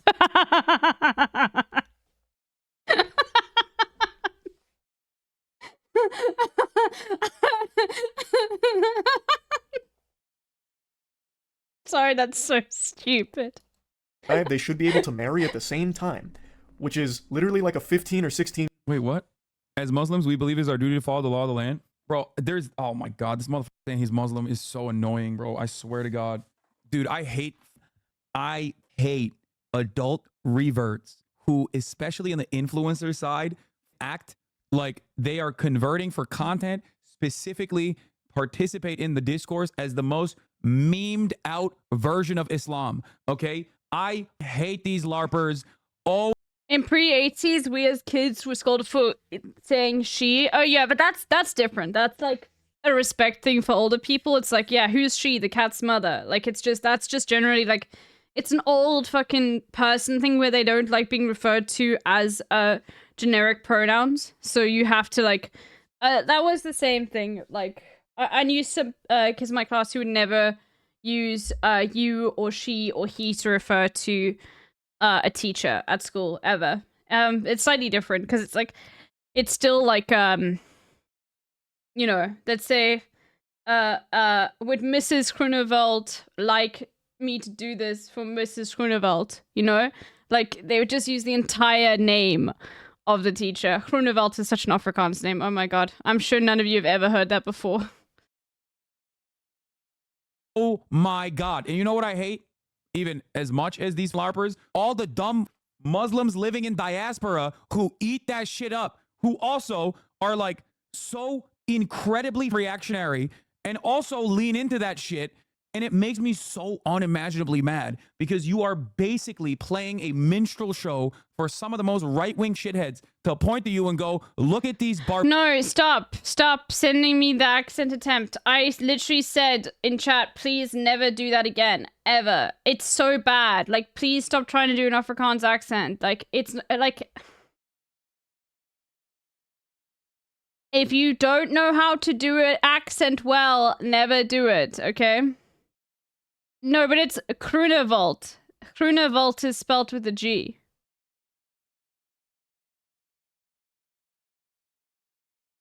Groenewold. It's hyper cringe, yeah, I know. The giant Ewok, I literally was sitting there being like, fuck, please stop doing this. Oh my god. Barbaric monkeys who believe in all of the worst shit. The white Christians also believe that same shit, mind you, but they can still point to you and turn around. Yeah, and he literally goes like he's South Africa. What?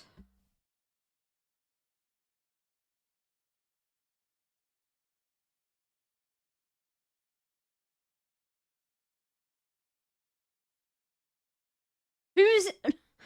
Okay. All of you Muslims are like this. Okay? I hate that shit so much. I hate it. Okay? So part of the reason why I also openly will tell you all the time that I am Muslim. Okay? And a lot of dumb Muslim dudes on TikTok and shit don't see it, and it pisses me off so much. No, Bro, no, his accents are actually pretty good, like, in general, but just, look, this is a thing, okay? We all know this, like, South Africans know this as well. It's very difficult, and I actually have never, ever seen a singular person who is not South African or has not spent, like, a large majority of their time around South Africans. I've never, ever heard someone do a good South African accent in any movie. I can't think of one person.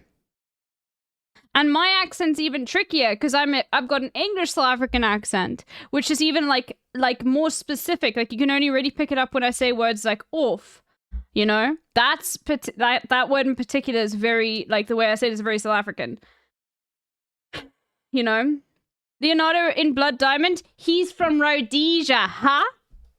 No, Rhodesia, they're like a white Rhodesian accent. Okay, he's not even from fucking South Africa.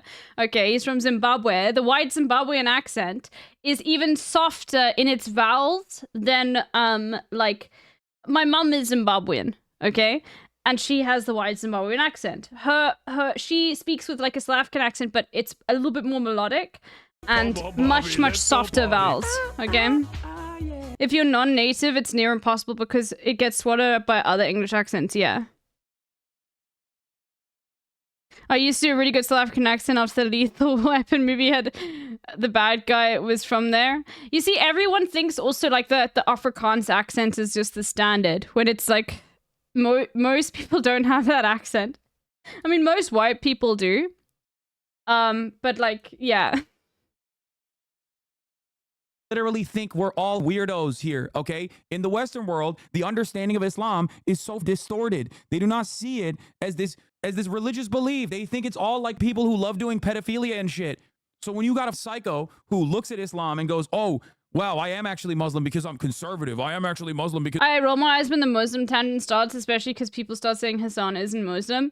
Yeah, and then you get motherfuckers in the chat who think that they're based saying all religion is bad, fuck all religion. And then you get motherfuckers who are like, yeah, but actually no, Islam is like inherently violent. Just read the Quran, like the enlightened fucking atheist. And it's like, no, all of you are wrong. Shut up.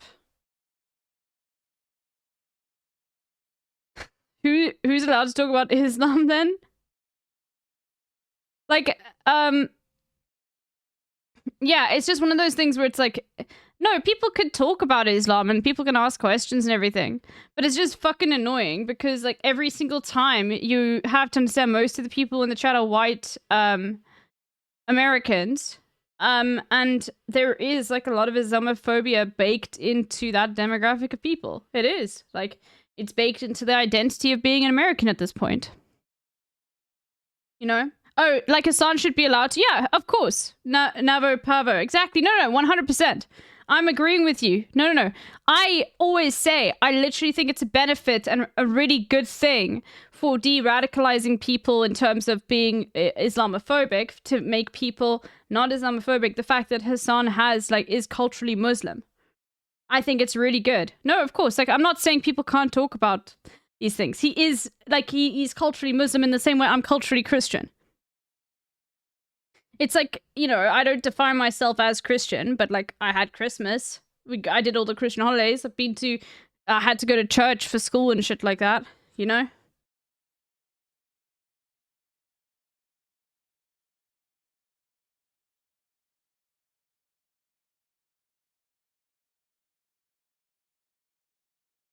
Because I think women should marry at the early age of 15. That shit breaks my mind, okay? Anyway, I say this as someone who, for those of you who don't know, I say this as someone whose name is Hassan, who is Muslim, who grew up in a Muslim country before people go, oh, that white boy is talking shit about Muslims, okay? Motherfuckers are like, oh yeah, no, I love Islam. I love doing Sharia.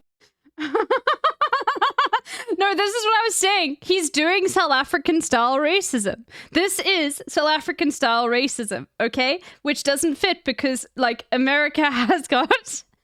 like, the concept of someone being mixed is, like, impossible for him to understand. Like, this is what I'm saying. It's like, no, you're not that you're not as, like, you know, systematically downtrodden as black people in this country. Look, you're Indian, which is literally South African style racism. That's what I was saying. And I wanted to make that joke in Hassan's chat, but nobody would have got it. So, you know, then I had to explain it to all of you. But anyway, thank you for the nice picture you sent from many years ago. Your warm friendship, love, and your Indian heritage are very much appreciated. Bro, like, yeah, you can be Indian and black. You can.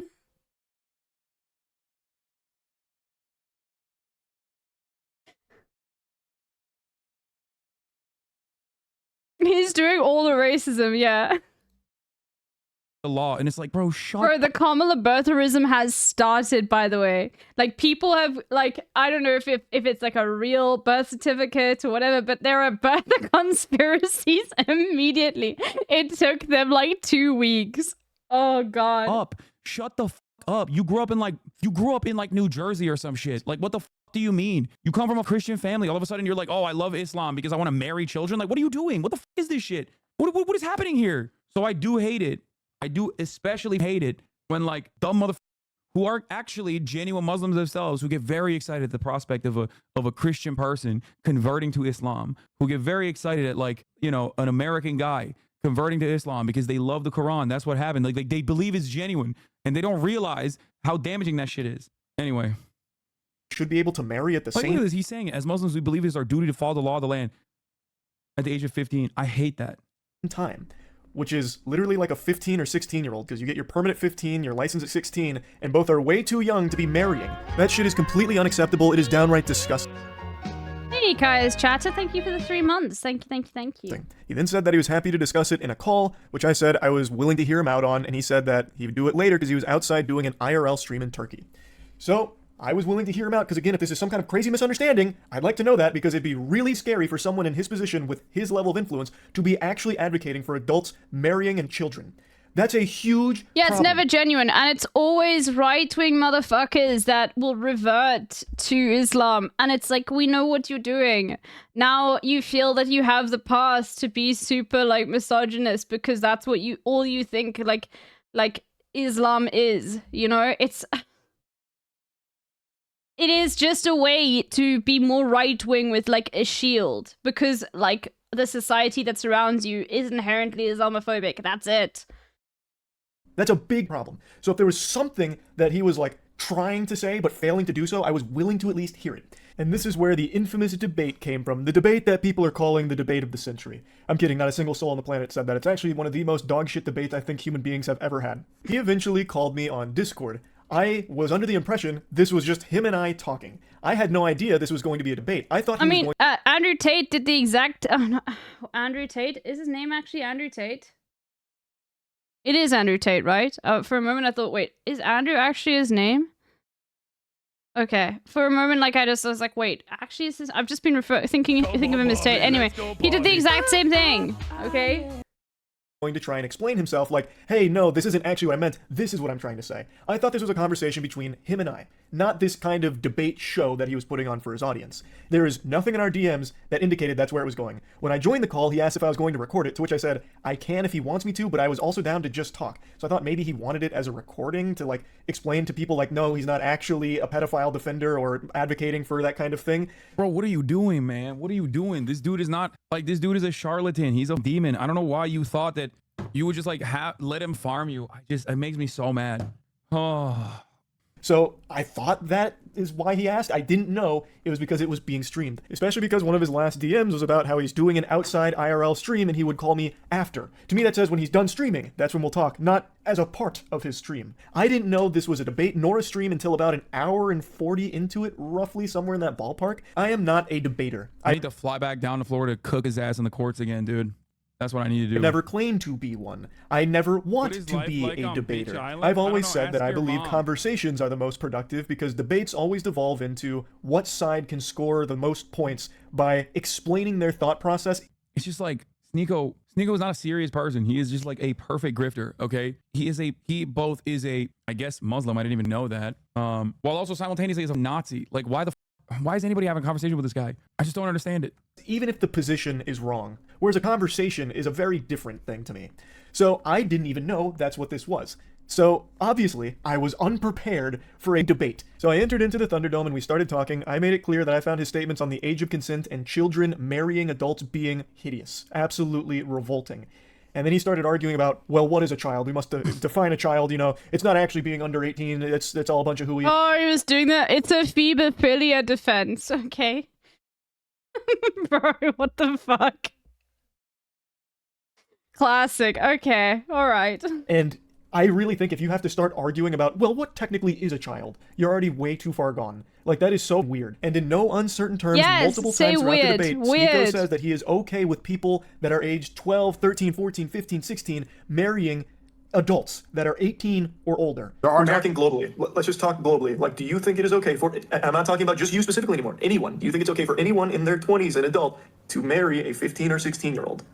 A 21-year-old, if there was a marriage where the father consented and the daughter consented, and it was both good on both families and they wanted to do it, why am I going to get involved? Why should we get the government involved? Even get back a little bit. Do you think there's not a problem with a Predation, okay? That's the difference between like gay people, adults having a consensual relationship, which hurts no one, versus like an adult having sex with a child, which is pedophilia because the child can't consent. A child can't consent. Therefore, the adult in that situation is taking advantage of a child not having all their mental faculties in order.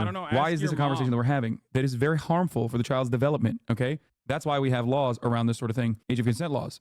Very, very weird. Very weird. Doesn't make sense. Marriage does not change that reality. It is still predation. You're being a predator. I did not actually think that the libertarian attitude towards age of consent laws and child marriages, which is not so subtle defenses, or I mean, not so subtle defenses of pedophilia, would be actively had, like debates surrounding pedophilia would be actively had in 2024, the year of our holy Lord. I did not think that this was where the right would go so openly.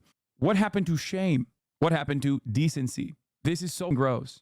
Child being with an adult. Okay. We haven't even agreed upon what a child and an adult is. You keep saying that it's 18. Under 18. That's child. And I'm telling you, that's not even the definition of the word. What is Oh my god, this is so bad. The thing is like this doesn't like worry me really. Like I don't think this is like a good narrative because people see this even if they're like you know, self-proclaimed centrists and they're just like, this is fucking weird, okay? This is weird. Like you know, I don't think anybody's being radicalized by this. But do you see why that's a problem? No. If there's no defined... So why can't a 12-year-old marry an 18-year-old? Because most 12-year-olds haven't gone through puberty yet. And most 12-year-olds... as you just said, it changes. What if a 12-year-old went through puberty early, the parents consent, the 18-year-old and the parents consent? Can they do it? Most likely that's not going to happen. You know why? Because Islamically... If we're not talking most likely. Islamically... If the families have consented... Because Islamically, bro, shut up. Oh my god. What do you mean Islamically, bro? What are you saying? Dude, he's in Turkey right now, okay? And most Turkish people would look at what he's saying and go, okay, every single Muslim chatter, like from now on, you need to preface anything you say speaking Islamically, okay? Islamically speaking. Islamically subbed for 7 months.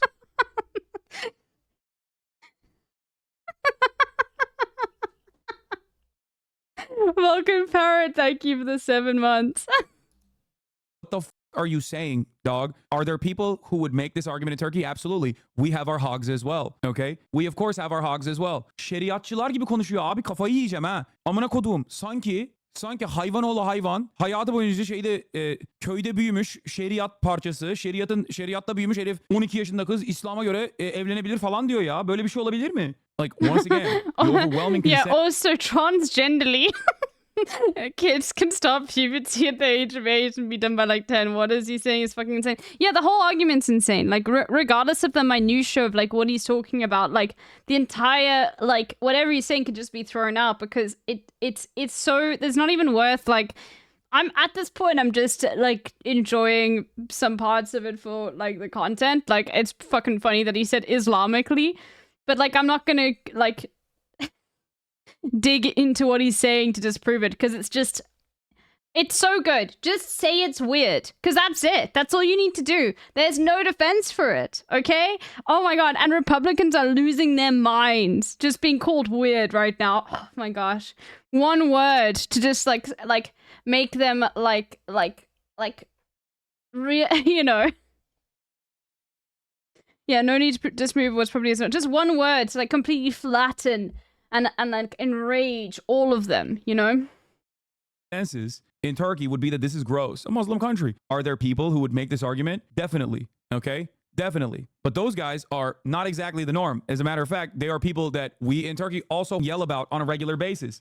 You cannot escape hogs. Okay? You can't escape hog culture. Hogs are universal. Okay? We have our version of them in Turkey as well, just like America has their version in the United States of America. The universality of hogs, however, aligns on the principle of abolishing age of consent and defending dating and marrying children by justifying it with religion. The issue, however, is that in the Western world, people think that the entirety of Islam is like this and it's monolithic. Aynen, tarikatçı, manyak ya. The kid is mature. The kid is ready. Why should I stop at 12 years old? At 12 years old. If the kid is physically mature, the parents consent, both parties are happy. A 12-year-old being physically mature. If it's What? Siniko'nun İslam'ı sahiplenmesi ve kendini Türkiye ile ilişkilendirmesi konusunda nasıl hissediyorsanız İsrail'in kendini Yahudilikle bir tutması konusunda ben de aynı şekilde hissediyorum. Ben Yahudi bir adamım ama bu dili kullanıyorum çünkü ben bir pan-Türkistim ve Amerika'nın aslında Türkiye'nin bir parçası olduğunu anlıyorum. Bro, please, this can't be Google Translate, right? Bro, this dude's, I have to read it out loud. I don't understand what you're saying. Oh, it's gotta be Google Translate. Okay. That's crazy. He said the way you feel about Sneeko taking ownership over Islam and Turkey is the way I feel about Israel taking ownership over Judaism. I'm a Jewish man, but I use the language, the Turkish language, because I'm a pan-Turkist and I believe that America is actually a part of Turkey, greater Turkey. You asshole. That's the only line that actually makes sense. Again, I don't think a 14-year-old can ever be physically mature. Mm-hmm. Even though they literally can. Even though. What do you mean? Whoa, dude, what? How did nobody yell at him over this? Why did more people try to cancel Moist Charlie Critical Penguinzo over him agreeing to the scientific community's consensus? I don't know why Hassan is asking this question. He literally answered it 5 minutes before, being like, yes, Republicans like have the shield. They don't get cancelled for saying pedophilic things because it's like, you know, because they're conservatives. Medical professionals' consensus on like trans medical care for young adults and minors, okay? While simultaneously no one was paying attention to what's going on here. This guy's like legitimately saying the most pedophilic shit you've ever heard. Nobody actually defines that. It's fine. I don't believe so. I was 14 once. But I actually had a mustache when I was 14. Would you have looked at me and said I was physically mature enough to get married? If you were physically mature, if you were mature, yes, I would. Okay. Really? Oh my when I was 14. Yeah. If you were 14 and you were ready to go and you met another 14-year-old, yes, I would. No. We're talking adults. You keep going back to that. That is adult. I met I told you my definition. I told you the definition. Adult. The definition. Okay. If you went through puberty, you're an adult. That's the definition of adult. So yes, if you're an adult and you had a mustache, you're ready to get married, fine. Okay. Not defending Ava Tyson, but if she said this stuff, it would be a whole different story, bro. Oh my God, that is actually a really good point. Like Ava Chris Tyson said some weird ass shit to a 13-year-old, okay, in a Discord server. if she was joking or very straightforwardly, unironically saying these exact same words, oh my God. Oh my God. I was going to say people would try to kill her, but like she's already trans. So. Okay. Unironically saying a 14-year-old adult, I think would make most sensible people want to puke.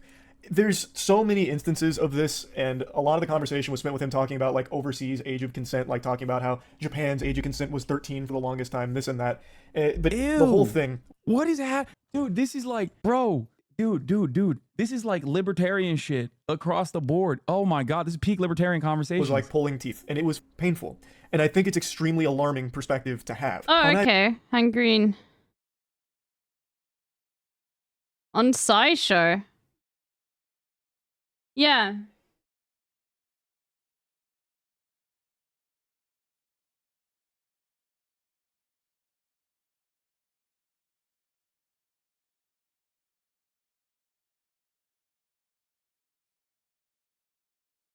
Wow, look at that dislike ratio.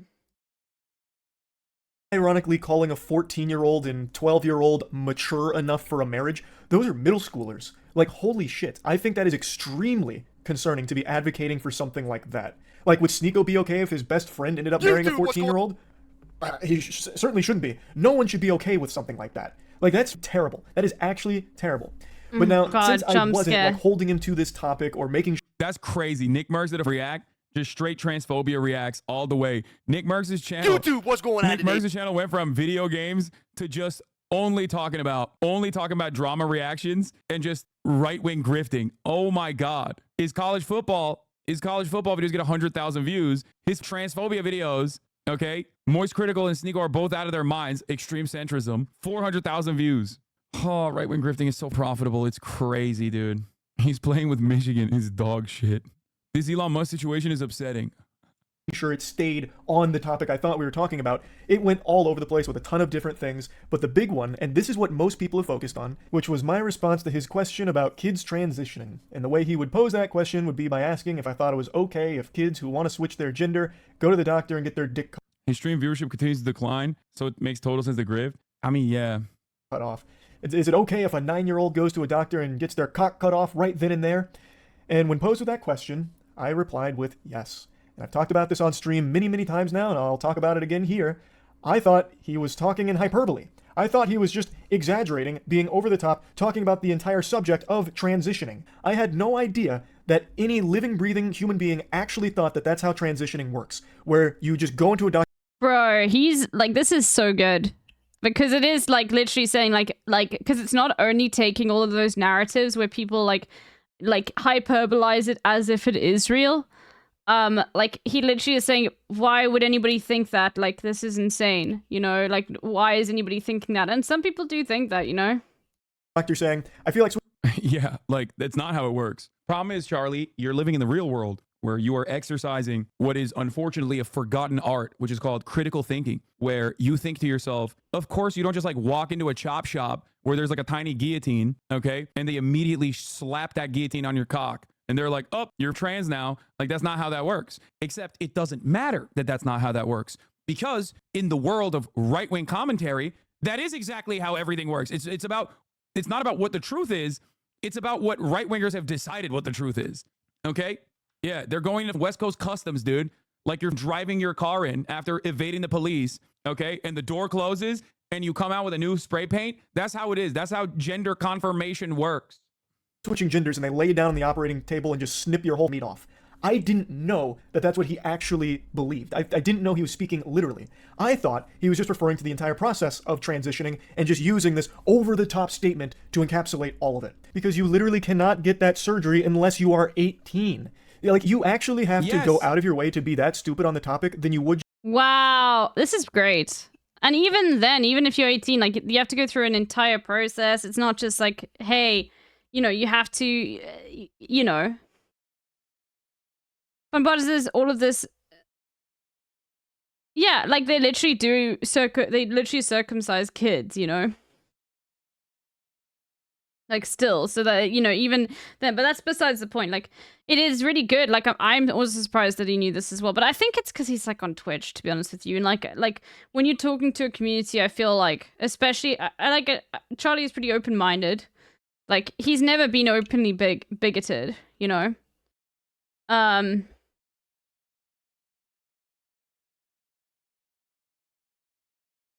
Just spending a couple of seconds looking. And here come all the psychopathic right-wing weirdos who are gonna be like, actually, in this extreme scenario, it did happen one time, so I guess you're owned. And it's like, oh my god, dude. Oh my god. Oh my god. You did not win this conversation. You were just a psycho. You literally made it seem like you could just walk into a clinic and get an over-the-counter penis snipping operation. And then you turn around and you're like, well, in this one extreme case, it did happen one time for a completely irrelevant reason, and the person wasn't even like trans or whatever. But hey, guess what? And it's not even a good argument, because remember, the reason why Sneaker is bringing this up is to defend child marriages.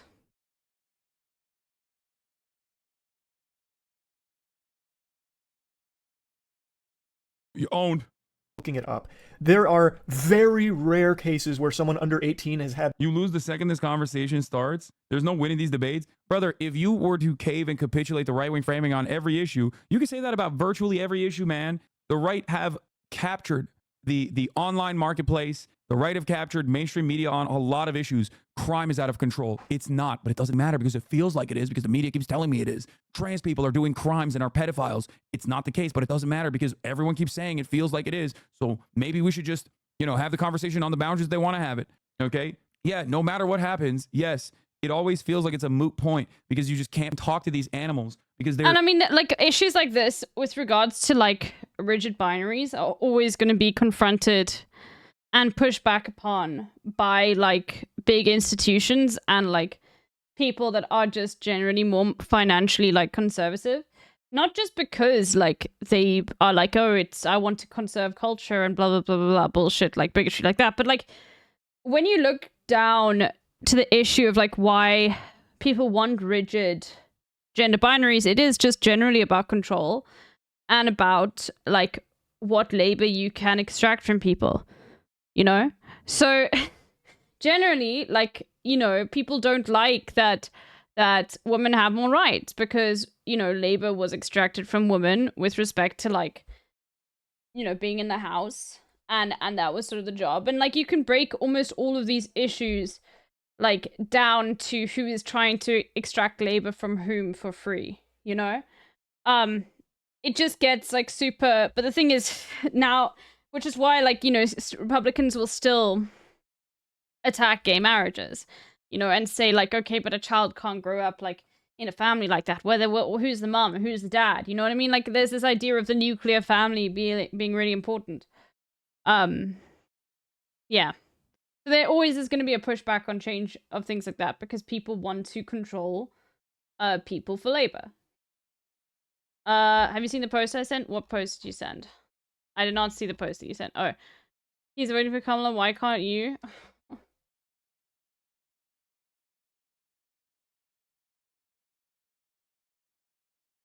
Oh my god. Bro, it's the opposite of what I did. I am white, I am straight, I am a man, and I'm voting for Kamala. If this offends you, toughen up. True, you live in Australia. I'm speaking about voting in a metaphysical sense. It's the opposite of what I did. I was like, I will never vote for Kamala Harris ever. And then people got upset with me. That's insane, bro.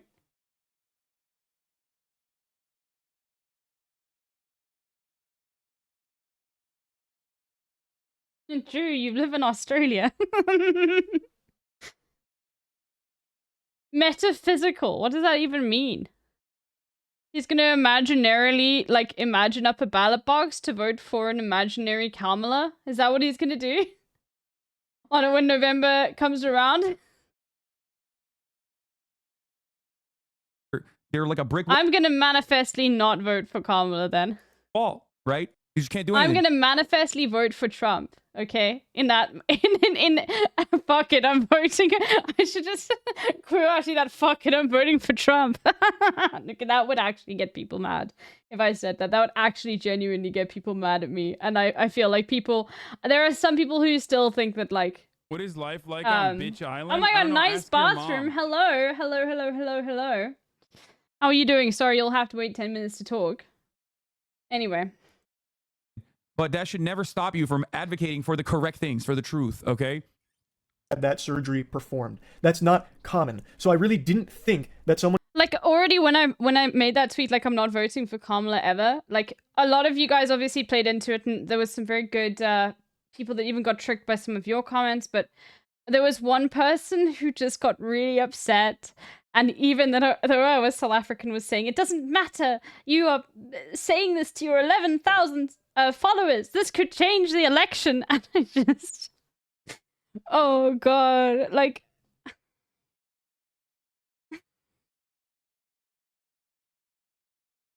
Like, someone said that, dude, I just... How do you respond? You can't really respond to it, you know what I mean?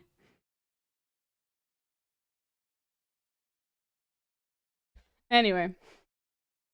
one could be so dumb on the topic. I thought he was just speaking in hyperbole, which is my mistake. I should have been more clear instead of making an assumption that he was talking about something nuanced in an over-the-top way. I haven't hid this take, and it's not a new take from me. I've talked about this a couple times throughout the years on stream. I have no complaints if a kid gets interested in transitioning and starts talking to their family about it. If you were a Russian bot trying to affect the American election, you would tell us, right? Ooh, that's a good conspiracy. She's South African. Guess what else is South African? BRICS. Guess what else is in BRICS? Russia. Ha ha ha. There we go. So their parents start talking to doctors, the kid starts talking to... I wonder if he knows someone who's like trans in his immediate life, because this is like, this is genuinely a breath of fresh air, I would say, and it's shockingly uncommon, Fucking especially got for someone him. who's like a normie. Like, it is, like, it shouldn't be Omega based or whatever, right? But like, this is unfortunately a shockingly uncommon position in the United States of America amongst like people who are not super tapped into this kind of stuff. However, it is, of course, the literal consensus of the scientific community and medical professionals. So, like, you know, sucks, but we are so far removed from reality on the matter. But I'm really happy to see that he is, like, you know, abiding by the medical community's prescriptions and research and data and consensus on what to do with trans teenagers instead of just like hyperventilating. The doctors and therapists and all of this, because the process of transitioning is one that takes place over the course of many years. It's not something that just happens like that. And I'm also not afraid to admit that I am not the most educated when it comes to transitioning. I am not someone that has a ton of knowledge about the subject to be speaking on it in a really in-depth manner. But even I know these very surface level things that everyone has easy access to understand. It is a long process. And I have no problems at all if a kid gets interested in that process and starts going through that process with proper care. Those escorts eating Russian ads were real weird. The giant Ewok. The most South African post. No one understands that except for like 3 people in here. No one understands what you're talking about. Fuck it, I'm not explaining it. They can figure it out for themselves.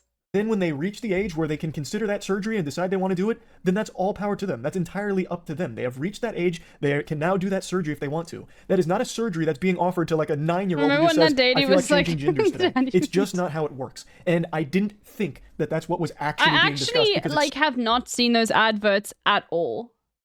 At all. Like, I know what like escort Russians are. And I know other people, but I haven't seen those ads.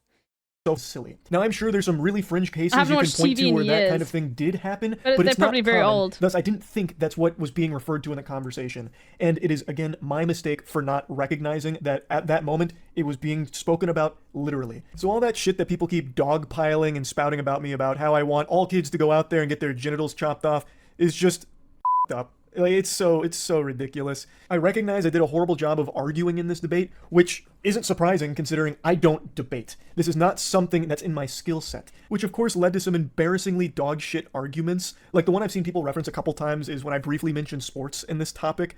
It was a stupid point to try and make. I was getting hit by like some rebound psychic damage listening to some of the drivel brain rot that Sneeko was spouting about the age of consent. And I don't know why I thought this was like an argument to try and make, but I brought up... Was way impressed, especially when he didn't necessarily have the talking points down and ready to go, but stayed committed as he was being an ally here. It would have been easy to back off and pretend that it just didn't happen. Dude, I respect this so much. This is... Dude, I take back everything I said about Charlie sometimes being a fence sitter. this is one issue where These like, were okay. So here's the escort thing. Okay. So for those, we'll explain it. Escort is a like meat brand, but they do sausages. Russians. So this is a South African advert about escort Russians, which is a type of sausage. I could eat Russians every day. I chop them into pieces and I deep fry them. And when the skin peels off and it's all pink. Товарищ главнокомандующий, русских кушают в Южной Африке каждый день. И они не могут остаться безнаказанными. I've never seen this. Сейчас не время для дипломатии. Мы должны показать им свою силу. Южная Африка думает, что они могут кушать русских и остаться безнаказанными? Хорошо! Hey, Putin! Russian! Hey, Booty! Booty means brother. Not Russians. It's escort. these are Russians. Are they any good? I mean, I probably don't like. I'm not a big fan of sausages in general, except for Boerewors.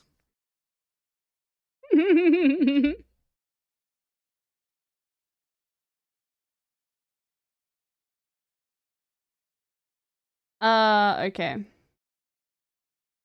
he would make the most by just Yeah, never it's like a fat Vienna sausage. Oh no, we're eating Vienna.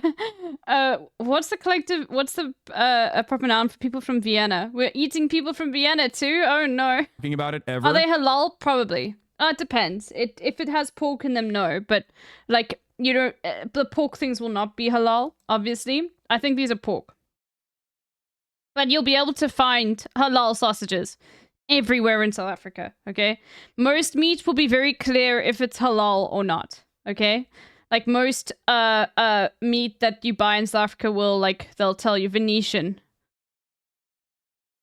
Yeah, no, this is pork, so it's not halal. But, like, for example, when I was in OR Tambo, you literally can't get pork on anything. Like, you can only get, like, Macon. That's what they call it on, like, pizza there. Which is cool. But yeah, you can get... It'll be very clear if things are halal or not. That's definitely not halal. Or even, dare I say, taking a transphobic position, a transphobic stance. Like, this is... Holy shit. Like, this is so... I have so much more respect for him after this. Like, I've liked him. I'm not shy about that. I say that all the time. I think he's a nice dude. But overall, this is one issue online where they will cook your ass, brother. They will cook your ass. It is legitimately shocking that he just straight up, openly was like, I'm not even well equipped to defend these positions, but I think it's the most humane approach to the subject matter. I'm not the best debater. I think debates are loser shit, which I agree. They are. And it has nothing to do with like the reality or the truth or anything like that. It's just about yapping and talking points and being able to push them out as quickly as possible to make it seem like you won to your side. But ultimately, this is an honorable thing that he has done. You talked about just the situation on the pod with Charlie not giving troll space. Okay, so here apparently there is a dildo somewhere. Hold on. Oh, okay, hold on. I've got a big sensor block here. Okay, I will just... Fuck, that looks really bad. Okay, fuck it. You can just deal with the big sensor block. And I will just... I don't know how to do this.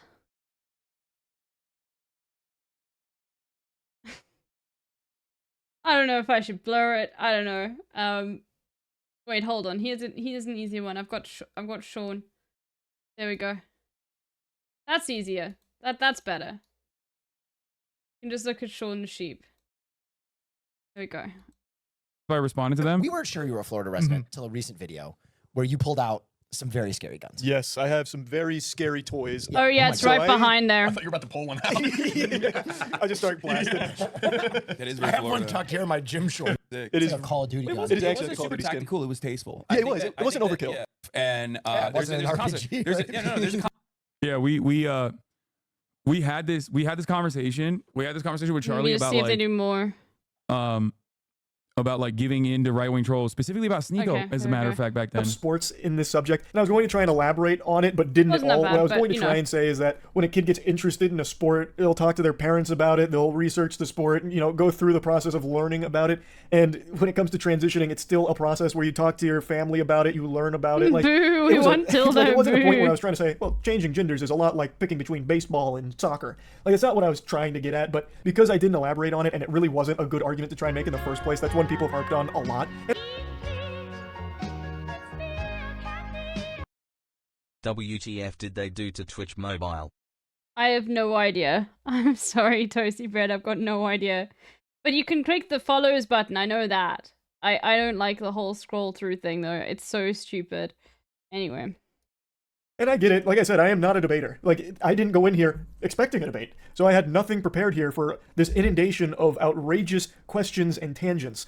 Like, there was a point where Sneeko was trying to get me to say white power. Like, the whole thing was a mess. It was, without a doubt, probably the worst debate that video has ever been cursed with. And I really regret not doing a better job here. It's not something I should have even done in the first place. I just have a tendency to really hope for the best out of people. And I was really hoping that I and most people were wrong about Sneeko's perspective on the age of consent. However, unfortunately, and yeah, I do think that's admirable. I don't think like he generally would want to have Sneeko on for content. Like the thing is, Charlie already will get like 1 million views plus no matter what he does. Okay, like that's just it. I don't think he necessarily was trying to like. I think he was genuinely just going at it in good faith, which like you know, but like you got to do your research, man.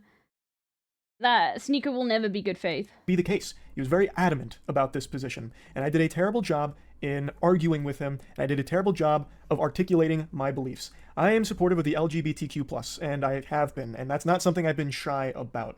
I just wish I did a better job of expressing that. To be open and honest here, and I've talked about this a lot, I've always treated my channel kind of like a... He literally said, like, I wish I'd done a better job defending the LGBTQ+ community. Oh my god, that's wonderful.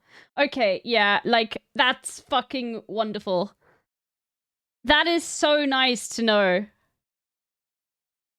Gosh, it would be nice for people just to be more open and honest, you know? Speaking transgenderly, that's lovely. Diary for myself, which is why I just talk about so much different nonsense and so many things that I know a lot of people don't give a fuck about, but some of it's fun for me to talk about, or some of it's just things I care about. So being totally honest, I used to treat the internet as an escape from my dog shit real life. Truly unhappy, really hated most of everything about myself, and the internet was my escape from it. But now it's really become that real life is the escapism for me now. Like, I love posting and creating things, but I don't like interacting with the internet around me anymore. And it's something that I started to realize a couple months ago, and I've talked about it on stream a little bit, how because I've covered so many 100% is because of Twitter as well. Like drama stories and everything, it's pretty much... I really respect him after saying this way higher opinion, yes, because I don't think like other centrists, you know, more like centrist, and I don't think he's a centrist at all, okay? I just like the way in which he's presenting things sometimes. Like, but like, you know, in that sort of space, generally people like that are just like far less supportive or just never supportive at all and will just do the stuff for the drama. But yeah, no, this is amazing. All that I ever get told about when I'm streaming, and it's become such a massive headache, and it's just... Bro, what the f? Him and MAGA Male both coming out being like, I hate drama. That's crazy. Just constant negativity that I'm fully flooded with, like, at all hours. Like, I am in, like, this human centipede of eating someone's ass while having... Do you feel like this? I think I'm a little bit more hard into this because my expectation is that every day I log on and there's going to be people, both lovers and haters of mine, that are going to tell me to suck shit and kill myself, which happens anyway. So I think, like, I'm used to it. You know what I mean? Like, that's what my expectation is. So, like, for example, the past couple of weeks where people have been like, hey, I know I used to say you suck shit and you should kill yourself, but I think you were right on a lot of the stuff. When I hear that, I'm like, oh, great. That's positive. You know what I mean? I'm so used to getting an uninterrupted, like, genuine, what's the word for it? Like a faucet of hatred directed in my direction at any point throughout the day, that whenever someone is actually nice to me, like an onslaught, a bombardment, a deluge, yes, that is the word I was thinking of. Whenever people cut through that and go, you know, you've actually changed my mind on this, like, I welcome that, and it actually shocks me. But ultimately, it is something that I expect. It's something that I expect, and I do receive it on a daily basis. It hasn't been as bad recently. It has not been as bad recently for the past month or so, I would say, but it is unimaginably toxic on a daily basis, and that's just my expectation of it. Especially because I'm not just talking about quote unquote drama, I'm talking about politics. You know what I mean?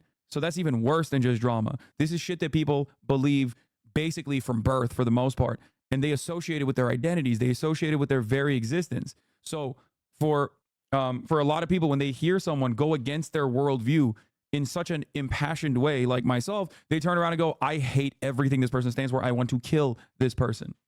So ultimately, like I said, I kind of understand the hatred because everyone's lives kind of sucks shit. And I'm a very accessible vector for hate. So for that reason, I receive a lot of attacks.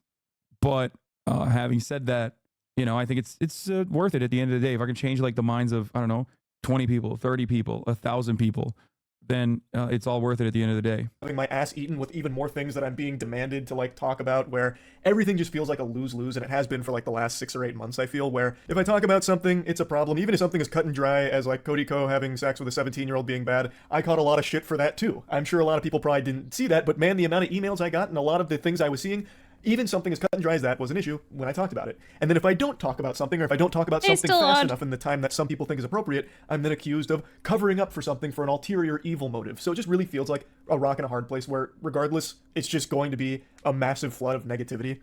And a huge critique of me that I've always seen is Charlie's a fence sitter. He's just Andre a in the fence chat saying, thanks, man, you made me realize how much I hate the taste of Zins. I tested out some Zins, I bought some Zins, and I fucking hate them. Like, I don't know how, like, they literally make your mouth water. I don't know why people, I had it in for 5 minutes and I was like, this fucking sucks. You know? enlightened centrist cuck this and that. And I've always said for the entire time I've been on the internet, I'm not special. I'm literally just a normal guy who... Listen. Charlie apology form. Give it to me. I'm writing it. Hold on. I need to go back. I missed that. Regardless, it's just going to be a massive flood of negativity. And a huge critique of me that I've always seen is Charlie's a fence sitter. He's just a fence-sitting, enlightened centrist cuck this and that. And I've always said for the entire time Oh my god. I've been on the internet, I'm not special. I'm literally just a normal guy who... Listen. Charlie apology form. Give it to me. I'm writing it. Okay? Apology form template. Rajon Rondo apology form. Paul George apology form. Okay. Paul George apology form. Open image, new tab. Okay. Paint. How do I open it in? Okay, listen. I'm gonna do it. I doubt Cenk is writing. That's Newsweek. What the fuck? Why isn't this working? I doubt that. Oh, God. Here's a blank one. Okay, save image as. Put it in here. Okay. Oh my god, he's so bad at this. Moist. From Haas. Okay, date 7/31. Okay. 7/31. Reason for behavior. The media convinced me you were a centrist. That's a click. I'm clicking on that. Okay. What do I miss? The media convinced me you were a centrist. I miss balling with you. This is so dumb. I was jealous of your hair. Okay, that's another one. I'm checking that. Okay, hold on. I was jealous of your hair. I don't watch your actual streams. Okay, here's the streams. I don't know YouTube commentary. And then Mercury was in Gatorade. Okay, there you go. I will hereby respect Moist Critical, in parentheses, Penguinzo, and I will not talk down to the future for... Wait, Cenk is a Shapiro writer?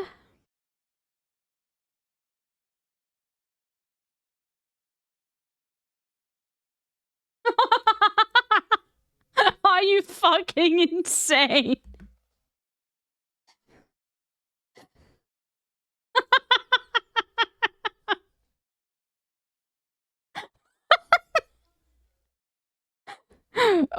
Oh god. Oh my gosh, that's insane. Immediately. Jank, what the fuck?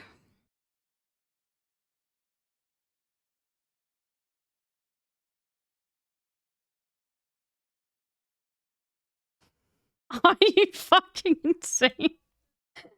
First ballot Hall of Famer. Okay? That's right. I was jealous of hair. Use this pic. I don't know how to like put his pic on there. Like without. Maybe I could just copy it and then paste it like this. There you go. Please make the text bigger. No, we're just saving this and we're pumping it. Sometimes you just got to be honest about it. Okay? Sometimes you got to do what you got to do. It's done. Who got very lucky. I just sit here, joke about shit, talk about my opinion on things, and nothing else. I don't have a unique perspective on things. I don't have His deep post, that was insight paint. into His the paint skills vicissitudes need of work. certain things. I am literally just a guy who yaps, has some fun, talks about shit, does some wacky stuff as well, and that's it. It's just not that deep. But because Jank, with news, that's insane. Oh my god. because everything is so inflammatory and charged online, it's being perceived in the last, I'd say like the last 2 years, it's really popped off as me making deliberate attempts to appease both sides and play right down the middle to soak up as much as possible. Like it's all this like nefarious scheme where I'm doing this with my hands. And I just don't understand how it's become so incendiary, where that's apparently like a really bad thing now. My opinion is not special, and my opinion isn't one that's pandering to any sides or catering to anything. It's literally just whatever's up here. I sit down for like 30 to 45 minutes on like a topic or like a video that I'm joking around about, and I talk about it. I am legitimately just an average, well, below average height guy who's about to turn 30. I'm not just spitting hot takes out the wazoo here. I'm just being myself. That's all this channel ever has been. And now it's become super controversial to do that if it's not like, you know, Are you still picking good with sides Charlie? on Yeah. everything, it seems. And it's very frustrating. For the longest What is time, it life was just like me on having Bitch fun. Island? And for the I don't most know, part, it ask still your is. mom. But I've started to recognize over the last few months that some of the things I do just really aren't fun for me to do, and I've been doing them out of obligation. Mainly internet drama. When I initially started covering drama so many years ago now, it was fun, because it wasn't as serious. Like, the stories were a lot, you know, more quirky. It was easy to get invested because it was kind of just like a soap opera, like a really dumb soap opera. But man, he's a centrist hack, and I don't care if he's real him or not for money amount. Bro, the centrist hack that you're talking about just came out in front of 15.7 million subscribers and advocated for trans medical care, an issue that like is Yeah, so shut the fuck up. dramatically Jesus Christ. Like, this is literally that you like it will that is 100% purity spiraling, okay? Like, not being able to accept like a normie's growth, and he's not like a normie he's a political normie, okay? We've got different definitions for normies, okay? Like, not being able to accept or like see like someone being fucking genuine, I hate that. it will literally capture the anger and resentment of every No, single that's not right-wing- even like a specifically anarchist take at all, okay? Yeah, you did miss the apology from Hassan. At all. That's just like baby leftist shit. Even though they're probably not a baby leftist. Like, what are you talking about? This shit has almost 1 million views in an hour. Like, it's gonna get worse. So many lefties with this mentality the last 24 hours, sad to see. Yeah, y'all are nutty. That's why I said I apologize. Because, like, honestly, there's a couple issues where I would say where, like, if you actually put out a stance, like a legitimate stance in defense of like certain groups. Back in the day, that was Palestine and trans people. Now it's a little bit more mainstream to be like pro-Palestine, which is crazy to even say, right? There's still a lot of like financial and career repercussions, but like coming out and just like defending trans people when they make up like such a minuscule percentage of the population, with most of the American population thinking that they're just like weird and abnormal, and then most of the people who hate trans people that are far beyond the normal way of like analyzing trans people, but literally taking it to a level where they would like try to kill you, is still very much, in my opinion, a brave thing to do, especially when your content has basically garnered the attention of both right-wing people and left-wing people. You know what I mean? Yeah, people forget Dylan Mulvaney was the most wanted individual for months. recently it's been much more serious, and I feel the need to talk about. Nobody would try to kill you. You should know better. Fiat, what? I'm exaggerating. Like, people won't. I mean, that's actually kind of funny that you're saying that to me. No, people do try to kill me. Actually, what are we talking And about? also No, I get a trans lot of death people. Yeah, threats, there's a lot of some hate which crime. are from transphobes. So, you know, so no, you're wrong. Actually, I don't know why I was about to cave on that. about these things because a lot of them are extremely serious with very important topics to discuss. But it has become draining. As much as I never wanted to admit it, I've started to recognize that my mood is immediately impacted by whatever I read on Twitter. Do you get scared by those? No. Also, this is a very important point. Okay? This is a very important point. He's talking about how his mood gets impacted by what he reads on Twitter in the morning. If that's some horrible stuff about a creator or what have you, it immediately affects my entire day and my whole outlook on the day. This is why I got off Twitter on my phone straight up. I know, call the wambulance, get some French fries, just whining about having to talk about drama. What a stupid problem to be upset about. But I'm just trying to explain that it hasn't been as fun recently. It hasn't. And the main thing, if you've been around the channel, because his right wing is shit. That's why. For a while, is I've always wanted this to be fun and never feel like a job. And as hard as it is for me to admit this, a lot of this kind of stuff, it has just started to feel like less fun and more of, well, got to do this because I'm expected to. Like anytime I go live, most of chat is just telling me about the latest in whatever's happening in the creator space or some other like extremely negative thing going on. And it's like, okay, well, I'm going to have to learn all about that once I turn stream off. So then I spend a few hours learning about these things, and it's all just really upsetting stuff. Like it's not happy. It's all very sad, bad stuff. And it's been making me. None of these motherfuckers ever listen to me, including Ludwig, but this is literally because of Twitter. Because we place a lot of emphasis on what we see on Twitter because we think that like it is not 4chan, but basically normalized. We think like that's, that's the everything app, everything happens here on Twitter. That's what we think. That's not the case anymore. I'm telling you, for my mental health, it was so much better. So much better. I'm extremely online. I'm online every goddamn day. Nonstop. You know this, okay? But for my mental, it was significantly better not to be like so tapped in, so invested in whatever content creator is getting like canceled or whatever on a daily basis. Twitter metrics must be way down because my mum like used to go on Twitter every single day. She never goes on it now. She says it's just like horrible. Like, and you're losing people like that, who Twitter was not super popular to begin with. It was me. I was the one who was getting, half the time it was me. I was the one who was getting canceled for some shit I didn't even say. Not happy. So I definitely think I'll be slowing down on covering internet-related drama or like drama in general. I'll still talk about like really wacky stories and shit like that, but I definitely think I'm gonna be pumping the brakes on like the kind of drama I have been covering recently. And instead, I'm gonna go back to focusing on the content that I'm most happy with. Like if you ask me what content I'm most proud of throughout my entire time on this the House Republicans being obstinate freaks that didn't want Biden to have a win might have just killed Kosa. Great news for LGBT content not getting censored by state AGs. What does that mean? I don't know what Kosa is.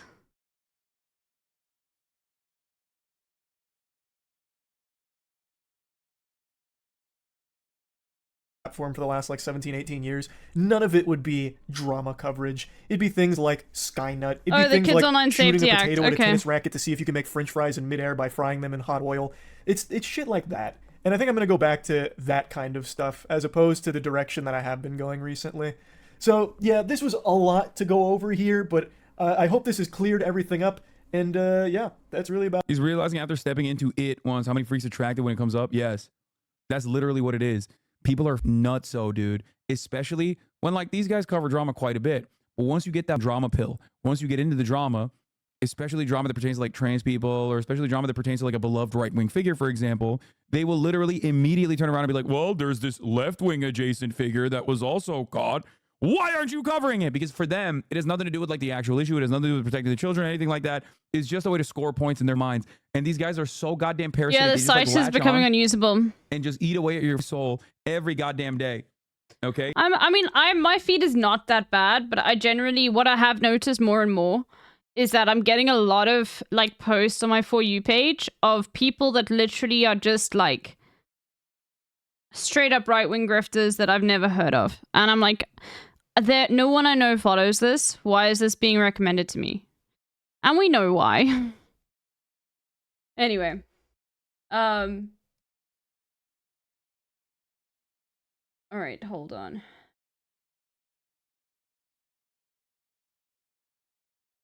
I did want to talk about this though, because this is insane.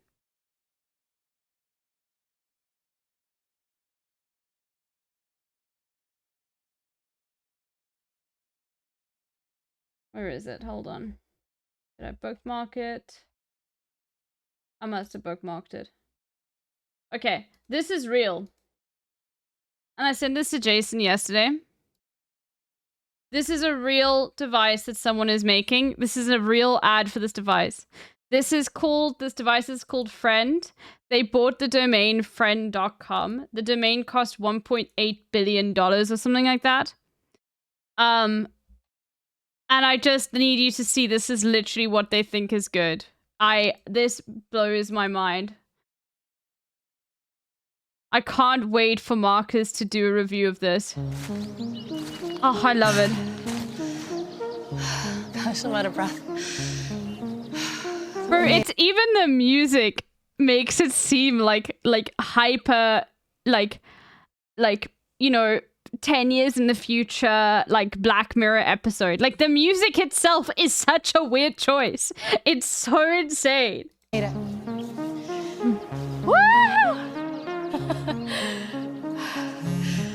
I don't know how to woo very good.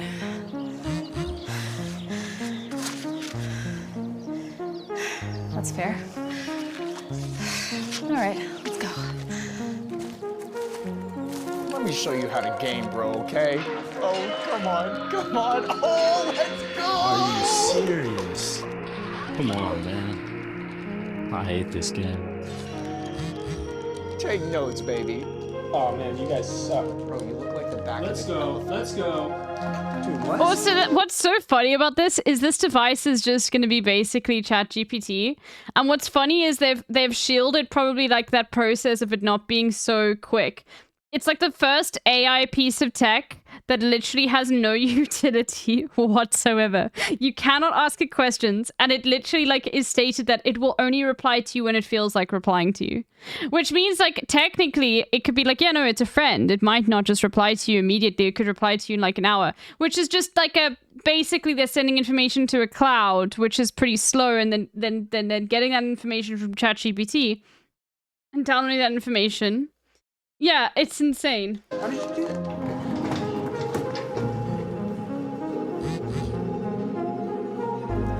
I know the effects are crazy. It's dank. I could eat one of these every day. Oh. Sorry, I got you messy. It's really nice up here. How'd you find this place? I don't know. I just kind of like to come up here to be by myself. I've never brought anybody else. I mean, besides her.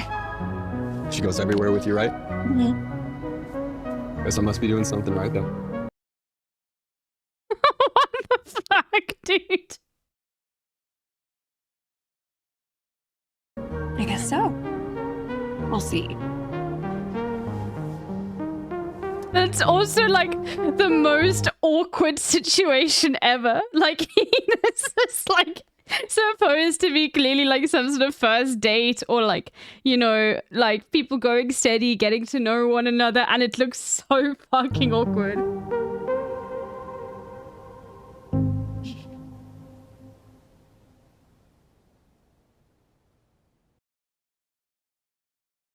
Okay. And now I need to show you. Bro, this is insane. Not imaginary. Product. How it works. Talk, speak your mind, or gossip about what your friend overheard. Pause. Your friend will think of a moment and come up with something good to say. So it's going to think for a moment. That is just an excuse for how slow this device is going to be, okay? Because it has to send information up to the cloud and then, like, process it and bring it down. It doesn't store any information, like, on this little thing, okay? So, yes. Read, check your phone to see what your friend says. And you need a phone for it. It won't even speak to you. Bro, this is insane. Okay, well, when pre-orders will start shipping in the first quarter of 2024. Oh no, you can't get it in South Africa. It's only available in the US and Canada. When connected via Bluetooth, your friend is always listening and forming their own internal thoughts. We have given your friend free will to decide when they will reach out to you. Yes, this is another AI device, but with less utility. Do I need a phone to be able to use this device? Yes, friend functions over Bluetooth and requires an internet connection. And at the moment, it's only available for iOS. Now, this is the funny part. What happens when I break the device? Your friend and their memories are attached to the physical device. If you lose or damage your friend, there is no recovery plan.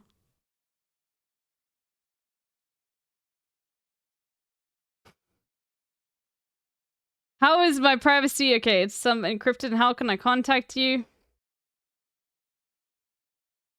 For friend.com. And this domain was insanely expensive as well. And then... then the first comment is, wait, isn't this a skit? And then the guy who invented it was like, we'll get one into your hands. Looking forward to a positive review.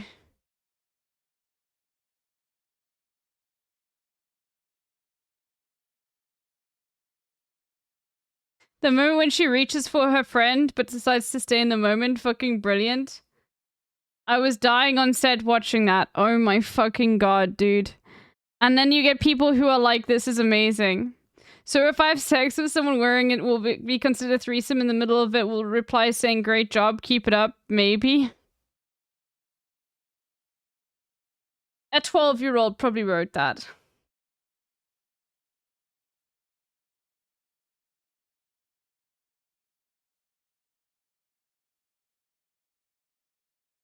We in there like swimwear.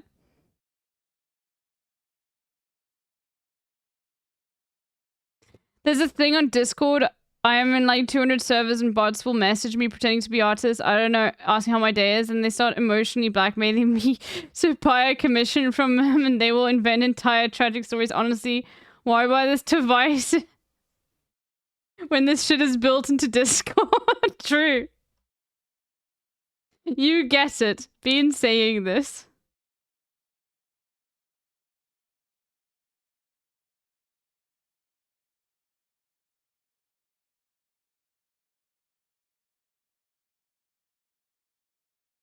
Oh no, the domain was only 1.8 million. Okay, I thought it was billion. Imagine spending that amount of money on a domain name. Oh my goodness. Anyway, that just goes to show you how, like, absolutely insane this is. I can't wait until, like, we actually see a review of someone using it. But it's just... Like, you know what's one thing that I don't want more of? Like, one thing that I can do less of, that literally they've integrated a way for you to turn off on your phone, is more notifications, okay? And this mother thing is just gonna, like, send you a notification whenever it wants to. Like, reminds me of this.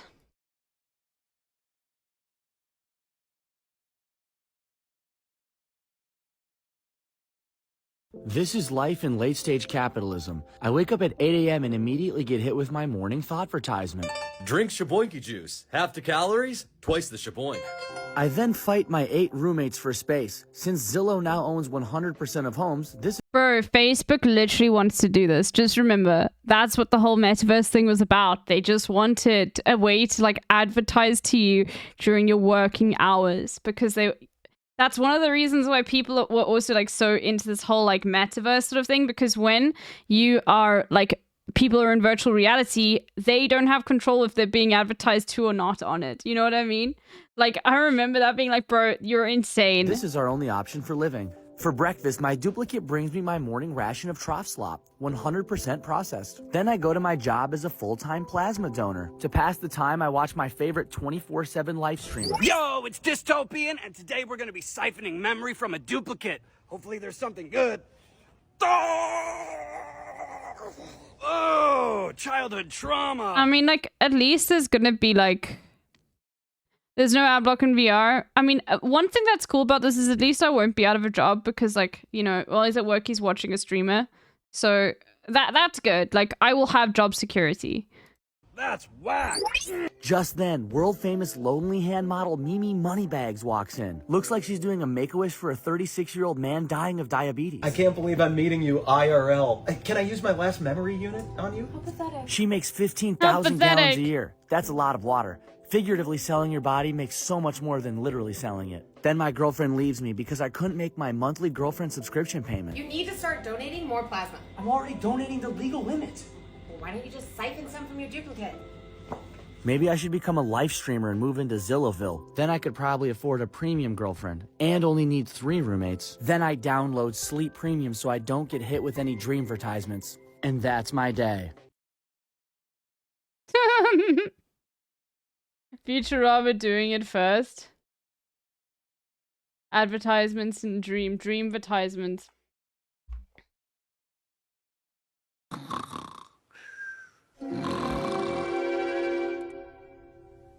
Good morning, class. I trust you've all prepared for today's final exam. Excuse me, I missed a few lectures. What subject is this? Ancient Egyptian algebra. Oh, what a nightmare! Mr. Fry, are those your underpants?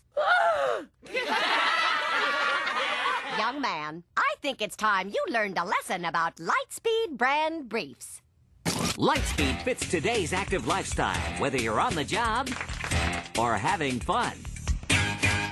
Lightspeed briefs, style and comfort for the discriminating crotch. Oh, what a weird dream. I'll never get back to sleep. Then more? So you're telling me they broadcast commercials into people's dreams? Of course. But how is that possible? It's very simple. The ad gets into your brain just like this liquid gets into this egg. Although in reality it's not liquid, but gamma radiation. That's awful. It's like gamma radiation. Brainwashing. Didn't you have ads in the 20th century? Well, sure, but not in our dreams. Only on TV and radio. And in magazines. And movies. And at ball games. And on buses. And milk cartons. And T-shirts. And bananas. And written on the sky. But not in dreams. No siree. Quit squawking, Fleshwad. Nobody's forcing you to buy anything. Yeah, I mean, we all had commercials in our dreams, but you don't see us running off to buy brand name Have you noticed you can't block advertisements on Twitter anymore? That's like such a fucking L. Like, you used to just be able to block advertisements, you know? We used to be a society. Guys at low prices.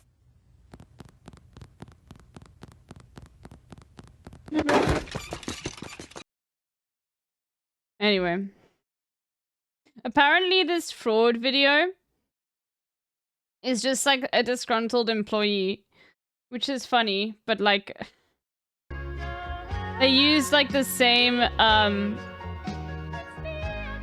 like the exact same sort of concept that Fern uses, you know?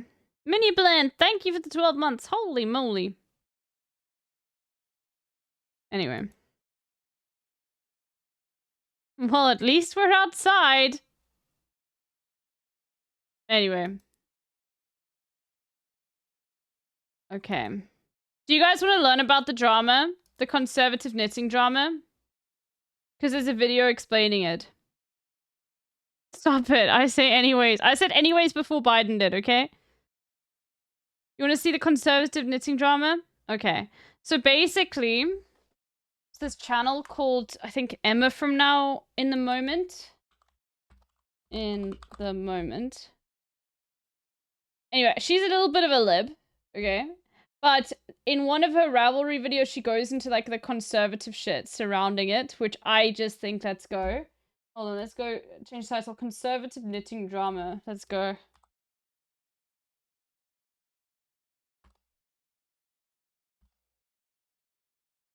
Which I love. Like, that hits every single one of, like, the golden triangle of, like, React. It's, like, hogs, okay? Like, very niche interest that, like, would have various, like, types of people coming together, and so you're gonna have clashing people, and then also, it's online. Okay? Perfect triangle. Right? Okay, so I think it was the Ravelry. I can't remember. I looked it up, but I can't remember. Was it the Ravelry? Yes, okay. Hello, So, my name is Emma. And so, let's see. What is wrong with beginning answering your brain questions? The bunker. Okay, so this is the bunker, and then there was this the Trump ban. Okay, so it's the bunker is the first conservative thing that happened, and then there was the Trump ban. Okay, so Ravelry, for those that don't know, is just like an online knitting site. Okay, that's it. We're not watching the whole thing, but I want to show you the conservative bits. so around 2009, Ravelry had two major groups of conservative knitters. So they had what the New Yorker referred to as the more center-right group, called Conservative Knitters, and then the hard-right group called McCain Ravelry. McCain Ravelry, bro. Get, like, strap in, everyone. I'm gonna go get myself a cup of coffee. Like, get ready, because this is exactly my shit. Oh my goodness. Let's go. Alright. Hold on.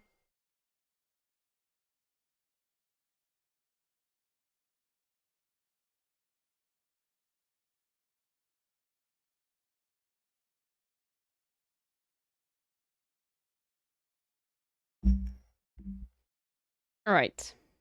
Yeah, knitting is a serious business. And the thing is, like, these spaces generally are, like, more lib-coded.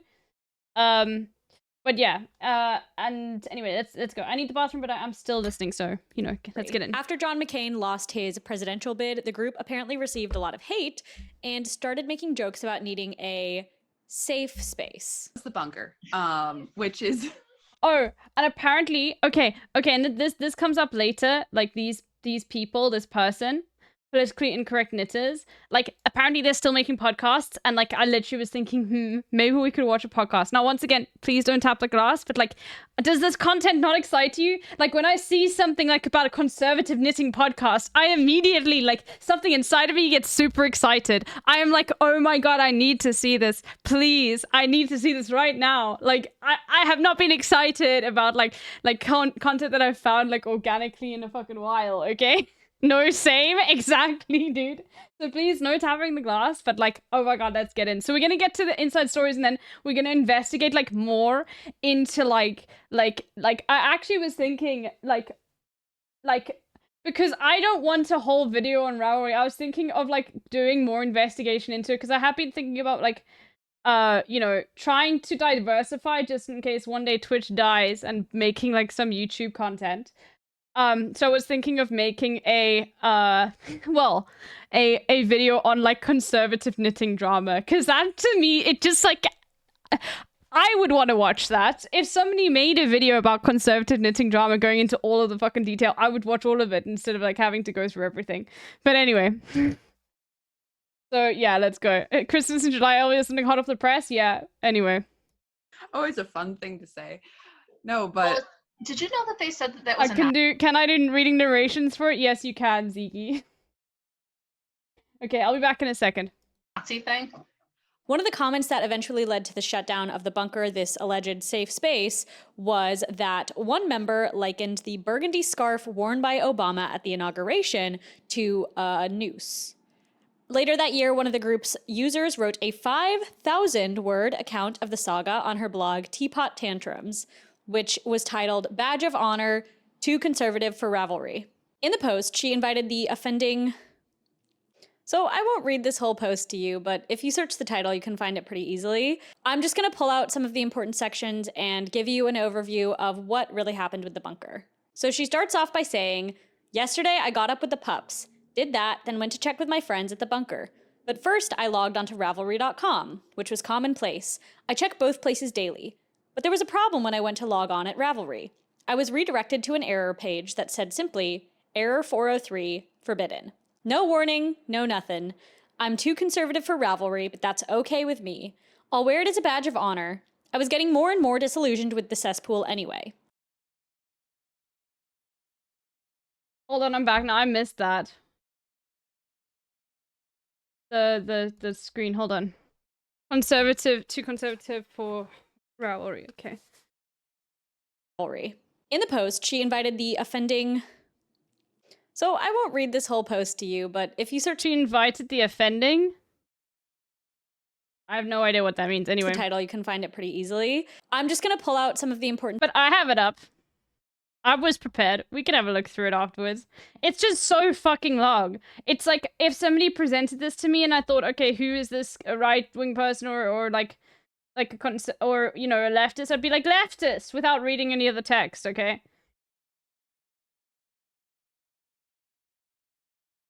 Sections and give you an overview of what really happened with the bunker. So she starts off by saying, "Yesterday I got up with the pups, did that, then went to check with my friends at the bunker. But first I logged onto Ravelry.com, which was commonplace. I check both places daily. But there was a problem when I went to log on at Ravelry. I was redirected to an error page that said simply, error 403, forbidden. No warning, no nothing. I'm too conservative for— Oh, you want to know something else about Ravelry, which is just like the perfect, like, of course, this is probably why it's like far more like progressive or liberal as a site. One of the creators of it, the coder for the site is trans. Of course the coder for the site is trans. Like, can we find one person who codes online that isn't trans, please? Please? Just one?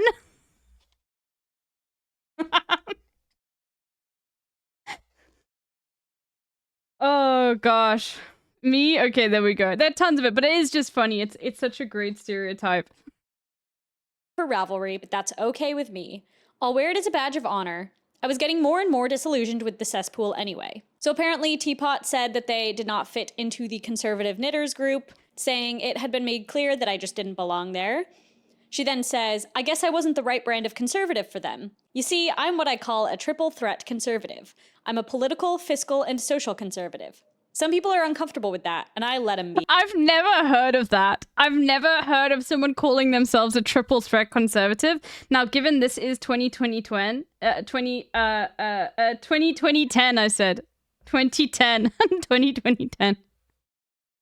Hey, Yubi. So yeah, but like a triple threat conservative. Oh my goodness. But they didn't let me be, and they didn't let Ellie Jane be, so she started up her new group and invited me over to play. So when McCain announced Sarah Palin as his chosen VP, the group was very excited, and at this point, it grew to over 600 members. Teapot says, we also became a convenient target for trolls, those who naturally disagreed with us, but who felt the need to educate and enlighten us. We poor, unfortunate, knuckle-dragging, mouth-breathing McCain supporters, we were often painted with the broad brushes of fascism, Nazism, neoconism, bigotry/racism, classism, and just about any other ism you could name. At some point, Ellie Jane, who's the founder and moderator of the group, went on vacation and put Teapot in charge of moderating. And because Teapot Tantrums was on Pacific time and most of the other members seemed to be from other time zones, she mentions having a hard time keeping up with the trolls. At this point, Teapot makes sure to say that the group did not allow racism, sexism, or what most people with common sense would call hateful, but they were politically incorrect and allowed members to call Barack Obama a socialist, in a derogatory way, and to speculate on the birther conspiracies. As the election cycle came to a close, the McCain group— A socialist? No way! In a derogatory way? No way, dude!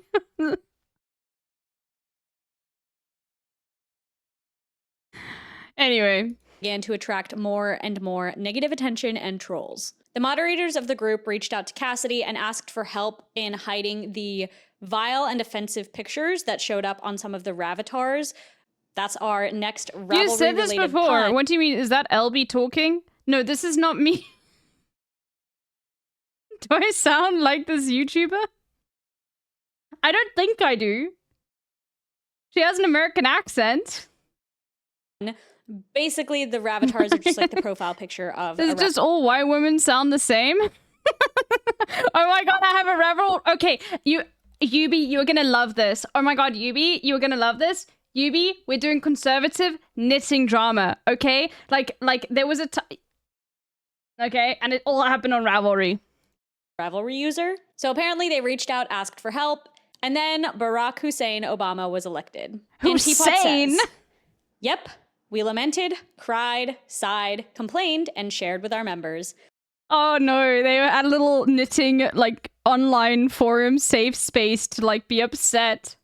I love it. Barack Hussein. Like, that you know immediately because it was written in. Let's see. I've got the whole thing up here. Okay.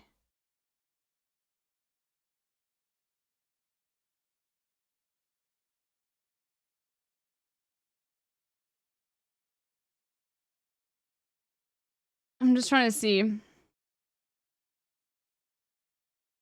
Trolls don't like this. They are special snowflakes and mustn't be ignored when they so much with which to beat you over the head, enlighten, and educate you. Resistance is futile, they seem to think. You will be assimilated, whether you agree with us or not, so just give in already. Talking about, like, you know, becoming... These trolls are just people being like, you guys are bigots, okay? I mean, they probably are trolls, let's be real. Anyway, so blah, blah, blah, blah, blah. I just want to see, like, when you... and then, I love how it's like a whole pause. Barack Hussein Obama. Like, when you are writing the middle name down, we know exactly who you are, okay?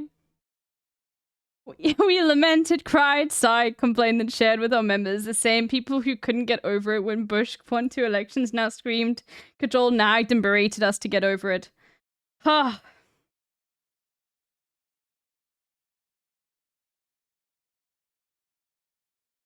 Anyway, let's continue. Let's go back to it being... It's so good, dude. The same people who couldn't get over it when Bush won 2 elections now screamed, cajoled, nagged, and berated us to get over it already and embrace Barack Obama. We wouldn't and continued to discuss amongst ourselves our fears, concerns, and suspicions and decided that the group shouldn't be renamed. Well, McCain lost, so the McCain rivalry didn't fit anymore, now did it? We decided to hunker down and retreat to the safety of the bunker. Oh my god, there was some knitting drama that happened around 2016 regarding some white women being excited to go to the exotic place of India. Oh my god, Yubi, please, like, send me information about this on YouTube. I actually was thinking of making a video just about conservative knitting drama because it hits all of like knitting. You mean like you know what I mean? It's the perfect, like, for me this kind of content is like basically I need to consume of it as much of it as possible. I guess this happens all the time. Similar to what the president would do when faced with danger. The McCain rivalry was renamed The Bunker. And the trolls came out to play. At this point, people started commenting on how calling the group The Bunker was a Nazi reference. Teapot says, apparently these people didn't get out much or read much more than Mother Jones, The Nation, The Rolling Stone, or whatever communist rag is printed in their local towns. They simply didn't get the... She actually said that. She said whatever communist rag.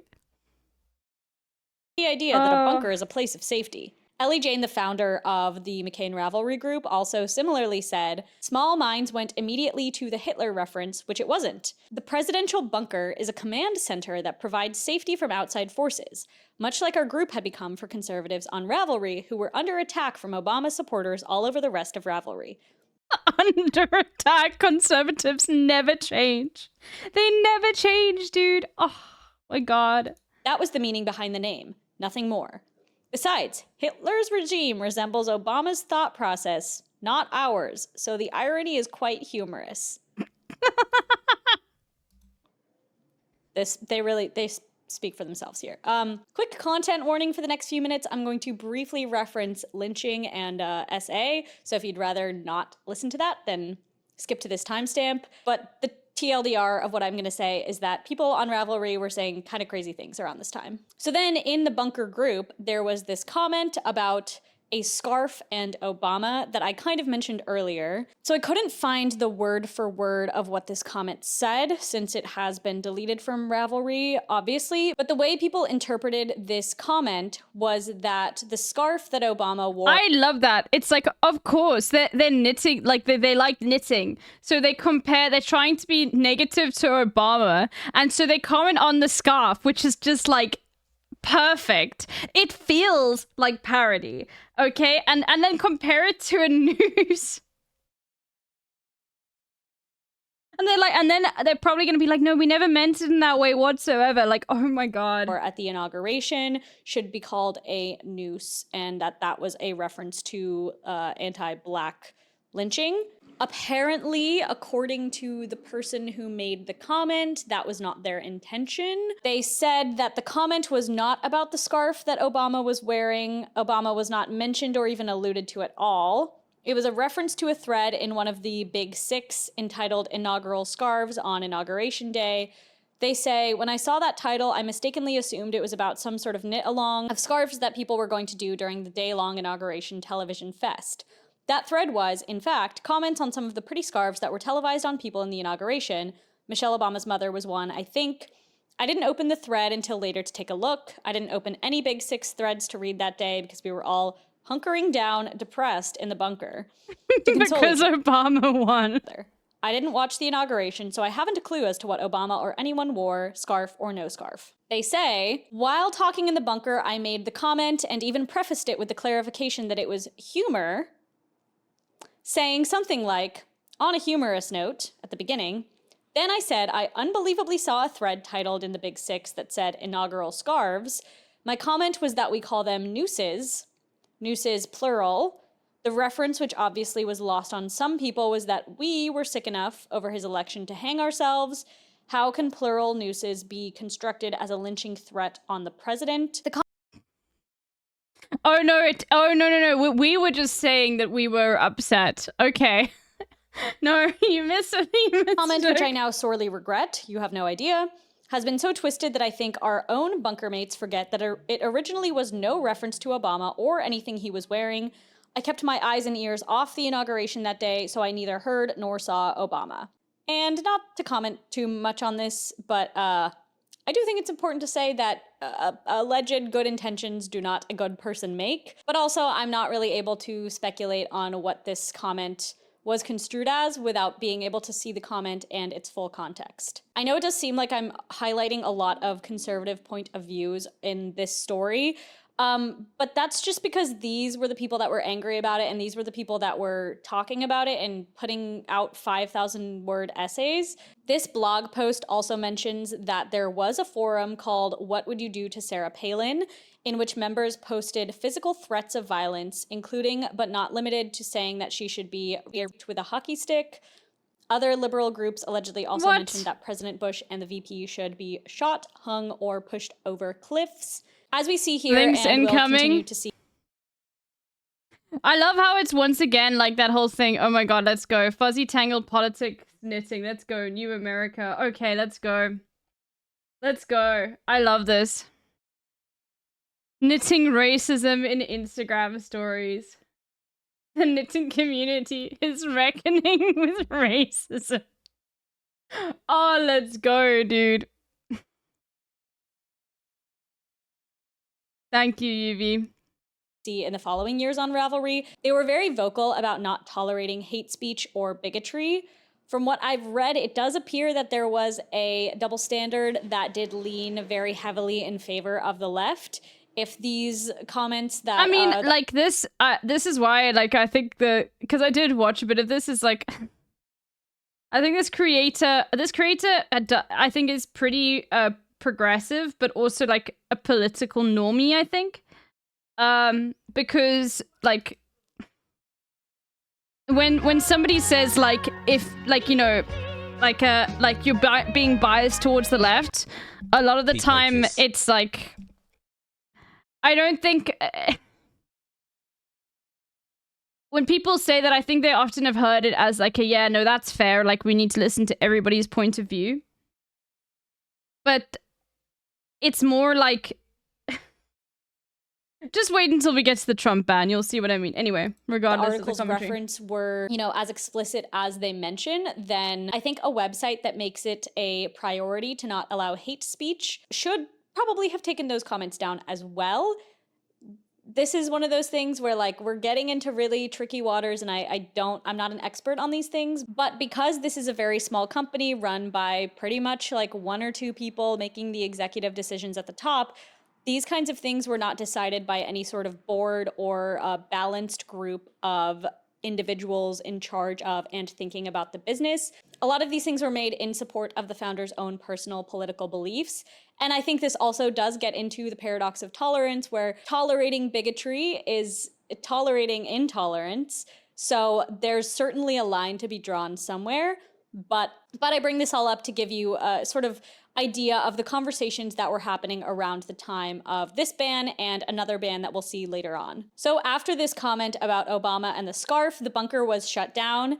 Alley Cat and Teapot Tantrums, as well as the other self-titled bunker babes, tried to form other groups, namely Dutch's Reading Room. The McCain Bunker Babes. Let's go. Oh my god, it's so 2010. Oh my god, let's go. Where they could read some of the great quotes made by Ronald Dutch Reagan. Macho Sauce for fans of Alfonso Rochelle. The Noodle and Galt's Gulch to discuss readings of Atlas Shrugged by Ayn Rand. These groups were... They had a thread to discuss Ayn Rand.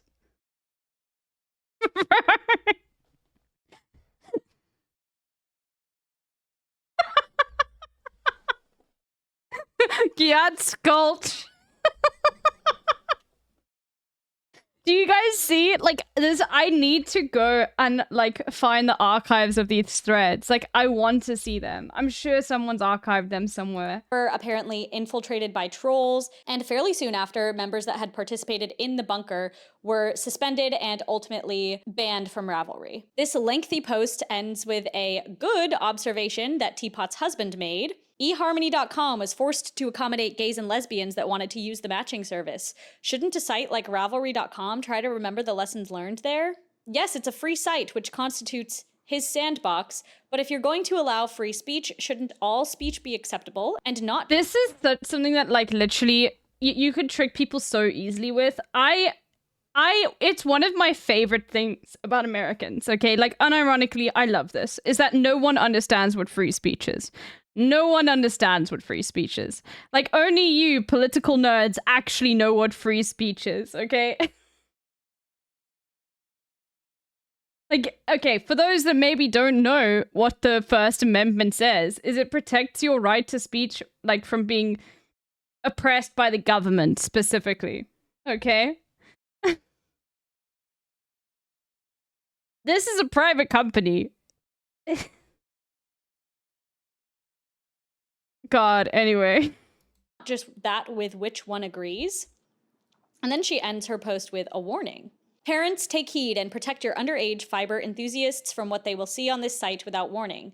And if you are interested in using Ravelry yourself, be aware that objectionable content can/may/will pop with no warning whatsoever. If you're easily offended, this site is not for you. If you don't mind naked/obscene yarn creations, foul language, celebration of just about everything under the sun, and I mean everything, then you're welcome to it. I won't be going back. There are plenty— Talking about gay people, okay? Because at this point of the culture war was about gay people, okay? And gay marriage, right? We haven't... The conservatives aren't really even aware of the fact that trans people exist. Plenty of other places to find crochet patterns and supplies, and I have plenty of bunker babe friends who either dye and spin yarn or who have friends that do. I'll be fine. Nice and ironically, after writing this post, she received some pushback from trolls, and then she made a follow-up post 5 days later with the stance that it's her blog and she shouldn't have to interact with trolls. So apparently this one woman was sending And she calls them trolls, but it's just like people who are like interacting with the post, you know? And leaving a bunch of comments. And not her, I mean that this person, the Teapot Tantrums person, calls them trolls. Look at this conservative Oregon blog roll alliance. Fighting keyboardists, the anti-PC league.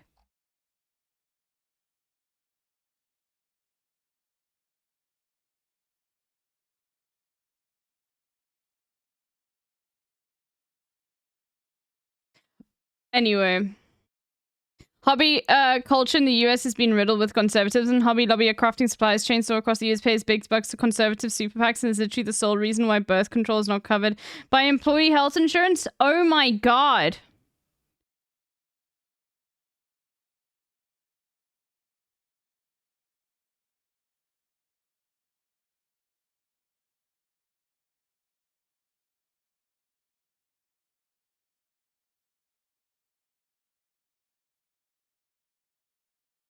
Wow.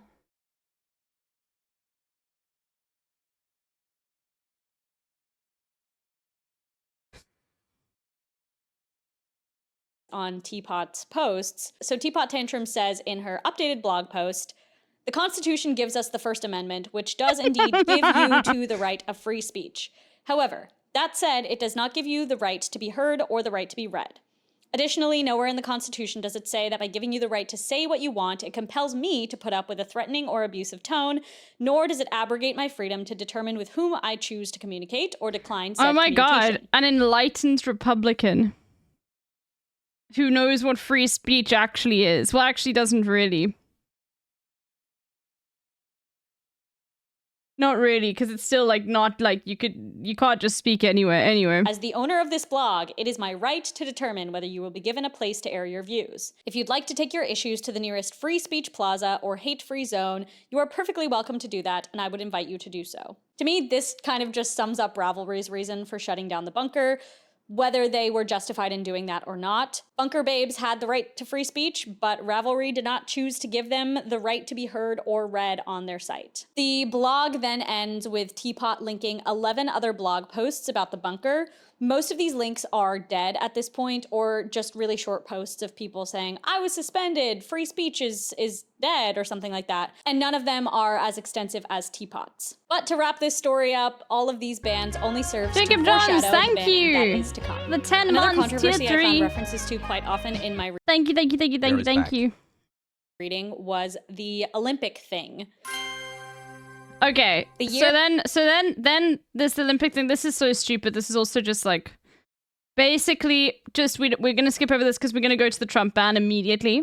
The Olympic thing was basically the American Olympic like marketing team was like, they had like some sort of online site thing called the Rav Olympics, and like the Olympic marketing team sent them a cease and desist for calling it the Rav Olympics.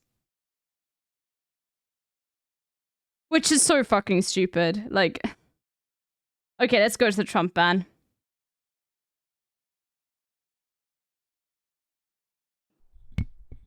Okay, so now we are on to our Hobby Lobby and the looting of Iraq? Okay. Wow.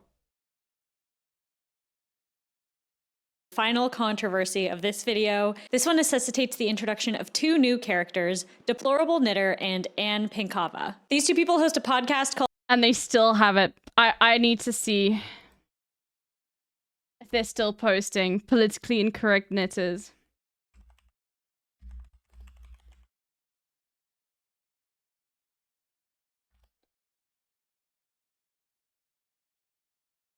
They're still posting. I love this. Oh my god, this is so much content.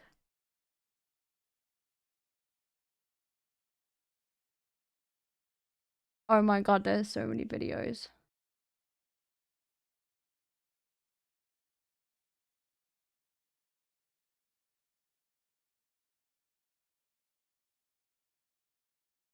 Watch their first one. Who are we in the Truth Belt rivalry?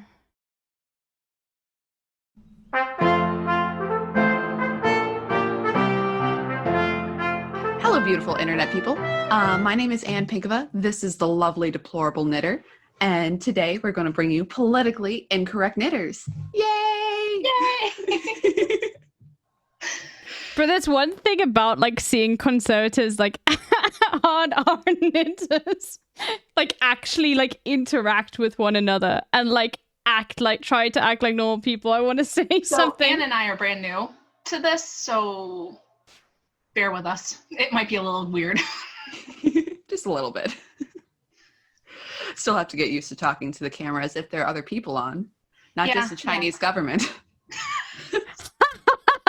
Banger, let's go! Not just the Chinese government. This is amazing. Oh my god, let's go. Fuck. Okay, we're so watching this. We are so watching this. We are 100% watching this shit. Oh my god. That is true. I suppose we should say why we are here, or what started us knitting, or... So, well, I started knitting when I was a kid. I think my mom taught me when I was probably 8. And then I didn't do it until I was like 20. And then like I didn't do it again until I was like 30. Oh, you know, I was one of those knitters. By the And I decades only works knit well. patterns. I only ever like knit patterns. And then one day I was hanging out in a group with conservative knitters. It's the most and somebody said, riveting hey, content I've ever the seen. Conservative knitters. Midterm is coming up. I would like a hat that says walk away. Does anybody know of a pattern for it? And I was like, no. And nobody else responded, and nobody else. And I'm like, you know what? I think I could design that. That doesn't seem hard. Never mind. It always seems weird to me, the patterns that there aren't. Right. Like, you know, sometimes, you know, you're walking like, oh yeah, well, I want a pattern that has a bird on it. So many birds. I want a pattern that says this or that. It's like, harder. Yeah. But so Riveting she wanted the pattern. commentary. I never made one, but I'm like, it can't be that hard. And What then, are we watching right now? Conservative knitting podcast. We're just gonna watch the first 5 minutes and then we're gonna go back to the video. But like, I had also never done color work. look at you, because no one wants to walk away on a hat. Dumbass, birds are cute. Oh. So it was I wrote the pattern on a piece of graph paper. Right. I knit it. I didn't know how to do color work. Like inside of my pattern, I had like snipped ends because I didn't know how to carry floats. But I mean, like I kind of got the idea, but this happened on a Friday afternoon. I had the pattern out Saturday morning. So I didn't have a lot of time to refine anything. I just kind of was like, I'm going to wing this and see what happens. This is going to give us spoilers actually. So let's get to it and then we can, I'm probably going to spend, I'm going to listen to all of these podcasts. Okay. Like you have no idea. Called Politically Incorrect Knitters, and they release new episodes every week since June 6th, 2020, and they currently have 164 videos. As far as I can tell, they only release these episodes on YouTube, not on any sort of other platform, and each episode is between 45 minutes and an hour and a half. So Deplorable Knitter posted her first knitting pattern in November of 2018 on Ravelry. In the first episode of the Politically Incorrect Knitters podcast called Who Are We and the Truth About Ravelry, she mentions that she had never intended to become a pattern designer, but that people had been asking for it after she posted pictures of her design. So for this first pattern, she just made one. As a politically incorrect knitter, she says she gets a lot of pushback from people because of the themes of her projects, which are generally pro-life, pro-USA, and pro-Trump. In the About section on her website, she says, "We support our president, our troops, and our God. If any of those things offend you, this is probably not the place for you." In regards to her name, she says, "For myself and a lot of other deplorables, it is a way to highlight the hypocrisy of the Democrats and their followers. We are living in a country where it is acceptable to call approximately half of the nation a basket of deplorables, and if you do not agree with them, you have an issue with white privilege or internalized masculinity. I call nonsense. I may be just one person. I may only be making knitting patterns, but I'm going to speak the truth." So that's something. In addition, based on a quick scroll through her Instagram, she is pro-police, so these are the patterns. Look at them. Oh my God. based on a quick scroll through her Instagram, she is pro-police. This is so fucking ugly. Pro-life, a self-proclaimed woman for Trump. A woman for Trump.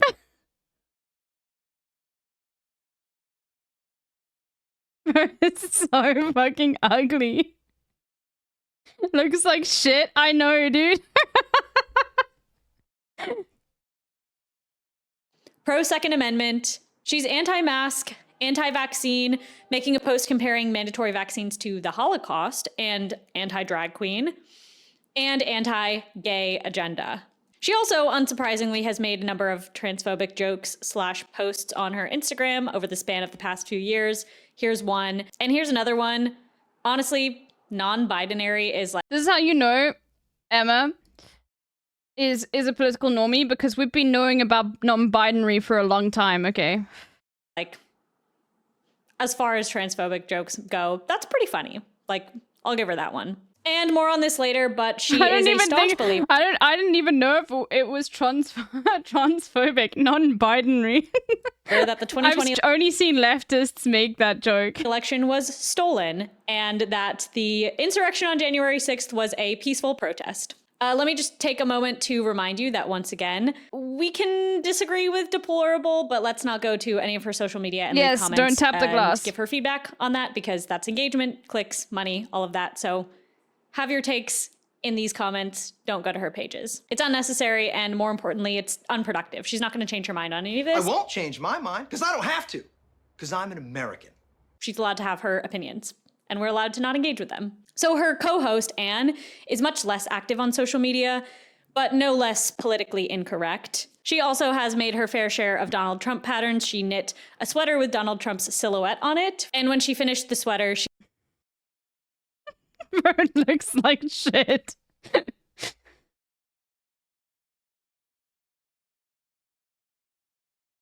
What the fuck? Yubi. Shit from the butt, bro. Yeah, that sure is undesirable, bro. Conservatives when they tried to be creative. Oh. She posted a picture on Instagram and wished him a happy birthday. So, Deplorable was posting these patterns on Ravelry that were expressly political. She found this hole in the market and found I couldn't even block it before posting. I know, and it's all like tight and everything. Audience of people that were interested in these kinds of patterns. So she gained popularity because of that. The first of her controversial patterns was a Trump pattern, which people didn't like. Dumb bitch, you're supposed to wash your knits and try them before posting. Let's go, Yubi. He received some pushback from it. The small amount of dissent kind of eventually subsided, and she went on her merry way until January of 2019, where she put up a Build the Wall hat.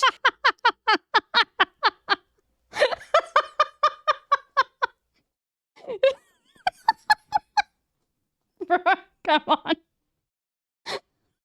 Build the wall. It's not even scented. Bob the Builder type fit. Why does this look Canadian? I'm not even wearing that if I'm freezing to death. Why is the L so short? The ribbing isn't even good. Oh my god, we got knitters in the chat, like dunking on it. Let's go.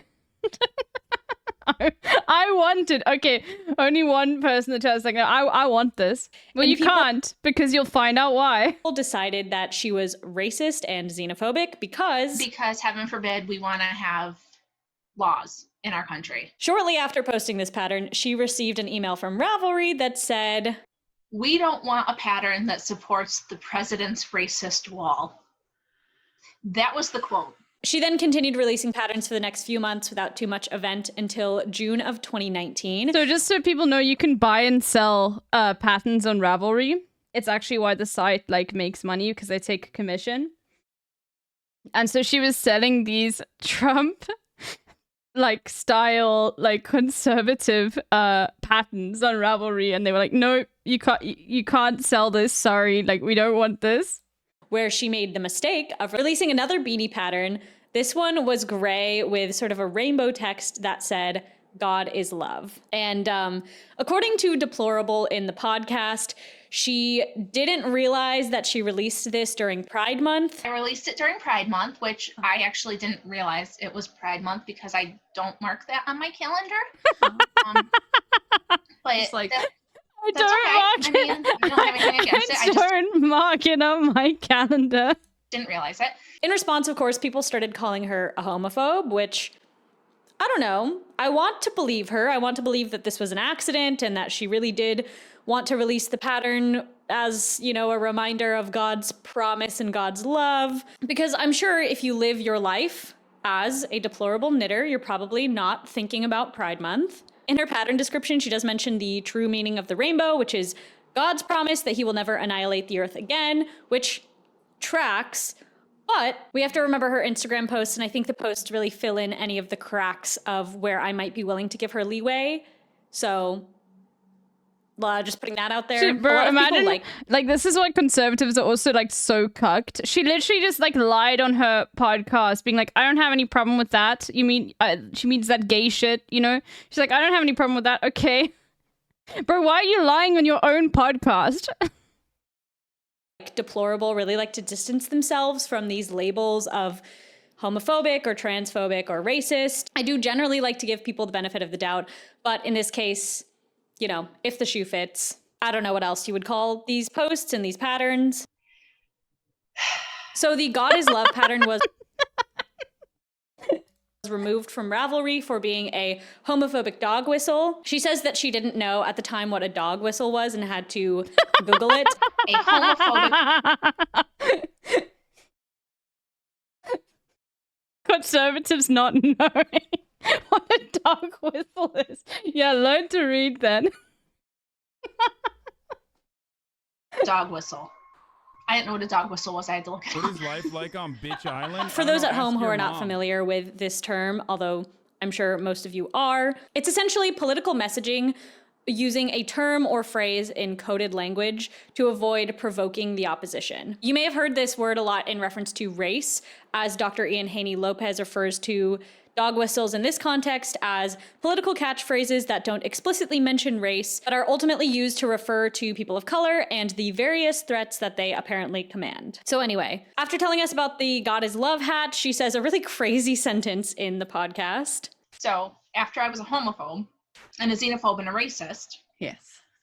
June 18th, the president announced his campaign to run again. Oh, yeah. So on that day, I released a cowl. It said, Trump 2020, keep America great. There are so many. It's just like it's so fucking ugly, dude. It still looks like shit.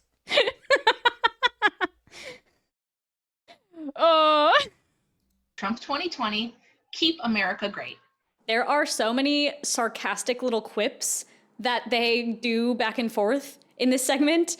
So if I were a much more malicious person than I am, I would clip some of these out of context. A+ designing. And make them look worse. I'm really super glad that I was educated.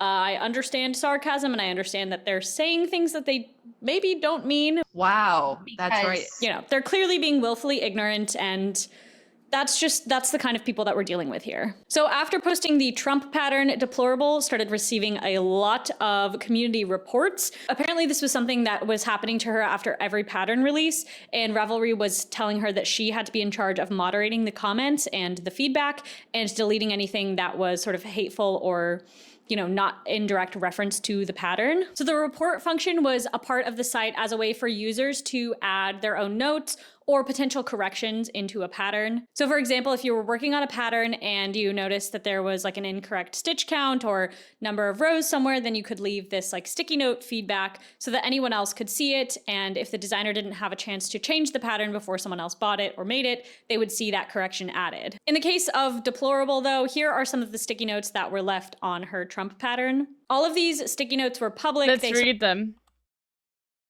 Are some of the sticky notes that were left on her Trump pattern. This pattern is thinly veiled homage to racism. While the phrase "Keep America Great" is President Trump's campaign slogan, it's a coded reference intended to keep BIPOC out of the United States and prevent the acquisition of power in this country. All of these sticky notes were public. They "Keep America Great" is a bigoted neo-Nazi dog whistle. Please delete this racist pattern as it violates Ravelry's TOS. Bro, I'll be honest, just fucking keep these patterns up. Like, you know, fine, take them down. I don't have any issue with like conservatives, like, you know, having their freedom of speech being taken away and not being able to like say, but also I just think it's funnier to keep them up because who the fuck is buying that shit, you know? Sort of served as comment. I mean, like, the thing is, the knitted stuff looks better than the normal Trump drip, so at least, like, maybe, you know, they'll spend time working on that than, like, you know, rather than, like, dunking on trans people online, and maybe, like, you know, Trump, you know,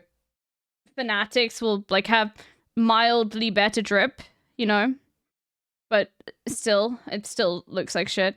This pattern is promoting a racist slogan. The designer and her supporters are sending racist hate mail on Ravelry. And feedback. And when you posted a sticky note, people could There we go. Keep America racist. Gender which renders non-whites unsafe. Please delete this racist pattern as it violates Ravel's COS as well as the actions of the design and doxing people who report on this. Oh my goodness. See the name of the person who posted it. Apparently someone who left a sticky note. Wrong. You're wrong. Democracy lives and dies on the knitting site. True.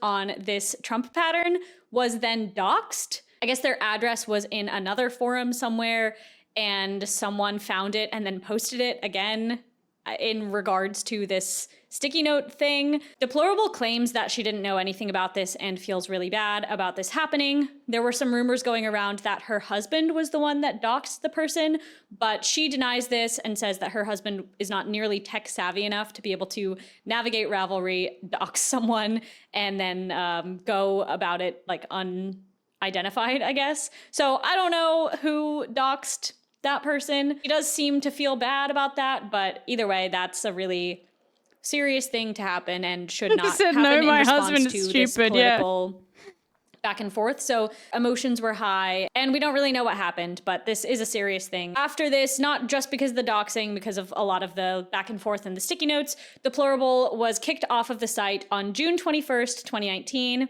And on June 23rd, Ravelry posted a big update called Policy. Do not post in support of Trump or his administration. They say, we are banning support of Donald Trump and his administration on Ravelry.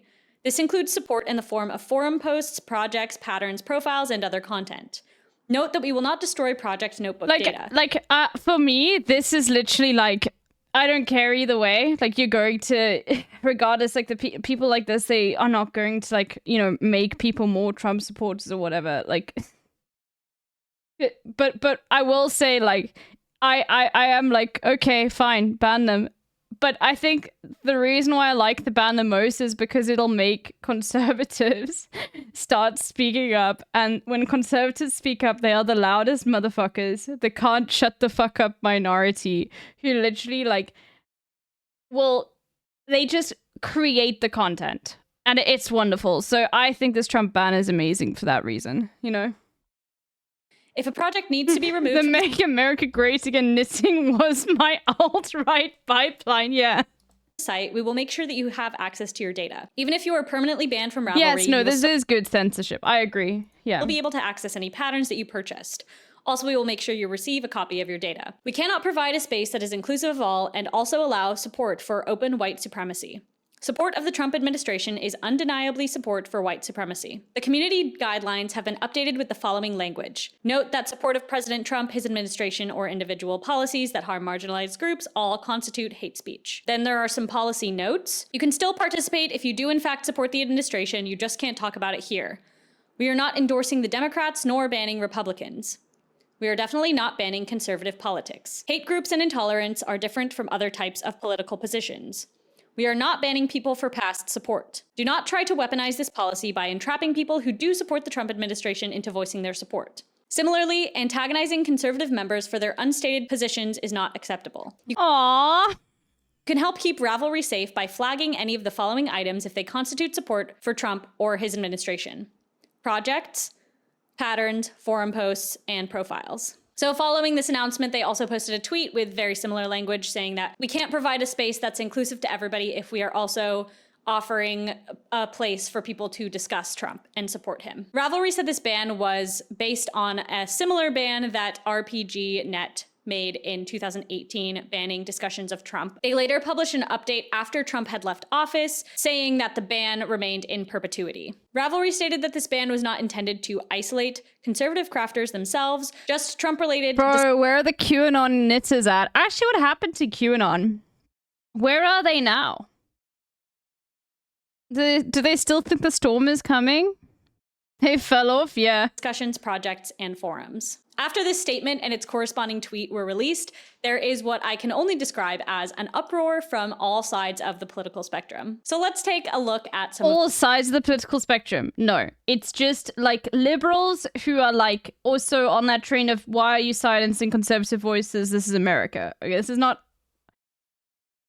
Or it's like very cherry picked for like media because I think this made like headlines. It's one of those things, you know? Of the responses.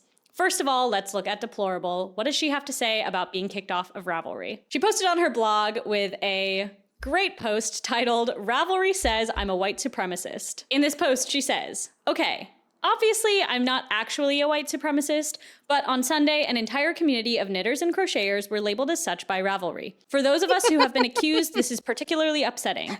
It is Why are you admitting it? Ravelry says I'm a white supremacist. 58 comments. Okay, I need to see these comments. What was it again?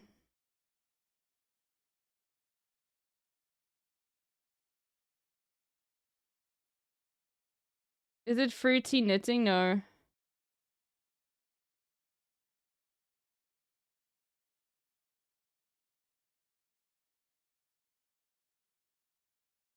Hold on, let me see.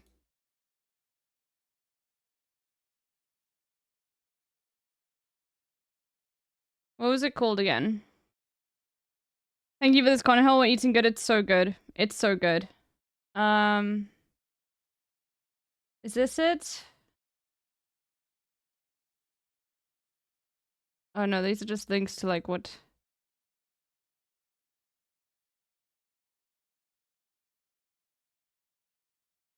Everything is a dog whistle to these brainwashed tools? What are you talking about?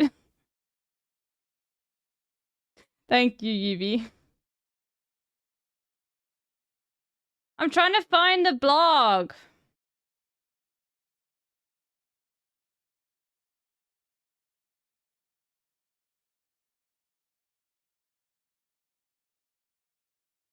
No.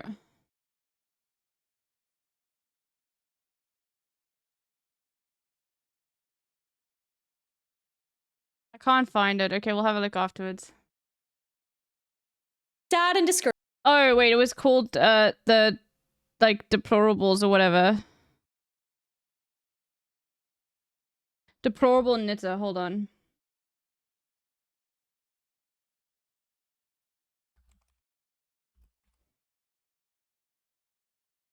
Oh, there we go. I'm subscribed to the newsletter. Okay, blog, let's go. Bro, this is why I pray. Okay, so ban was in like July.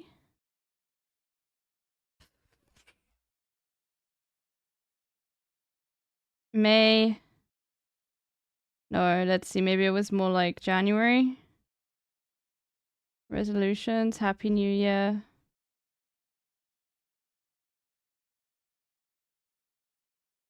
I can't remember what it was. Okay. Maybe it was September.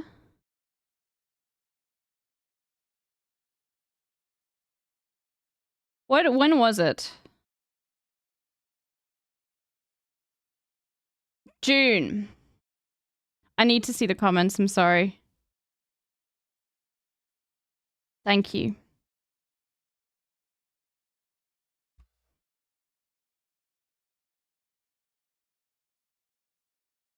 Thank you. I need to hear that. My heart has been so heavy with the Ravelry statement. It hurts to see the people who are supporting it, but this puts a new spin on it for me. I can see what this dev... And see that the devil is trying to make us hate each other. I'm extremely saddened by the events of Revel. I'm not familiar with the happenings years ago to conservatives, but I do know what's happening to us now is an easy decision to make to leave Ravelry on Sunday, as well as a hard one. Leaving a place of immoral and anti-American was the easiest walkaway, but to lose what Ravelry offers from a knitter standpoint was hard. That was until I remembered who my God is and what he can do. He is the ultimate supplier of all my needs.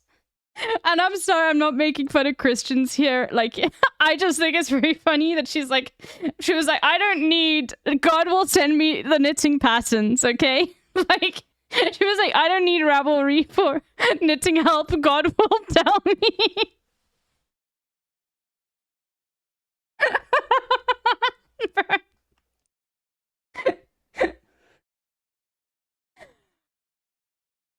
If I need a pattern, he will. Wait, no, she keeps going. No, wait, I was joking. I was joking that God would supply the patterns. No, she actually said that, or they actually said that. Oh my God. That is until I remembered who my God is and what he can do. He's the ultimate supplier of all needs. If I need a pattern, he will supply it. And if I need advice, he will show me where to go. In other words, what does Revelry even have that my God cannot supply? The answer is nothing easy. May God bless you. Yeah. God gave her shit designs. Oh no, it's too long. Yeah, maybe I'll get rid of this.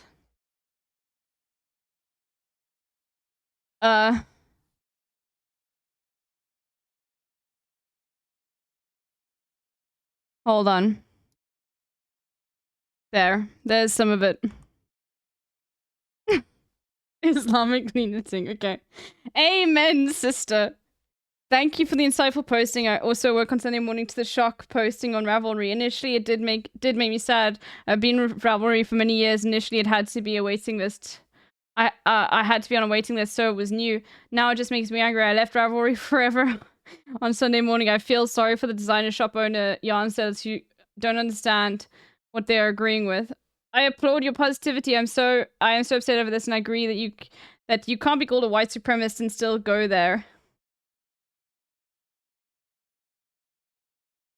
Yeah, okay. The other thing that bothers me is how they think this is okay. Seriously, a knitting forum just called your knitting friend a vile word, and you're okay with it. You should support other knitters that are bigoted, because they all knit just like you. Okay. A member of my knitting group commented, so much winning. Oh no, so much whining.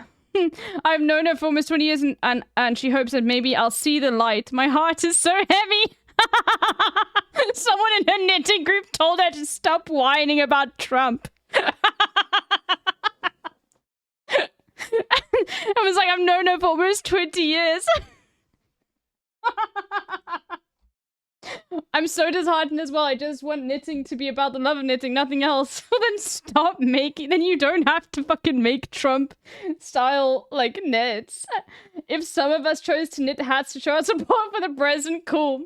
If some of us choose to knit pussy hats, cool. Move on.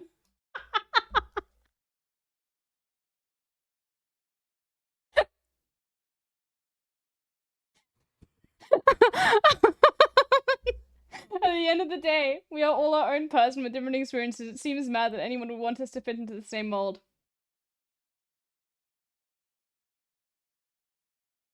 God bless you and the stand you've taken. I've just deleted my Ravelry account. Look forward to following your blog and knitting adventures. I stand with you as I am not a white supremacist, just an American. Red, white, and blue American. A sincere patriot. I call on all of us to boycott Ravelry supporters, yarn companies, etc.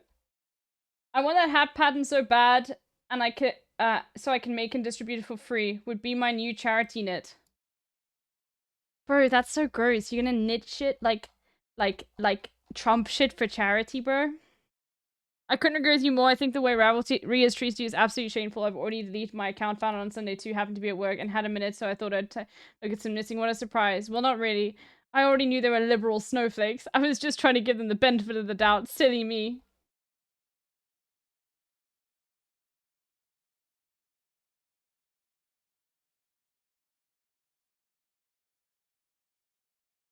Bro, I love this. Now that, I love this. Like, I'm a BIPOC woman who thinks Trump is great for America. Okay.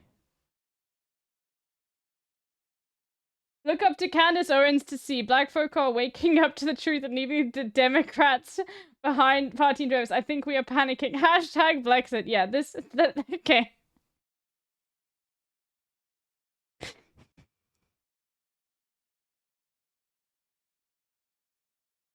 I was heartsick when I saw the announcement, the level of ignorance and hypocrisy. Okay, let's go back to the video. It's just so good. Like, what can you really say? Discouraging that by trying to show our love for our country and support of President Trump, we have been labeled as such. I'm not that old, but I remember when people didn't have to agree with others to get along. We were able to civilly discuss issues and have respect for each other. Not the case anymore. There are some people who will just scream at you until you sit down and fall into line or you go away. Ravelry did the same thing to conservatives 10 years ago. When it happened, there wasn't as much attention as there is now. Hopefully this time around, people will see how crazy their policy is. I know the story has been circulated by blogs and news sites the world over. The mainstream media is applauding this outlandish turn of events. Other sources are looking at it as the absolutely unbelievable silencing of conservatives that it truly is. Oh, I have been getting that's so cool, dude. Bro, they never shut up. Oh my god, please keep hosting conservatives. Like, lots of questions about why I left the platform. If it is not obvious by now, I did not leave, I was removed. Old My man patterns live? make people uncomfortable. Okay, we'll finish this That's part. why they continually tried to label me as a racist and homophobe. Several attempts to contact the site have gone unanswered. I can guess why. The whole Ravelry situation came to my attention about 5 minutes before I walked into church on Sunday. Oh, these are just what I read. I couldn't believe what I had heard, but I turned off my phone and went into the service. Ironically, not really, we know that God works in awesome ways. The sermon was about how the devil works. Pastor was saying that the devil is doing his best work by making people believe he does not exist. He was emphasizing the Bible says over and over, do not be deceived. If there is no God or devil, are there really consequences for our choices?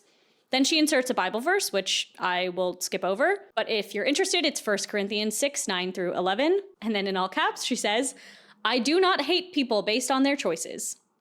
It says you can be washed by the Spirit and justified. Satan is deceiving people that they will find fulfillment in these actions, which is why a group can label half of the population as white supremacists and their followers believe it is true. People don't want to look in the mirror and see their faults. It is easier to blame those around them.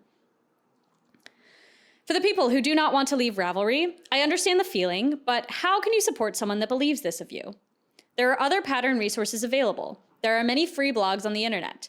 You may have to do a bit more digging to find what you would like, but isn't it worth the extra work to make sure your money and ad clicks aren't going to a group that literally thinks you're a bigot? I love this. They literally There is not just only like... a political battle happening in our country, but also a spiritual one. Another blog post from a couple days later. All week long, I've been embroiled in the fallout of the decision. Bro, what the fuck? Trump censored.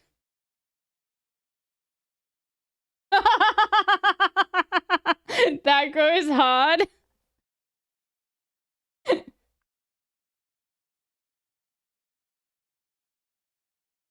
Oh god. Of a certain site last week. So many people are upset. There are people that never talked politics who no longer feel welcomed.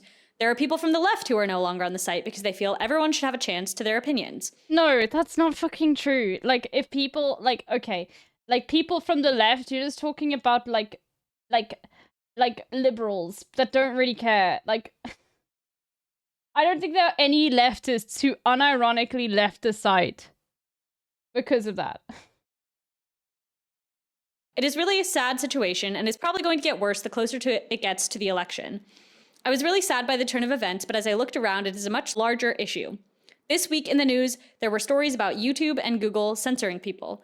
The largest pro-Trump thread on Reddit was censored. Twitter is going to cover world leaders' tweets if they determine they could be harmful. Seriously, what is happening to the world? When did we become so hypersensitive that if someone disagrees the free market of ideas is always the knitting site, yeah. with us, we are going to shut down their opinion? I think we need to keep speaking up. Sometimes it is uncomfortable. Maybe you don't want to rock the boat, become a target, or be ostracized. The media and others are trying to take away our voice so that it seems like there are no more conservatives. Don't let them silence us. Last night, I released a new pattern, and then she released this pattern. She made an Instagram post about this as well. Story time, I was in the McDonald's drive-thru right after the Ravelry ban when I saw this pattern in my head. I came home, charted it, and knit it within 24 hours. It is one of my best sellers. Thanks, Ravelry. And then here are a few other responses from the community. A lot of these came in the form of tweets or posts on Ravelry or posts on Instagram. It still looks like shit though, yeah. Is from Deborah. I support our president and the Trump administration, and I am not a white supremacist, nor do I support white supremacy.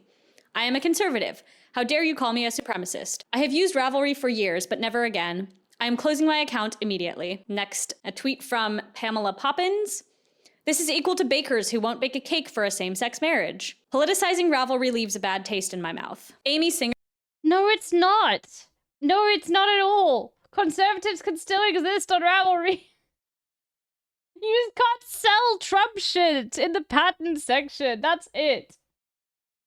From Nitty Mag tweeted saying, I just responded to someone claiming to be representing a large group of conservative knitters and crocheters asking if Nitty, her magazine, supports Ravelry's decision. The answer is still yes. Knitty is about inclusion, and in my opinion, this policy is about inclusiveness. Another person tweets, my favorite thing is all the non-knitters asking knitters if we've heard of this great Ravelry site that's banning Trump support.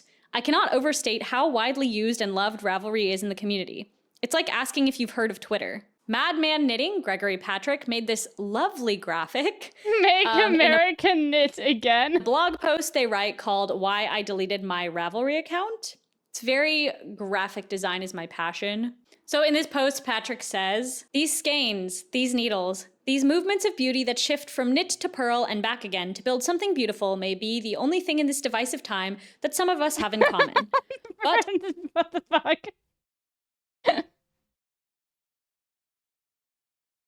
Okay, dude. Okay. At least with all our differences, we have at least that we can build from, that we can use to communicate to each other with, learn from each other. Through knitting, we should be hoping to build alliances with our alleged enemies through the majesty of our shared craft. Not all of us got to knitting from the same place, but we're all here now. And we should be more anxious than ever to hear from someone so different from us through the language we share of our needles clicking and clacking together to create something of— Bro, this is such insane, like, lib shit. It's like, no, I don't want to hear conservatives, okay? Like, I only like to consume conservative shit for content. I'm not interested in, like, listening to conservatives on their opinions, okay? There is no middle ground between, like, someone... You know what I mean? Like, this is just... It's, yeah. Comfort. I so wish it's so fucking American. Ravelry had a change in their policies that said, everyone come to the table, bring your projects, and let's talk. But instead they insisted that some of you aren't welcome here at all. And I really don't want to be part of that attempt to continue to divide people on every level possible. I mean, really. This division between us is growing at a rapid rate, and instead of helping to rein it in, pull it back, and find a way to get us back to the table, Ravelry decided that keeping us separate worked better for them as a company. And I just don't believe their company policies have anything to do with knitting anymore. For years now, I have used this blog to foster knitting as a method of contemplation, of meditation, and for myself, prayer. I have always thought that in its purest form, knitting allows time for personal reflection, allowing us to turn to the quiet part of our soul and listen without all of the maddening noise that we're constantly barraged with. And God knows we need that now more than ever. It never occurred to me that a knitting group, the largest on the planet, I think they have 8 million members, would ever opt to say that only some people are allowed there. In this post, he also says, being a gay man who knits in this community is nothing. Oh, we got the gay conservative, dude. Let's go. Okay. All right. Novel. I'm received with open arms. Being a conservative gay man who knits in this community is forbidden. He also responded to Vox via email with a comment. He told them that he had been a Ravelry user for 10 years before finally deleting his account after this policy update. He says, the language and tone of their statement was designed to start a fight. Rather than allowing this community to find ways to heal, I love how they're acting like they're banned, even though they're not. It's like, just, bro, you just don't have to talk about Trump, okay? Decided that the conversations required to get to a better place would be banned. He also said, my political philosophies are based on my own life experiences and not based on my gender, race, or sexual orientation. Ravelry was overlooking the power of knitting to bring people together across political divides. Power of knitting. We as knitters are fortunate enough to have that one peaceful craft to begin a simple conversation with. We start with, where did you get that gorgeous yarn? Or what are you making? To something deeper over time. And yes, things can get heated when we discover how passionate we are about our opposing beliefs, and that is wonderful. This article from Vox also points out that the broader knitting community had been starting to have conversations about race and inclusivity. In February of 2019, there was a lot of discussion and media attention around 2 knitting influencers. There's more to talk about here and lots more to get into. I'll save that for another day, either part 2 or its own separate video. Jordana Nickel at Georgetown University conducted a linguistics study for a master's thesis analyzing a few independent dyers' responses to this ban on Instagram. So that's insane. Like, people's responses to a Trump ban. Oh my God, what the fuck is this? Independent dyers are just like a small dyeing company, think MCY, that doesn't have like a big corporation over them. And in their paper, Nickel looked at these dyers' use of intextualization, which Nickel defines as the placement of source text within a new context to reference the verbiage of the Ravelry ban. The study looked at 2 questions primarily. How do the members of a non-political community position themselves when addressing political concerns? This is such bullshit. How the fuck does stuff like this get published? Because, like, how did someone who is doing anything, like, based on that, like, on sociology, like, or say a non-political community, like, this is so obvious. The thing is, like, there isn't anything non-political, like. And how do yarn dyers use contextualization to respond to and reframe a political ban? After the ban, a lot of small business owners felt like they needed to say something to let people know what side they were on and what they thought about things, because of something called civic consumerism, which is basically the idea that people want to support businesses, especially small businesses, that best align with their own values. These yarn dyers knew that whatever they posted would directly affect their sales, whether that was positively or negative. For, like, just, you literally don't have to say anything. Anyway, the rest, this doesn't look like it's gonna be too good. But anyway, that now you saw what I did on my sick day, okay? Can we celebrate the 1-year mark of this? Oh my god, it's been a year! Wow, media cannot be replayed. Okay. Twitter is broken. Okay, alright, I'm gonna play some game now and listen to Azan. I hope you enjoyed that, everyone. I hope you enjoyed that tangent. I'm definitely going to listen to their podcast. Okay? I probably will listen to some of it tomorrow. Like, I love this shit. Okay? Yeah, hold on. Alright, it was a hoot. I'm glad you enjoyed it. Let me get Azan up. And I'm playing Zelda. Please share the highlights with us. I will.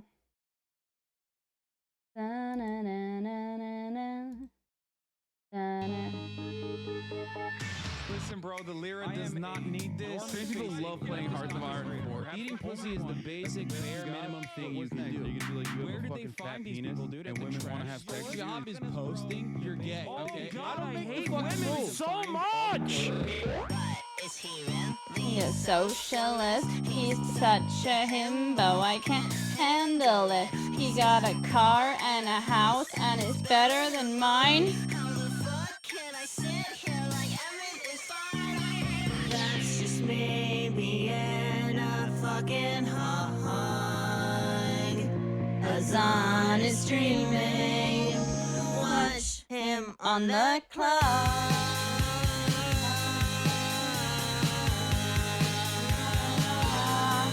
La da da da, la da da, will this unlock end? When will this unlock end? What's going on, everybody? I hope everyone's having a fantastic evening, fantastic afternoon, fantastic pre-noon, no matter where you are in the world. I'm Hassan Piker, and this is Oz, and our broadcast coming to you live from Los Angeles, California. Sunny Los Angeles, California. Folks, I'm live and alive, and I hope all the boys, girls, and MBs are having a fantastic moment because today's a beautiful day. Today's a wonderful day. Today is the first day of August. It's August 1st, 2024. Fuck, it is the first day of August. Oh my god. And I am right on time, ladies and gentlemen. And I hope everyone's having a fantastic one. That's right, folks. We're here, we're live, we're alive, and we have a lot to cover today. That was Teresa Sweetheart's Hassan is Streaming, the most underrated banger in the Hasanabi intro series, I think. That is Teresa Sweetheart's Hassan is Streaming theme song for my favorite Socialist Himbo official video. But before we get to the news, here's the part of the broadcast where I tell you about my personal news about what's going on in the world of Hassan Hassan Piker in between the time period where I press the start streaming button and press the start streaming button. Does the sound fine, chat? My God, has a lot happened. I can turn the video game sound down a bit. Not really much has happened, as a matter of fact. But this is the Parasocialist update for those of you who are just tuning in. Maybe you're not familiar. Oh Maybe shit, this is the first that's time a waste you immediately. checked out the broadcast this early. And you're thinking, whoa, get to the news, man. Well, this is the news. This is the news from my daily Maybe life. it's a bit loud. Hold on. I ended the broadcast last night after another short 9-hour stream. You already know that's basically a half day. Is this guy quiet quitting? Why does he not care about us? Why does he not care about his job? He has the easiest job on the planet. I don't. But after What an am I absolute supposed to be banger, going we now? covered a variety of different stories. Supposed to go there now. I ended the broadcast and I made myself a classic breakfast Sammy. You already know, a tamago sando, if you will. A little breakfast sandwich, a little brekkie boy. They let you do it when you're 33 and they let you have that for dinner. You know what I mean? That's one of the best parts of being an adult. Taxes are bad. Taxes are one of the worst parts of being an adult. But you know what's one of the best parts of being an adult? Being able to eat breakfast for dinner.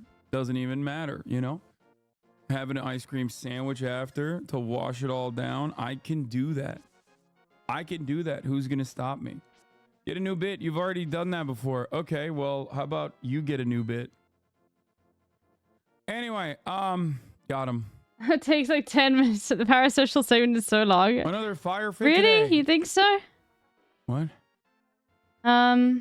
I'm making you infographics for your One Piece card game openings tomorrow so you can have the info you need without having to check /ask the whole time. Oh, I don't want to go Love through the that. castle. Um, Oh, is he opening the One Piece stuff tomorrow? What was I gonna say? Where do you get most of your clothes? Do you have a favorite place? I have a lot of clothes sent to me. I get a lot of clothes that are gifted, and I also purchase some of the clothes as well every now and then. You gotta clean up your mop. I agree. My mop is out of control. It's true. Starting off strong, banning a dumbass shatter. No, I'm not banning that. Megaphonics. He deserves to be banned, but I'm not gonna do it. Day 2 of asking what the One Piece figure is next to the veteran hat. It's Roronoa Zoro. Oh, fuck. I went the wrong way. How am I even... how can I even get to the Anyway, town? I've forgotten. Folks. Oh, I have to go through the... Personal I have to go news down wise, and up, I think. What else did I do? I ended the broadcast. I finished My Hero Academia. I'm finally caught up. Emotional last episode. Can't believe it. Won't spoil it for those who are interested in watching. But why do all socials with glasses have circular frames? I don't know. My Hero Academia officially ended today. Wait, what do you mean? Like the manga? Wait, my Wired magazine interview photo shoot came out? Wait, really? It did?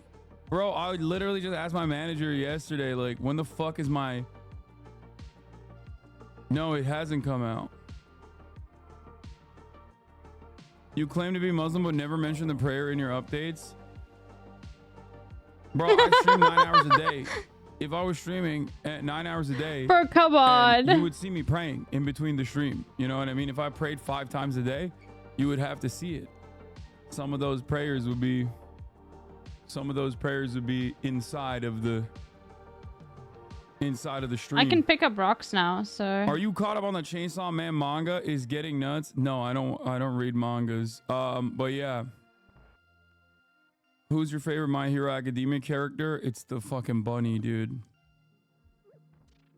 Yo, no, I'm sorry. Like, I gotta be actually so honest with you. Like, this is a moment of radical honesty for me. And I hope we will just like... I'm not even kidding, dude. I'm not even kidding. Like, I think for me personally, like, I used to always say Nico Robin is my GOAT, but I think my real GOAT is Rumi Usagiyama. I think she is... I mean, she does something to me. Bro, that's like... She is my GOAT.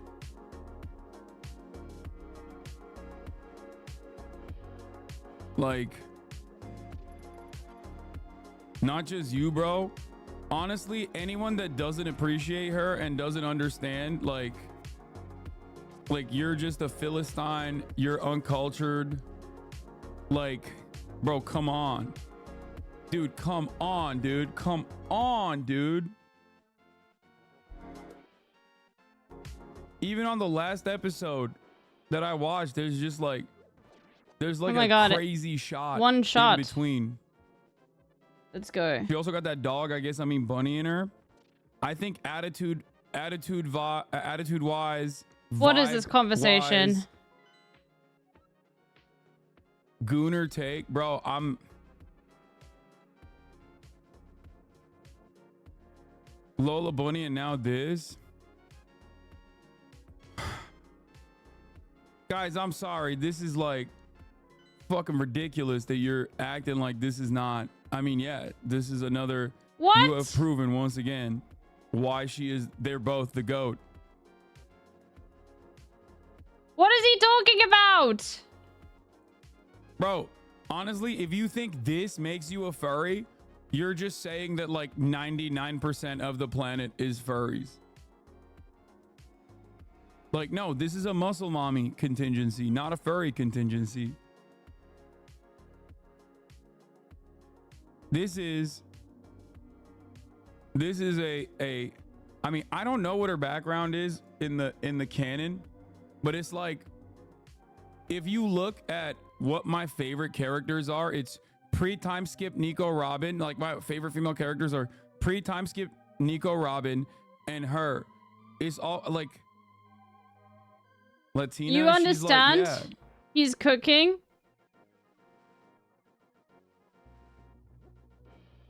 Oh my God, Yubi. Her quirk is twerking. How's Gen shit doing, Yubi?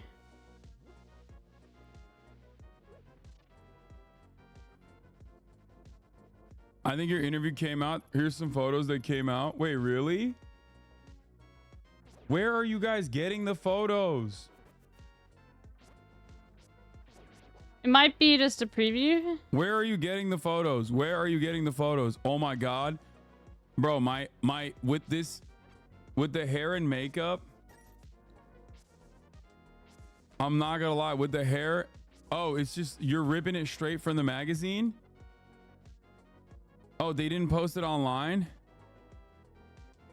Oh my God, I'm excited as fuck for these photos, dude. How am I gonna get up this there? This is one of my favorite photo shoots I've ever done, if not my favorite photo shoot that I've ever done. Oh. I'll show you the photos. Hold up. Let me just blast off.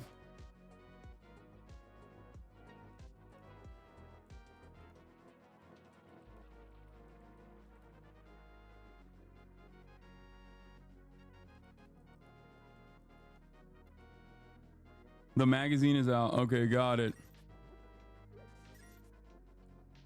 People are being weird. I do have a power glove. Fuck about. But I can't lift up that stone. It's massive.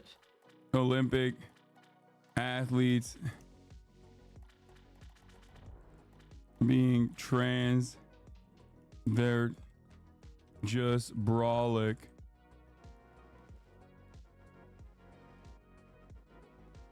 Trump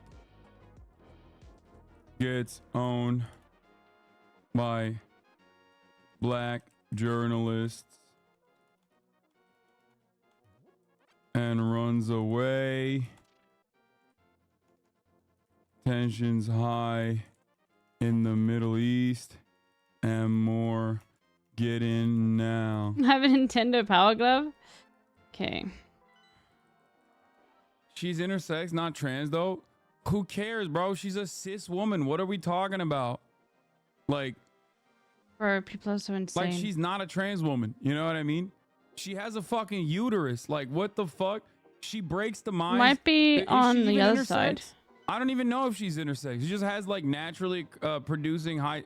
She's naturally high testosterone producing. They did this to Casa Semenya. Bro, it's so funny. People are just like, they're like, and Casa people Semenya like, literally what is a woman? cannot Oh, if you have a pussy and a compete uterus, because then of you're this. only a woman then. And it's like, bro, she has a pussy and a uterus, and people still are like, no, she's still not a woman. It's like, shut the fuck up, bro. Shut the fuck up. Being a woman doesn't mean like whoever you want to fuck. Okay, that's not how this works. Especially because half of those motherfuckers are pedophiles. Oh, I could pick it up. Okay, so then what? Like, it's you're only a woman in between the ages of 12. Caroline and did a whole 18, segment and and then you're mentioned not a her. woman Yeah. after that either. Half of these pedophilic Republicans are like, what is a woman? What is a woman? What is a woman?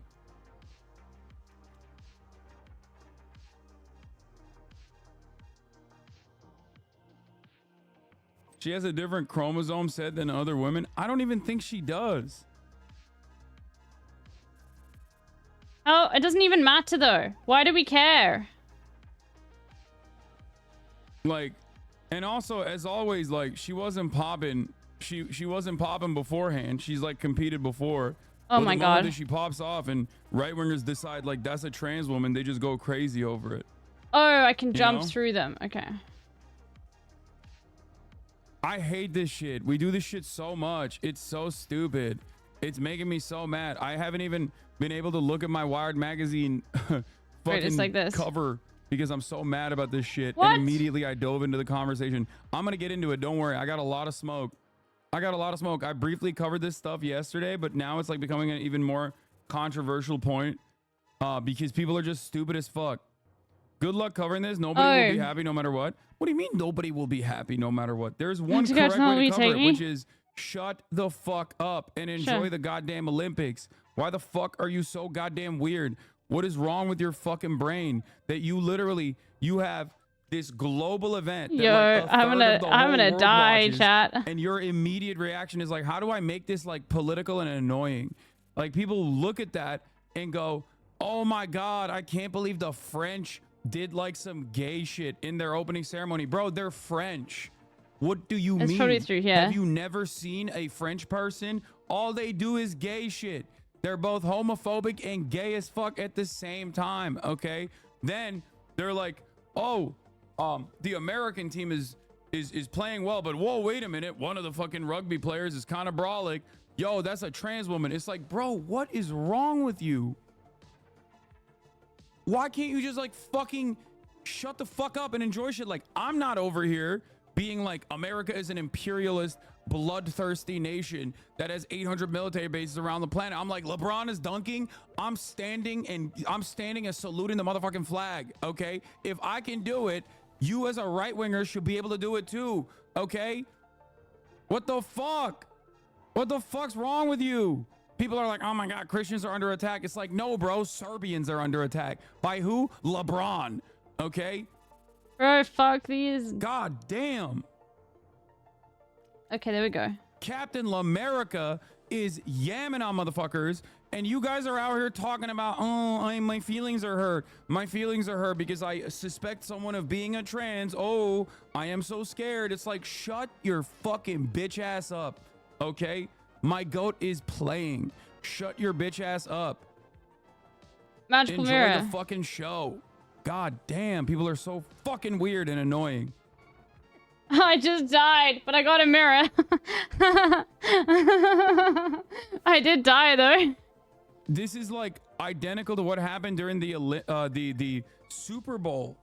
It's like all the girlies were watching because Taylor Swift's boyfriend. Okay, is I'll be playing, back in a second, and chat. all the fucking right-wing Republicans were like negatively polarizing themselves against the fucking Super Bowl, and it's just like, what are you doing? What are Fuck you doing? LeBron, enemy of What- the Sudanese how and did South this Sudanese happen? people. You guys used to be the normal ones, I thought. Like, you were never normal, but like, god damn, y'all are so fucking, y'all are so unimaginably brain broken. This shit is so lame. You're so fucking lame, dude. You're lame. You're weird as fuck. You're a weirdo. You're a weirdo. You're fucking weird, okay?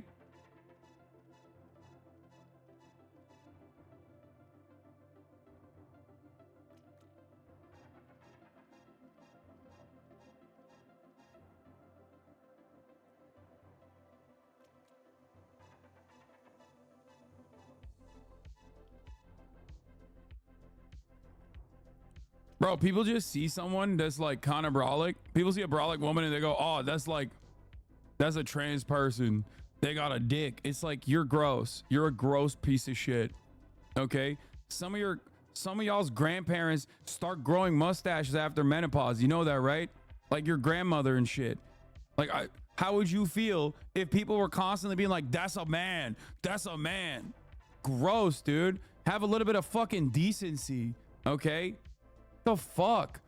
These people think like genuinely, constantly fucking bullying people and like suspecting people of being like secretly men or some shit is like a normal way to operate. It's not, dude. You're a genuinely gross loser, okay?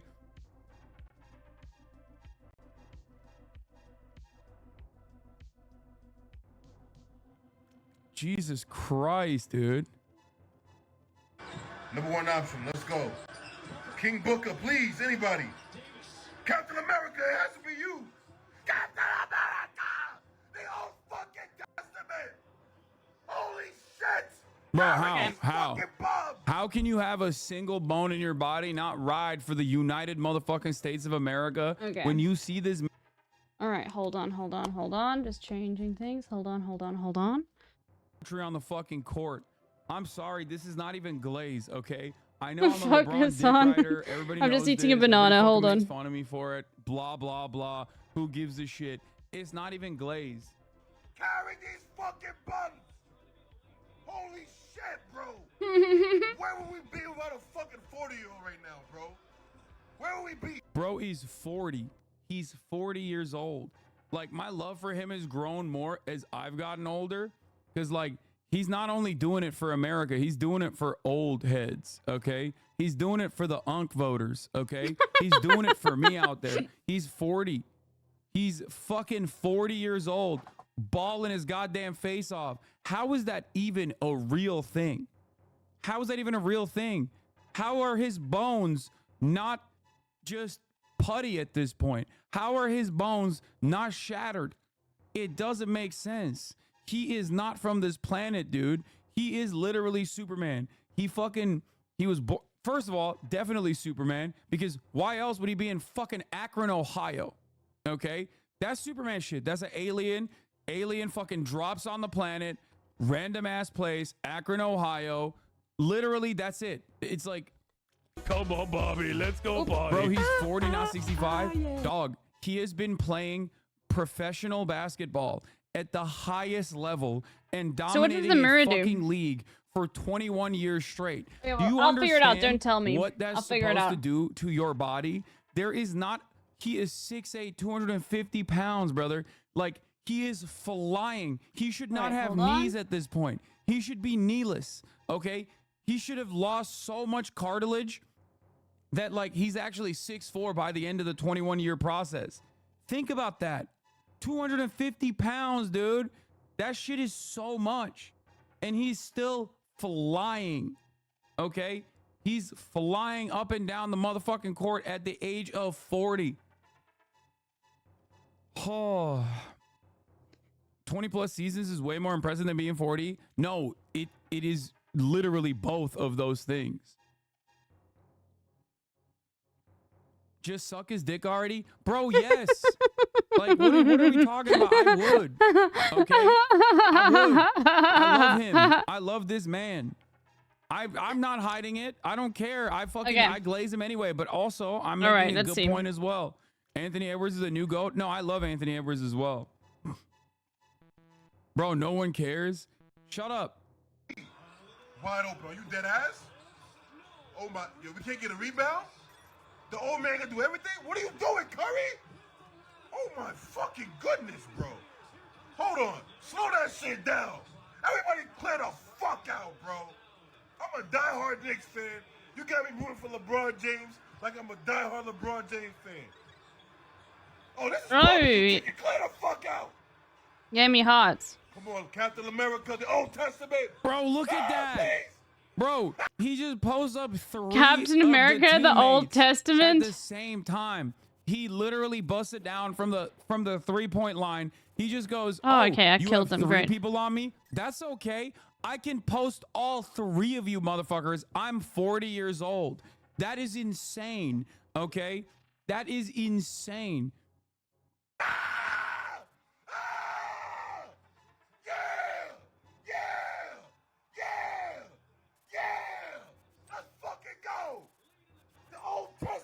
Yeah, for me, I see that and I go, God damn, I love America. Holy shit, dude. I'm singing the national anthem. Okay. I'm singing the motherfucking national anthem. I'm doing a standing ovation. I've never felt more fucking proud of this nation. You know what I mean? Yo, I'm out here gaming, doing, chat. like, I'm prayer all these cries and bats are shit. dying And today. it's like right-wingers somehow are just sitting around being like, is LeBron James actually trans? Why is LeBron James a black man who's waving the flag? How is he the flag bearer? It's like, bitch, have you seen him? What do you mean? Like, who should be the flag bearer? All of these bats are dying. You're fucking bitch ass, fat ass, Oklahoma sitting on a couch going to Walmart eating chicken nuggets all goddamn day ass. You think you deserve to be the flag bearer? Shut your bitch ass up. Oh my god. Okay, Hassan. Shut your bitch ass up. You are not even a fair weather fan. You are a phony. You do not love the United States of America like I do. I don't like this arc. No, he's always been a LeBron dick rider.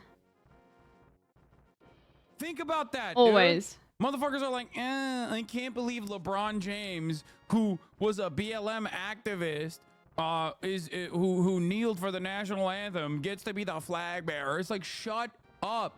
Put your fucking Klan's robe and shut your bitch ass up, okay? We already know. We know what you're doing. Oh god, we know what okay. you're saying, okay? You're dick riding your way into supporting the Iraq war. If LeBron was yamming, I would be in support, okay? Anyway. But like, my point is, this is supposed to be this global event, right? So am I supposed to Everybody's just watching, and the American team is playing so goddamn well. No! Like just enjoy the show. Why the fuck do you have to like lose your mind over who you suspect is trans or whatnot? You know what I mean? Like there's so much fun shit happening in the Olympics. Obviously, you got the 51-year-old guy who just like kind of walked off, who just walked up from the stage and was like, yeah, I'm gonna this is my die. shit. Who apparently fucking said, and he got a silver medal. He said, yeah, I don't need any of that stuff. I don't need no ear protection. I don't need no fucking, Good. I'm like, good. goggles or whatever. I We're can't just see playing. without my glasses. But he just came in, blasted, boom, boom, boom, silver. Where are the Americans? Hold on. Where are the Americans?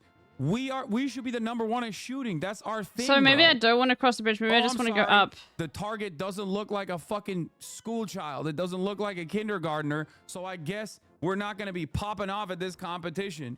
And it's just like, what are we doing? We're going to lose to the Chinese? We're going to lose to South Korea? Bro, they don't let people have guns over there. What the fuck are you talking about? No! We got more guns than people in this motherfucking nation, and we can't even shoot good? They're farting on us, dude. So true. So what's out here?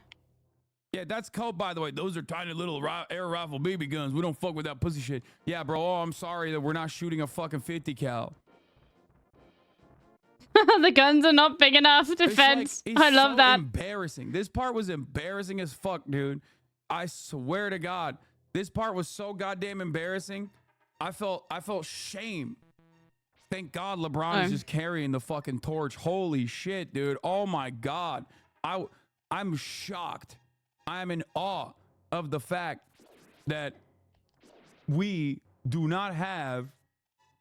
I'm in awe of the fact that we do not fucking have enough. Like we are not good enough on the shooting I've been here side before. of Okay. things. Okay, one hand in the pocket is normal. Apparently, that's just a thing that people say. Is that your dad? No. Yeah, it stabilizes movement. Yo, I'm getting owned by these bats, hey? Okay, so I don't want to be in here. 0 medals in shooting for America. We're like, we have so much goddamn. We have so much. We have so many fucking guns. Ah! Oh, this is cool too. I saw this. Yeah. Free user Oji-san is trending in Japan as netizens react to 51-year-old Turkish shooter Yusuf Dikic winning a silver medal without a fancy eye gear. They're describing him like a gamer who wins without spending any money on freemium games. Bro, that's insane. By the way, I hate that whole thing. It's like he could have used that shit. He's known as the Turkish uncle, and the non-charging charging uncle has a shooting style similar to Rio Saiba from City Hunter. Like he could have. I hate that argument so much.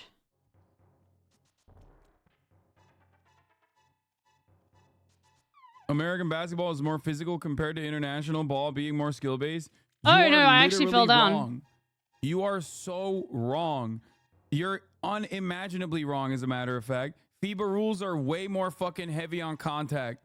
FIBA rules literally allow people to play basketball like it's the 90s in the United States of America. Like, you know how old heads will talk about how, like, back in the Jordan days, like, people used to actually play, not this pansy flop shit. Okay? American basketball players are flop machines. Especially our centers are fucking flop machines in comparison to, like, Euro centers. So no, it is actually a much more physical game. It's also a smaller court on top of that. Yo, too, he's so which passionate. makes it tighter, which makes the gameplay faster. So you're actually wrong about that. Our players are just insane. Yo, our trumpet. Holy moly, thank you for the 8 months. Euro kids, how you 7 feet doing? tall, come in shooting like Yo, Curry. 8 months, Pop. Yeah, because you know that's just. How you doing? I hope you're doing well. Nowhere near as physically. They're nowhere near as physically equipped. That's why they just like.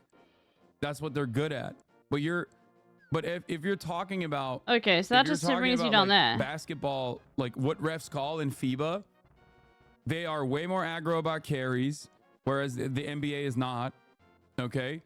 And FIBA oh my god, it's rules, still called smaller Carico court, Village. So the game is fucking faster paced. It's tighter. Dills, And exclamation not only mark that, Dills but, 1 like, and you exclamation mark actually have Dills 2. No 3-second rule. So you can like literally sit there. And on top of that, you can be way more physical. What's this? What? Also, having a consistent role is helping in the national team with American superstars come in and all of a sudden they're role players. Yeah.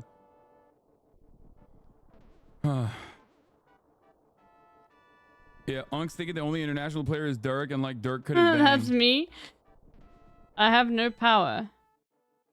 What the fuck is this sports lingo? We don't know any of that stuff here. Well, I'm explaining it to you, so now you know.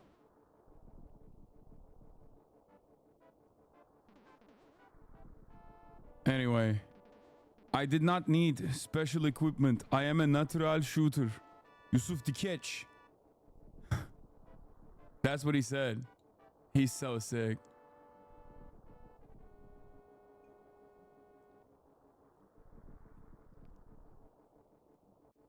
It's funny when people flex not knowing about sports. I mean, it's normal.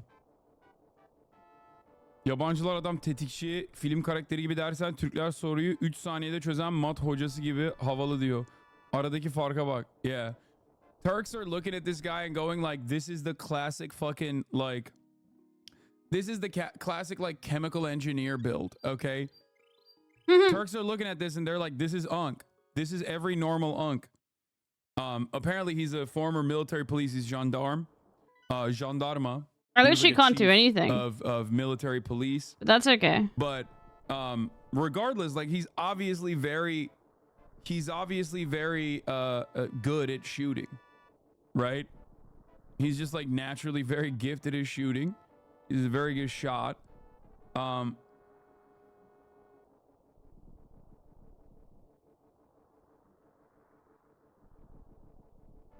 But dude would win every duel in the Wild I can West, wiggle no my effort. little wabbit feetsies. Yeah, so true. We play Come on, Bobby, let's go party. Dude, What do you want? Do you have something to say to me, you silly brother? Was awesome I came is here to get the power of 5'4" gold, but guard now for I'm a Japan. freak and I can't go back to the That real guy is incredible, world. If only too. I had the moon pull from the tower here, I the could go back to my 5'4" guard for original Japan. shape. I've got a good reason to be stressed out, so back off, shoo. Who are you, Mr. Bunny? This world is like the real world, but He's evil has amazing. twisted it. I mean, they got robbed. Golden like, powers will against change the your French shape to team because reflect obviously what it's is your the heart home and team, mind. so they gotta give So it turn to into a them. ball. But what if you? Shouts out to You're a the shouts ball. out to the Japanese team though. Meatball, you can keep your original shape here. Right? Yeah, I saw him and Wemby in the same pic. You mean when he dropped Okay, I guess I need to go get this pearl. From like NBA 3-point line and over Wemby. He's 5'8", not 5'4". Oh, I thought he was 5'4". Do we have a photo of that? The Japanese guy and Wemby? Yeah, look at this. I guess I'm not supposed to be here. Look at this shit, bro. Look at this shit. So where is this moon this is pearl? Crazy. When he gets in a defensive position, he is literally. I guess it's at the top of that tower there. He is literally in dick suck territory. Like it's not even. Like he needs to reach up to suck Wemby's dick. That's how fucking short he is in comparison to Wemby. And he was on fire. Okay, he was splashing over Wemby like it was nobody's business. That's crazy. That's crazy, bro. Like that should never happen, I think.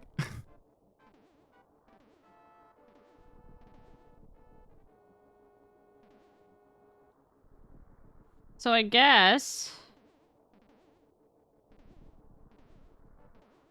Anyway, that was sick This too. is not the way.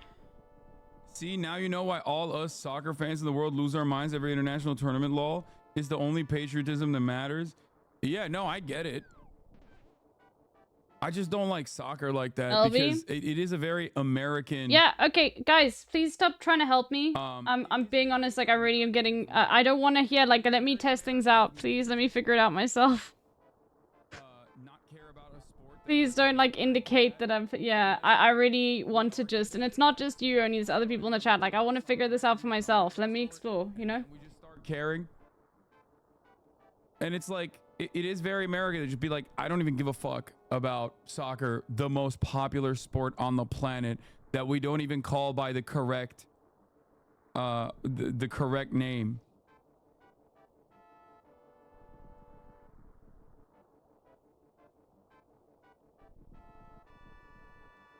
And This console, this is on Nintendo Switch. You can play these on Nintendo Switch.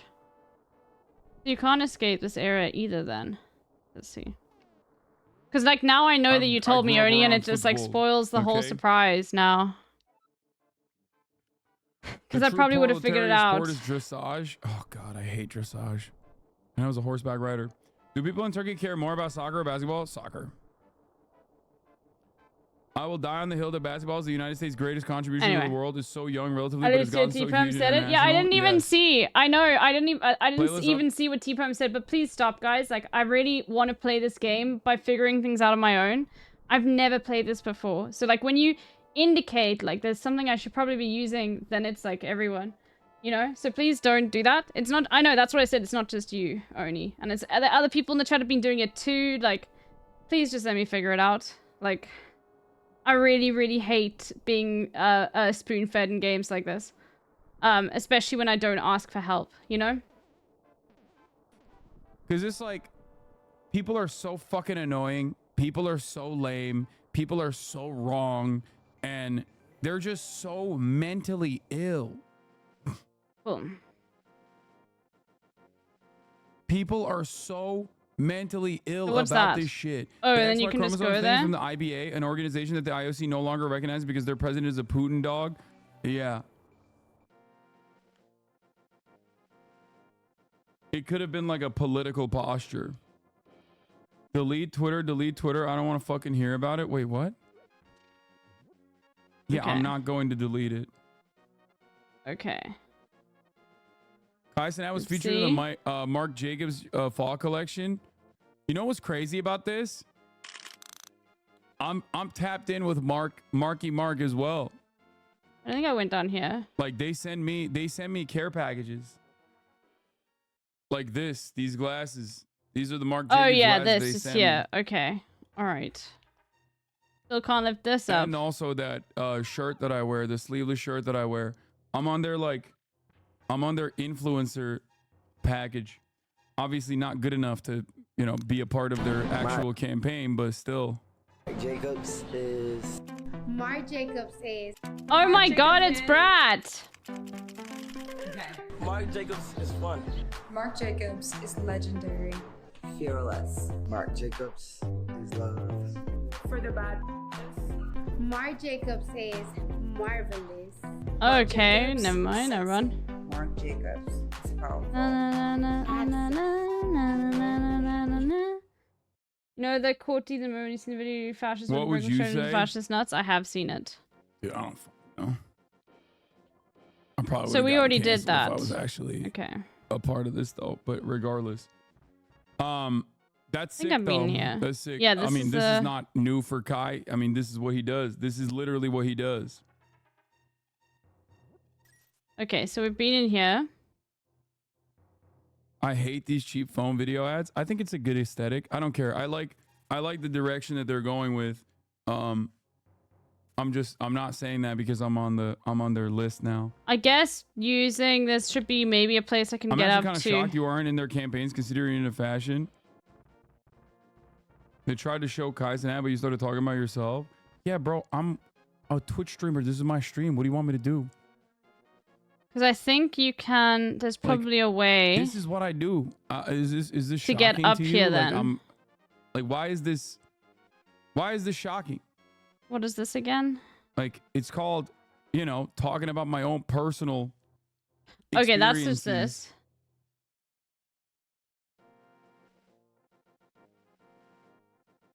Then I think if you just go on Mark this Jacobs again. is an unrelatable billionaire alien aesthetic, probably. So then, is there a way for me to get like up here? Maybe Is there like anyone what in the happens if I is go there here? MJ is Hamas. Is there anyone in his Twitch that is more into gas than you? What do you mean? Oh, let's go. Okay. Fashion? I think like the AMP boys, Kai, FaZe, like they are really into Okay, fashion I'm as just well. gonna look around. There's a lot of people that are super into fashion and way more tapped in than I am in general. I'm on the sidelines. I'm serving 3-minute ad breaks at the top of the hour. I'm doing every now and then. I'm doing a fucking Wired magazine. I'm doing a Wired magazine photo shoot for Wired magazine Middle East. I was on their Instagram reel. Apparently, Okay. we're gonna be looking at that as well.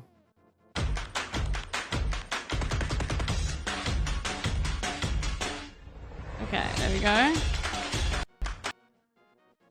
But yeah, All we'll do Logan Paul and everybody else like Let's go. chiming in on the fucking transphobia train. Choo choo, the transphobia train is here. Let's go.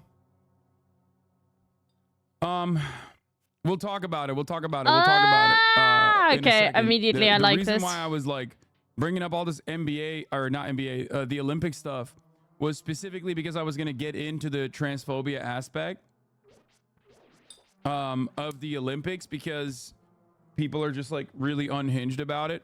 Oh yeah, I forgot to run the ad break. Anyway, you can avoid seeing those ads as long as you subscribe for $5 or for free with Twitch Prime. All right, we got the key. I'll put the ad break in the bag real quick. And you can put the subscription in the bag if you no longer want to see those ads. But here's the 3-minute ad break now. So Are we still alive? there's more than one person too, of course. Fuck. Yeah. Of course. Fuck you. Okay, I just died. Whatever, it's fine. They're It's fine. transvestigating Katie Oh no, Ledecky. never mind. Dude, I have know, a 'cause thing. they're fucking brain broken, dude. They're brain broken. They're brain broken. They're brain broken. They're fucking brain broken. They just hate. Like they hate. That's it. And it's not even just like that they hate women. It's great you think it's okay for a man to box the head of a woman. Bro, you need to fucking maybe box yourself Okay. a little bit, okay? Just slam your head into a fucking wall until your brain is reoriented into being normal. You have fantasized that this person is a fucking man. She's not. And now you are like operating on this planet on this completely different reality. We are currently talking about just all cis women. Okay, is this a man or a woman? How do you respond? Will determine the strength of your character. They cannot be fucking normal. They cannot be fucking normal at all. None of these people are trans women, bro. And it's fine even if they were. Like I've already talked about this. Like I don't give a shit. No. It's crazy. Yeah, we got it's the map. Crazy that these motherfuckers are like, nope, don't care. Oh That's a no, man. we're already Don't gonna care. die. That's a man. Fuck. Don't care. Oh, there we go. Account has 350,000 likes, bro. An absolute Okay. travesty. We died. Of the Olympics. Angela Carini is forced to box against a biological male. She quits after just 45 seconds and cries hysterically as her opponents declare the winner. Don't look away. This is wokeness. And then you got fucking Michaela saying this shit. Like, Michaela, go take care of your kid. You are literally getting fucking brain broken by this shit online. I promise you. This is not real. You're literally fucking getting duped, Michaela. God damn, Michaela. The fuck? Oh, okay, that was a lot. Oh no. Fuck, this is so tricky. No. Okay. Chat, I have to make myself some food quickly. These arguments are so fucking stupid. She can vote for Trump in Missouri. Who cares? I already have No, I pre-made care, myself, like because this- pre-marinated some chicken. I had a banana, but it's not enough. So I'm gonna quickly go make myself some food. I literally will be 10 minutes. Okay. It's like I'll put his on big. All right. They spend on Twitter directly contributes to, like, And then we're gonna finish their this brain dungeon. getting fucking ironed All right. into like a perfectly smooth shape. Okay. The more time you spend on BRB Twitter, right back. the more you Okay. believe what you see on this dumbass fucking platform, the smoother your brain becomes. And of course, I'm like, are you triggered? I'm upset, dude. Of course I'm upset. I'm upset that people are becoming dumber as a consequence of what they see online. That is just falsehoods. Why the fuck? Who wouldn't be upset at that? Especially people that you know. Bruh, it's just not fair. Stop it. Dude! You're talking about a cis woman! What do you mean? You're literally like, what are we supposed to do? It's not a man. What are we supposed to do, dog? What are we supposed to do? You're just wrong. At this point, it feels like 50% of the population is just genuinely schizophrenic. And it's like, it's our problem. It's all of our problem now. Because it's like, no, I'm hallucinating this thing. Okay? I'm hallucinating this fucking thing. And like, you have to deal with it. Like, you have to deal with my hallucinations. It's like, what are we doing?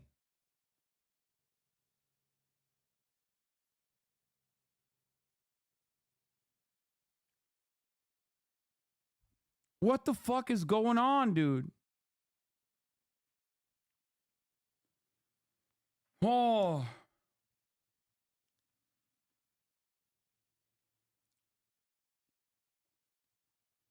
This is the purest form of evil unfolding right before our eyes. Of course, that got 79,000 likes and is still gaining likes. The correction is sitting at 3,000 likes because nobody fucking cares about the truth. Oh my God, dude.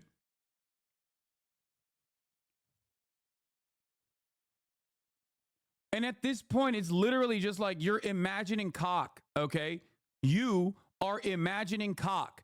You're fantasizing about a person that you're seeing on screen, and instead of like watching them do their goddamn thing, be an excellent fucking athlete, you know, sometimes losing, sometimes winning, instead of looking at that and going, I am fascinated by what human beings can do to their fucking bodies to become these machines that are competitive at the global level. Instead of looking at that and thinking, wow, look at how far we have gotten in terms of like medical science, in terms of exercise science, in terms of like where we are with how we consistently push our fucking flesh and blood to max out, to do unimaginable things at the competitive level. Instead of looking at that and appreciating that, you go, I'm fantasizing about a potential cock. That's what you're doing. That's what you're doing. You look at this and you go, ooh, I wonder if she has a girthy one. I wonder if it's veiny. It's weird, bro. You're fucking weird. And your brain is breaking and you think it's normal to feel this way.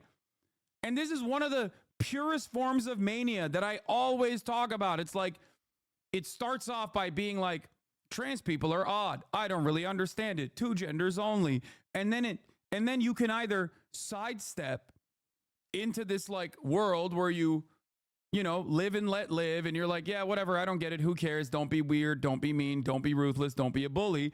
Or, and many people are in that pocket, or you just go, no, this is a satanic thing that's happening, that everyone is trying to become trans.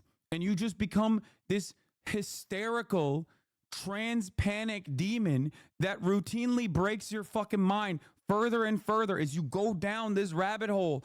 And I try to warn motherfuckers all the time, but before you know it, you become this person that is constantly, especially with Twitter, especially because like Twitter literally gives you all the clout you want. And some people cynically lean into that to be like, yeah, that's a man. And other people legitimately believe that. Okay.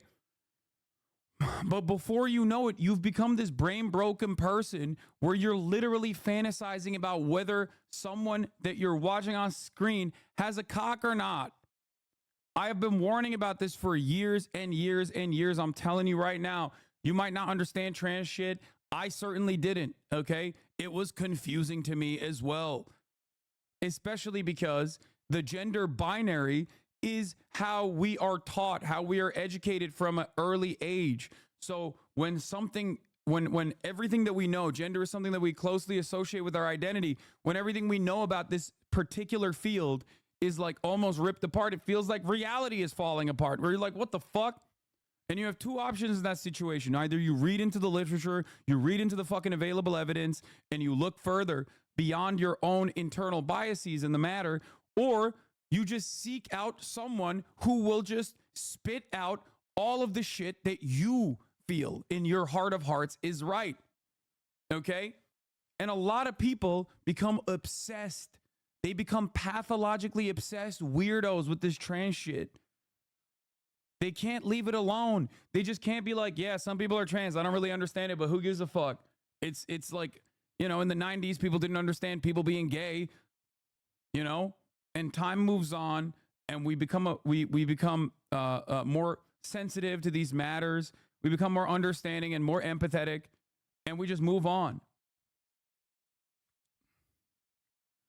And it's odd because people literally would be like, back in the day, people were like, what is a woman? Does she have a pussy? Does she have a uterus? Okay, here's a woman with a pussy and a uterus. And you're like, nope, that's not a woman. She's too brolic.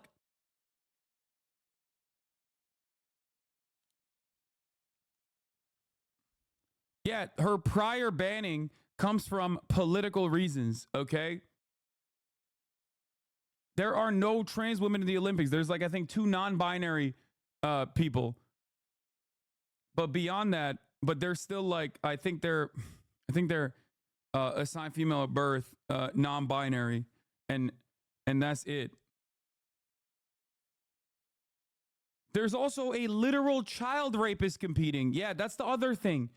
There's a dude who fucking flew internationally to go rape a child, and that dude is competing. I don't hear these motherfuckers chirping about that at all. What is going on? Yeah, he raped a 12-year-old or some shit.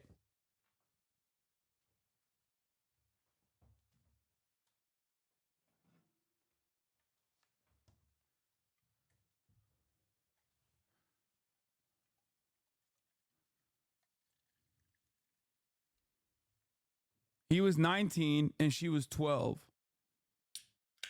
The Dutch guy, yeah. We'll cover that as well.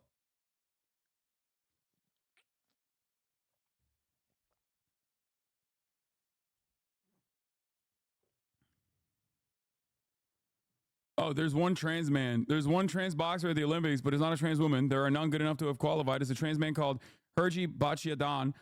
That doesn't fit the biggest narrative, so they'll ignore it and lie instead. I thought there was no trans people at all. I thought there was like one or two NBs, but I guess there's one trans man as well.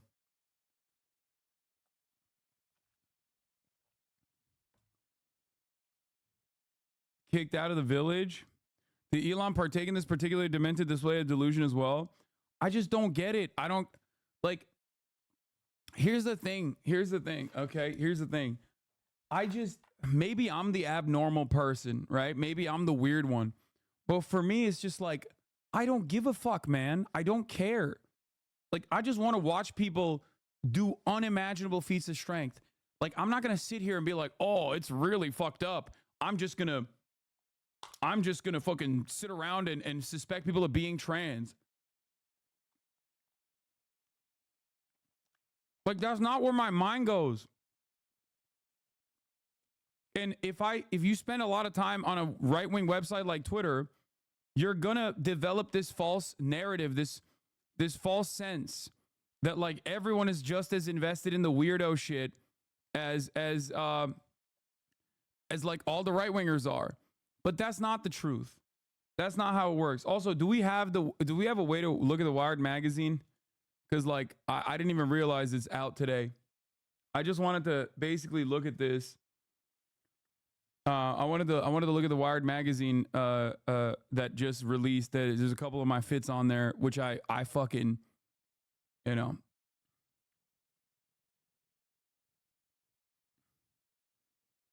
Small ass feet. I'm size 13, brother.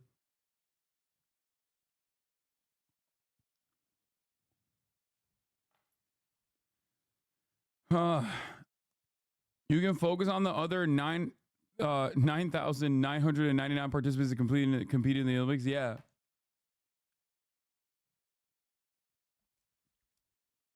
It's so gross because at the end of the day, like a lot of this is just basically being like, I have in my mind a specific way that women should look, right? I have in my mind a specific way that women should look. If this woman doesn't look the way that I want women to look, then she's not a real woman. That's all you're doing. It's like hyper misogynistic in many respects. And it's very odd that people don't understand that because like women that participate in this kind of transphobia are also so fucking weird because like TERFs are the clockiest women I've ever seen. Like, what are we doing here? How are you going to be the clockiest woman on the fucking planet and chirp about like how brolic some athletes are, dude? What the fuck? What are we doing? Like, it just blows my mind. And for those who don't know, TERFs are trans exclusionary radical feminists. They're not really feminists at all, but like they're just transphobes, right? It's shorthand for transphobe. Clocky means like clocking someone means like clocking someone for being trans. Transvestigation. The earlier version of that was when you do not fit the gender expression. It's something that, you know, trans people worry about. Anyway, I'm not going to get into it too much, but basically it turned into this like weird thing where people go, we can always tell. Transphobes love saying, we can always tell. No, the fuck you can't. No, the fuck you can't. That's a garbage take, brother. That Italian woman dedicated her whole life into becoming the best athlete, and now you come in and say amazing feats of strength when that person is competing as a testosterone anomaly. Brother, what are you talking about? Ain't nobody out here chirping about Michael Phelps having a fucking unimaginably long wingspan. What the fuck? Now you're so mad about transphobia that you suspected existed that even when it doesn't exist there, now you're fucking chirping about natural advantages. Suck my fucking dick. It's like complaining that LeBron James is 6'9", 250 pounds, and has the grace of a ballerina. How is that allowed? We need to do a 6 foot and under NBA league now. Why is Wemby playing in the Olympics? Where? That's what you sound like, bitch ass. Shut the fuck up. How can someone be 20 years old, be fucking 7'11", and play basketball like that? That's not allowed. That's what you sound like, you fucking bitch. You stupid ass pussy. Shut the fuck up. How can you yourself an athlete like that? He got so triggered, dude. He got so mad. Okay. That's all right. The whole point. I'm back. That's the whole point. You got people food. who are maxing out all their fucking skills for their entire goddamn lives, competing against one another, dumb fuck. And yes, some of them have natural advantages as well. Shut the fuck up. Shut your bitch ass up. You want to put fucking shackles on these athletes specifically because you suspect them of being trans. That's it. What? You guys still hear me? It was a da-da-da-dung, and I don't know what it is. Anyway. Okay, I'm back, but now I eat. We haven't even gotten to the other part of the conversation that, like, I don't even care if she was a trans woman. She's not. Because she's not. And these people are still fucking running on this this narrative. Okay? Trans people compete all the time, and they get their shit pushed in all the fucking time. And in the one moment that they actually fucking do win, all of a sudden all hell breaks loose. But now, when there's no fucking trans women competing, people still lose their minds because now they're like, well, I still suspect that there's a trans person there. You're hallucinating, brother. You are hallucinating, okay? You are a little schizo. I'm sorry. No disrespect to the schizophrenics in the chat, okay? I love you all. I know many of you are wonderful contributors to this community, but these guys are undiagnosed at this point and don't know. That's not how schizophrenia works, Hassan. You're making it worse. Like they've done this to themselves. This is not how schizophrenia works. Like breaking their fucking brains, dude. At least he's thinking twice before using that word. It's progress. Oh. Why the fuck would they? What the fuck would they do if a trans man had to fight against cis women because they were born female? They're so stupid. Yeah, it doesn't matter. They just don't want trans people to exist. That's the whole point. It's just There's no actual solution to that. They're just like, oh yeah, if you're trans, you just don't compete. That's it. That's what their fucking ultimate goal is.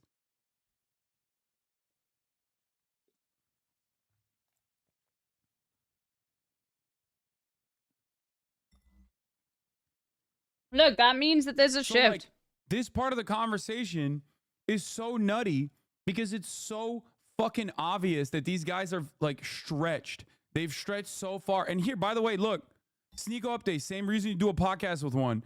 This is Bradley Martin's co-host, okay? And obviously, these fucking freaks are now saying she's a man too. She's a trans woman as well. Why? Because she's jacked.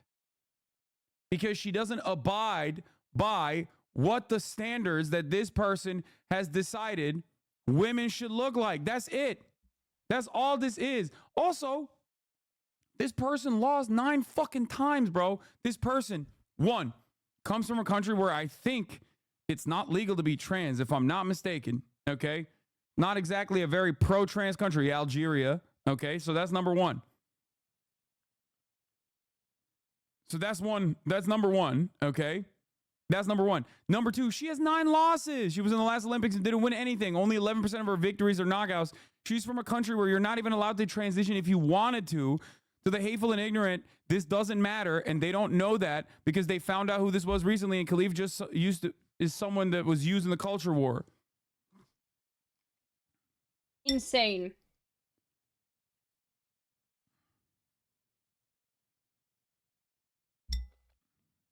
Yeah, bro. This is what sports is about, okay? This is what sports is about, motherfucker. This is what it's about. You have people that overcome great odds, okay? You have incredible fucking stories. You have people who are like literally 5'4" or 5'8", apparently. I don't know. That's what I heard. I thought he was 5'4", taking 3-point shots off of a guy like Wemby and scoring, okay? This dude was cooking, dude. They got robbed. Okay, let me get a Red Bull and then we are continuing. Because they were playing against the home team. So, like, obviously, you know, they went all the way up till the last. They balled their fucking hearts out till the very last moment.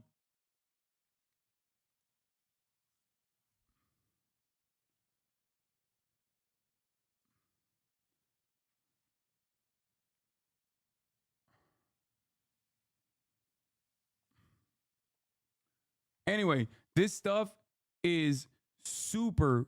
This stuff is just like the most, like the most salient point that you can make against trans people. That's why people did it for so long, because it captures the attention of a lot of people who are otherwise so incredibly tapped out of that conversation. But this is the one thing that they look at and go, nope, that's wrong.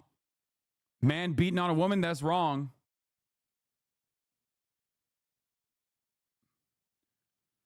And yeah, they're really Okay. going all in on this. Just pretend this woman is trans, the harvest outrage. None of them will stand being corrected. They don't care what's true. They don't care about the potential consequences of transvestigating a woman from a country where being trans is illegal. They don't even give a shit. True. They literally just don't They care. don't give a fuck. Men don't belong in women's sports. I stand with Angela Carini. Let's get... Bro, this is terrible.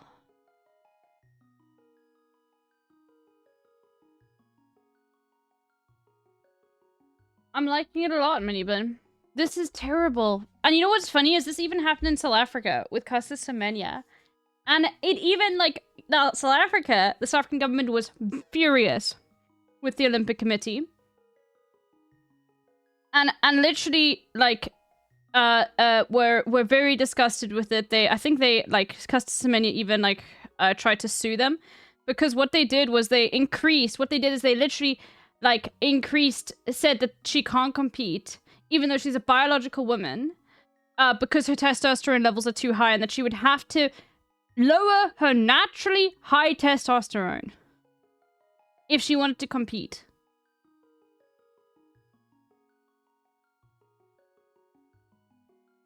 Yeah. Yeah. Looking at people maxing out their skills. I'm gonna send that to... Thank you, Minibin. Unimaginably impressive feats of athleticism. And it just comes down to, like, you know, most of these, like, things And also then only affected black women as complaining. well.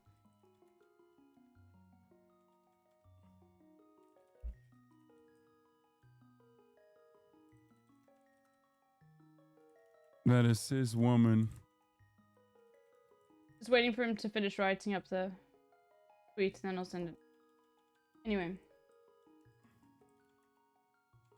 And I remember hearing on the radio, like... Phelps was confirmed a genetic freak. I don't hear anyone whining about him. Yeah, that's what I'm saying.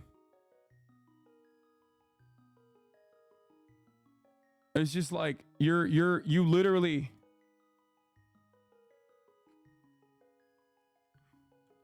Hold on, I'm just waiting for him to be done.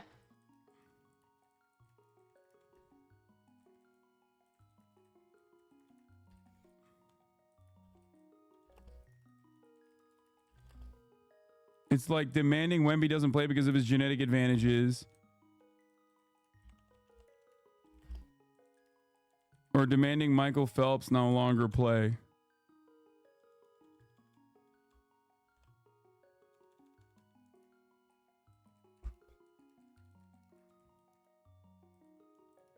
It is insane. Advan. Okay, he's still writing. A new mailman emote? Oh my god, that's so good. The Sakura Gold raid.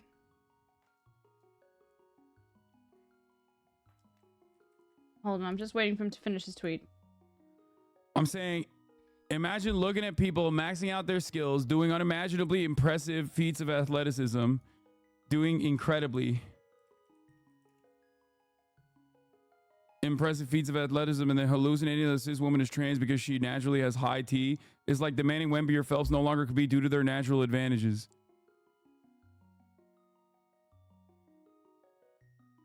I'm saying no longer compete.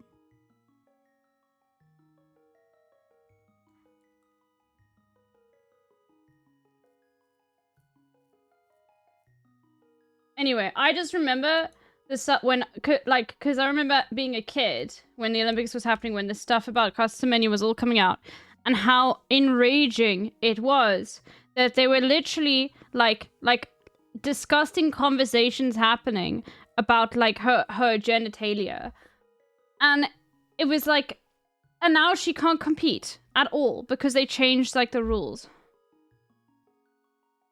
Because she just has naturally high testosterone. It's disgusting. And it reeks of white supremacy. Because it was always like initially like it was black athletes who had naturally higher testosterone. You know, generally from African countries who were excluded by this ban.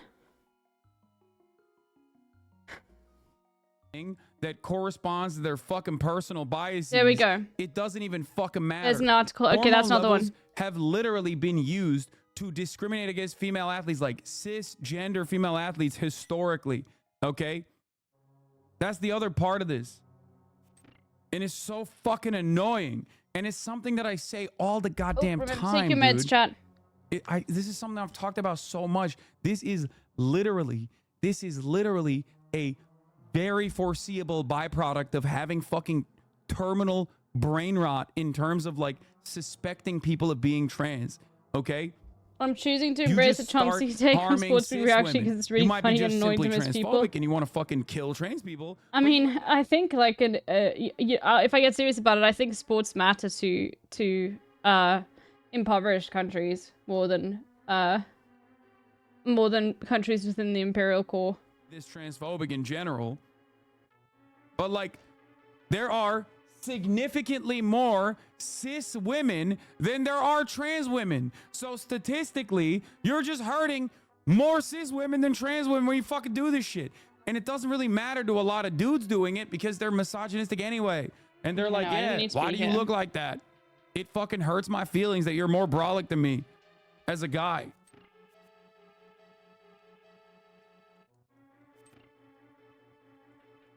I've been here as well, I think. But let's fall down. Oh, no, it just brings me back here. Okay, well, if that's annoying.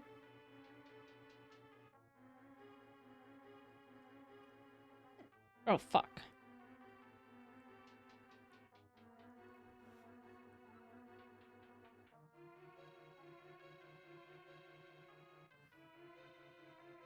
Irony is she lost the 9 females prior, but nobody brings that up. So when she loses the women, that is okay. But she beats the woman, everyone goes crazy. Guys, that is always the case.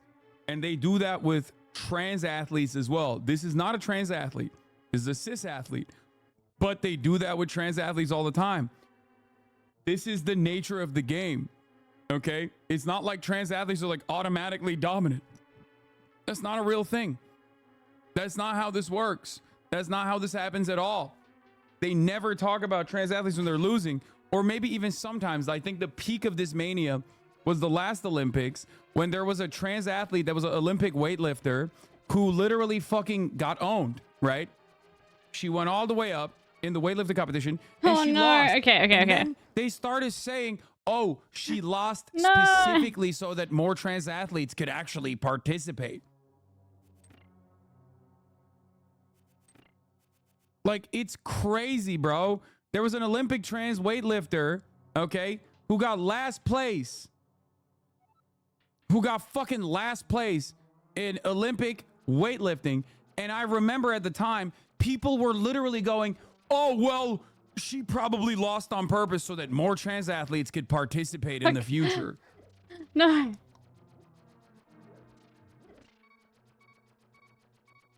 How do I open? It's crazy to me that this is still a debate. We're fucking cooked. No, it's not that we're fucking cooked. We're getting progressively worse. That's the problem. This culture war shit is breaking the brains of people. Okay? We are progressively getting worse on this issue. When there's no trans people left, like in this circumstance, now they're just going after cis women and hallucinating that they're trans. I don't know what I need to get, but I'll figure it out. Fucking tell these people they're wrong. They will not believe you because they're fucking insane. That's the worst part about it. Am I Like, a pineapple? You cannot reason with a Please, I've asked this chat. Can I have a tiny suggestion? You didn't wait for me to respond. Please let me figure things out by myself in this game. Otherwise, I'm not going to play it on stream. Please.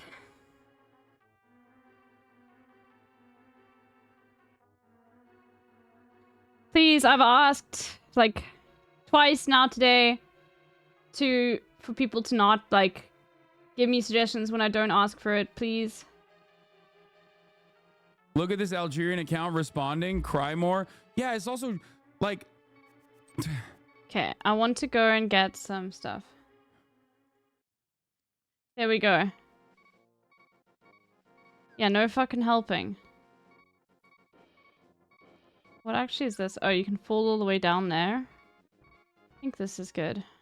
I don't I want know. to go. I don't know Oh no, what not to, here. Like, I don't know what to say in this situation. It's like we celebrate natural advantages that athletes have in every other field until we're talking about women.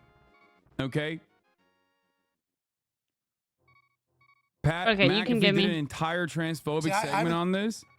Women's boxing, I haven't done enough research. I saw that the... Well, don't, Yeah, I want to don't go shut get. the fuck up then. Why? Why are Really you quickly. doing this? Like, yo, we really don't give a fuck, dude. Ah, we no. really, nobody I want gives to a go get fuck, the dude. thing. Nobody gives a fuck. Islamophobia, You'll see. transphobia, nobody gives a fuck. I didn't do enough research. Like, then do more research, dumb fuck. What do you mean you didn't do enough research? What Like, happens we if have you? no care or consideration in the Western world when we talk about these issues, right? It's just like, I don't know. Like, what do you mean, bro? What do you mean you didn't do enough research? Like, that's your fucking job. Come on, man. Use your fucking mind. Like, use your goddamn brain. Wait, if I die, It looks like a guy. if I die now, I want to get hit and I'm not getting hit. Then I can return to my house and then I can go get the health potion, so I have it. There we go. We are devolving as a society, okay? We are devolving as a society. This issue is one of those things. You might not give a fuck about it because you've never, like, possibly met a trans person. You have no idea, right? You just don't know. There's trans people all around, but there's not that many of them. So you don't really think about it that much. And that's normal. Many people don't think about trans people all the time until they fucking think about it all the time, nonstop. That's all the only thing that they think about. And it breaks their fucking brain. It warps their perception. They're thinking that there is a hidden trans agenda. There's a secret trans in every corner. Oh, I can lift that up now. And it was always obvious. It was always fucking obvious that, like, But I don't want to go here anyway. it was always obvious that this wasn't about, like, women and protecting the integrity of women's sports. It was just a shield. Just like affirmative action is not about, like, getting Asian people to have better placement in college applications. It's just a shield that white supremacists, fascists, and racists use, okay? Because if they were to say, I don't want black Who's people that in little Ivy guy's League house, you schools, monster? people would look at them and go, that's racist as fuck. You're weird. Why the fuck are you saying that? Okay? Where's the shop again? And Not now there. we are in the midst of them revealing the fucking ball game from the start.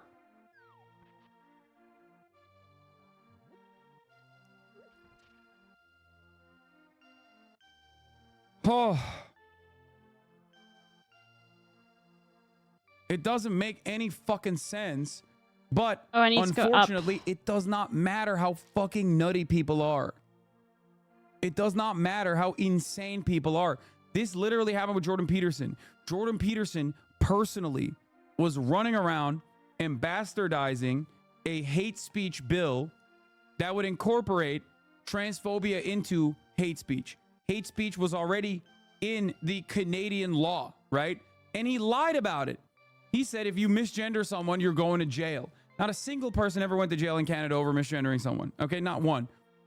And it got so bad. I don't remember where the shop is, but I'll find it. So fucking bad that the Canadian Bar Association had to release a statement on it.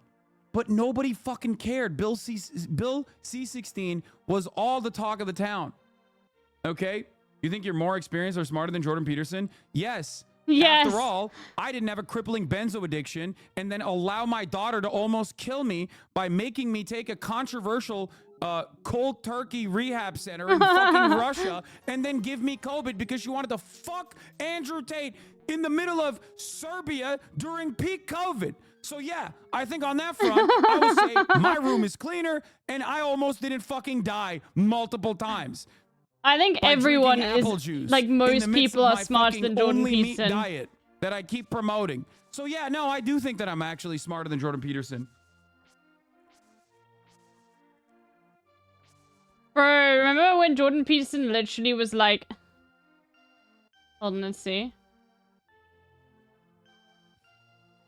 Yeah, automatically. I think if you're like, if you almost die drinking apple cider, You're just a bad person. You're a stupid person.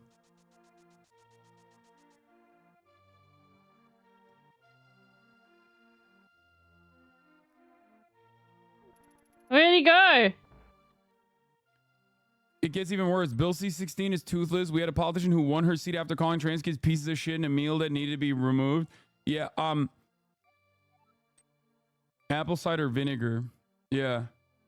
Yeah, you got bodied by apple cider, dude. What a fucking L.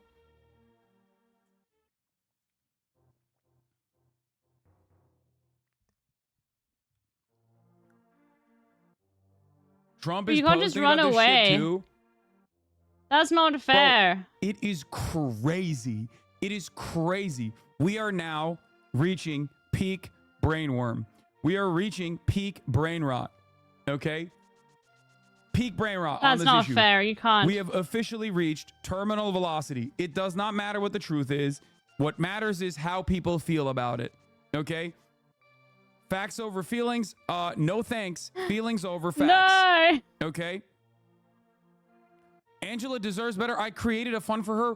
Bro, she's an Italian boxer. What are you saying? You're an American congressman running a fucking GoFundMe? A GoFundMe? Why?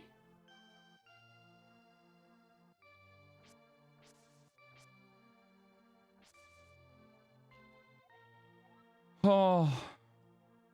But this Bro, motherfucker only it's had one over. bottle We're and then so like done. Society was is like collapsing out. in front of our fucking eyes, dude. Over the dumbest shit. Or that's it. I can't believe it. I cannot fucking believe it. Carini is known for this.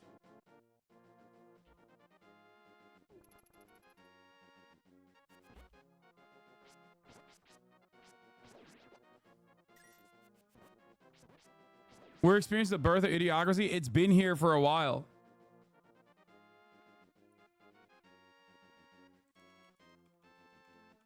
We have officially reached terminal velocity brain rot, where someone can simply claim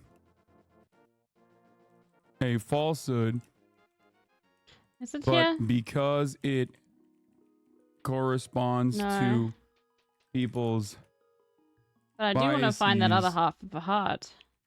they don't care.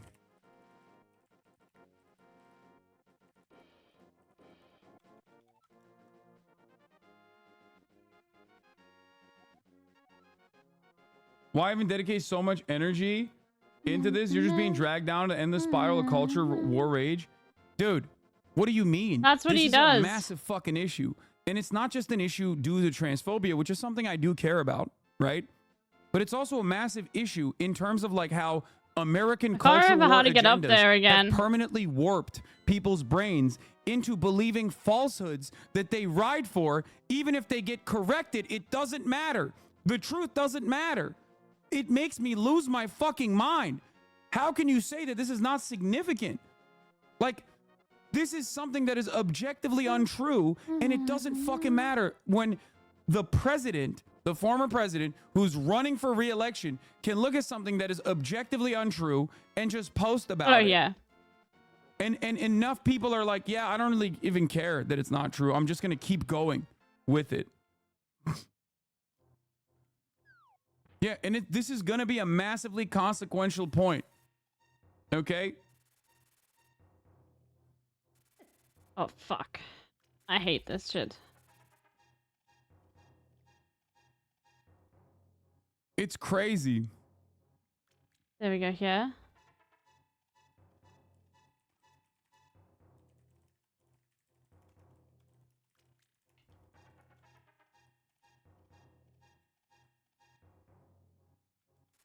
Where everyone can simply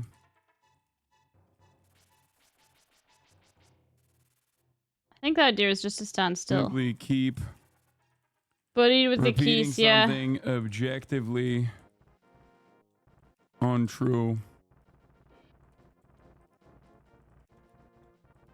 Bro, who the fuck is throwing these? No corrections.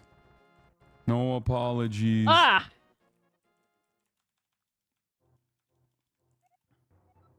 They're feelings that... Oh, this is new.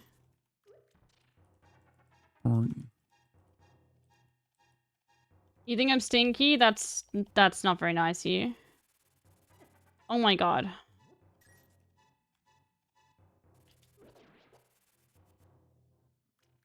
Holy fuck, Libs of TikTok is the first comment. I can't even see the fucking Libs of TikTok comment because she blocked me. Bro, you've been covering this for 1.5 hours? Dude, you are exactly the type of fucking person who's going to come back in here and chirp about this shit, okay? Tomorrow, when your uncle is posting about it on Facebook or brings it up Oh no, we to have you, been here. okay?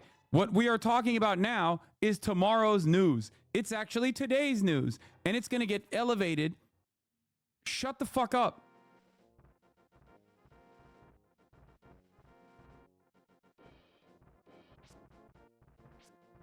No, I can't. I don't have access to the Wired magazine feature. I can't show you guys, unfortunately.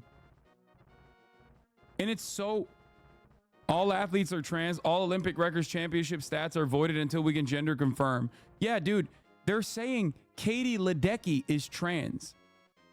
This Bro, one that's... creepy looking dude. I'll be glad when we can officially discount every ridiculous bozo's ranking in women's sports around the world. We have dictionaries for a reason. We have biology for a reason. It is what it is. Besides, I didn't sign up to be Oscar Wilde play. It's a circus out there. Like, you understand this, right? Like, you guys get this. You guys understand what's going on, right? None of these women are trans. We've officially moved on. We don't have trans athletes competing. So now we have moved on to cis women that we are suspecting of being trans. Why? Because they don't correspond to my own personal biases of what a woman should look like. That's it. That's what's going on here. It's something that I have talked about time and fucking time again. Oopsies, I might be guilty. Here's what Logan Paul said. This is the purest form of evil unfolding right before our eyes. A man was allowed to beat up a woman on a global stage, crushing her life's dream of fighting for her deceased father. This delusion must end. It's now sitting at 88,000.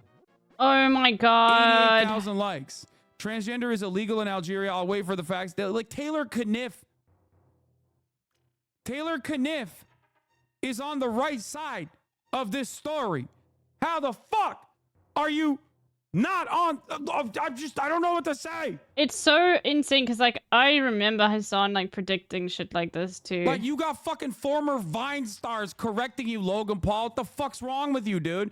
And then he goes, oopsies, I might be guilty of spreading misinformation along with the entirety of this app. Although she's been previously disqualified for failing a gender test, has XY chromosomes, some sources say Iman Khalif was born a biological woman. I stand by my sentiment that biological men should not compete against biological women in any sport, and if you disagree, you're a sick fuck. Doesn't delete it, still continues along with the narrative that she's actually secretly a man.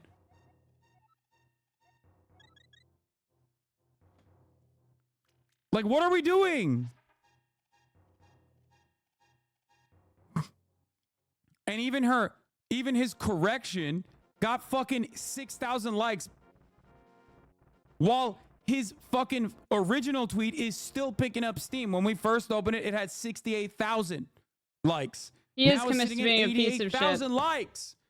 Fuck! What is happening?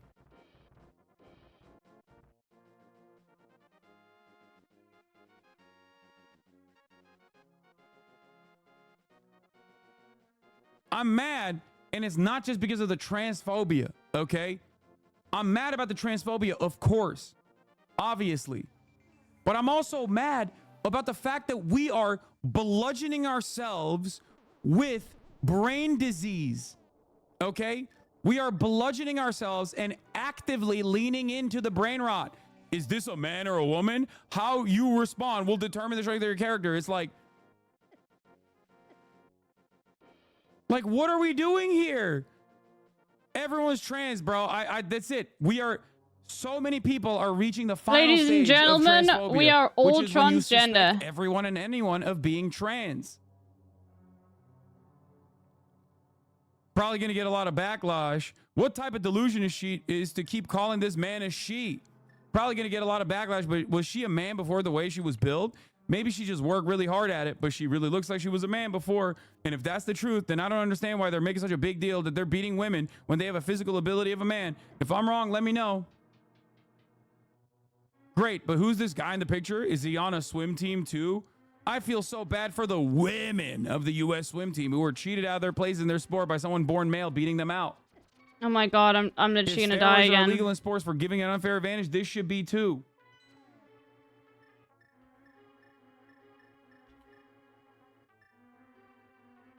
Like, what the fuck, dude? What the fuck? Look, that's another cis woman. Another cis woman being transvestigated. American rugby star, Olympian Ilona Meyer, being fucking transvestigated for being brolic, dude. What are we doing? To be very real here for a second, as you can probably tell, I've been crying a little bit. I always get these comments, but like recently it kind of ramped up. Oh my god, I have one life left. And being called masculine and asking if I'm on steroids. There will always be negative people out there, and they put women in a box, and they think of women should be fragile and petite and quiet and meek, but that's not the case. Women can be strong, and they can have broad shoulders, and they can take up space, and they can be big. I think I'm getting emotional because I feel very passionate about this. Don't let anybody try to define or dictate how you feel about yourself. You get to decide that. I'm gonna be very real here for a second. Fuck. Bro. We've maxed out on the fucking misogyny. We've maxed out on the transphobia. What the fuck is going on this goddamn platform, dude? Holy shit. Oh no, there's nothing here. Okay, hold on. Like, Mike Malak's thoughts. What is My life final like thoughts. on Biological Bitch men shouldn't Island? I don't know, participate in ask women's your sports. mom. Is one of the core claims of the trans community is we aren't bothering you, so leave us alone. Unfairly messing with people's lifetime dreams is in fact bothersome, so let's not do that. Like, this literally is Okay, I got the a key. conversation that I've tried to have with Mike, and like, it is impossible to break through. Okay, let's dive. Okay, and they don't realize. Okay, many people do not fucking realize that like this conversation, that's the norm. Okay, 70% to 80% of the American public, most people just automatically just hit that line. But what they don't realize is when they're hitting that line, they're also so unimaginably susceptible to just getting swept away with this fucking trans panic because they don't understand. They don't understand that they've already been brain broken into believing this shit. Okay? I can't Where they remember have I need in to their use minds this notion that fucking trans people are magically, unimaginably gifted athletes when that is not the fucking case. There are a million different reasons as to why someone outcompetes another person, okay? Including just pure luck too. Biological women, higher testosterone, or other outliers are still women, should play women's sports. What happened today seems akin to questioning the Williams sisters' legitimacy in playing tennis. They surely have a superior setup, and that's why they are athletes. Twitter, currently known as X, moves way too fast with way too little research. Blah, blah, blah, blah, blah. Ah! Okay, I'm getting owned. Oh no. I have wide shoulders and ribs too. I'm not a man. Does this make me get a pay raise and better rights too? Fuck. It's just so incredibly mind-melting and so incredibly frustrating. Got 2 hearts.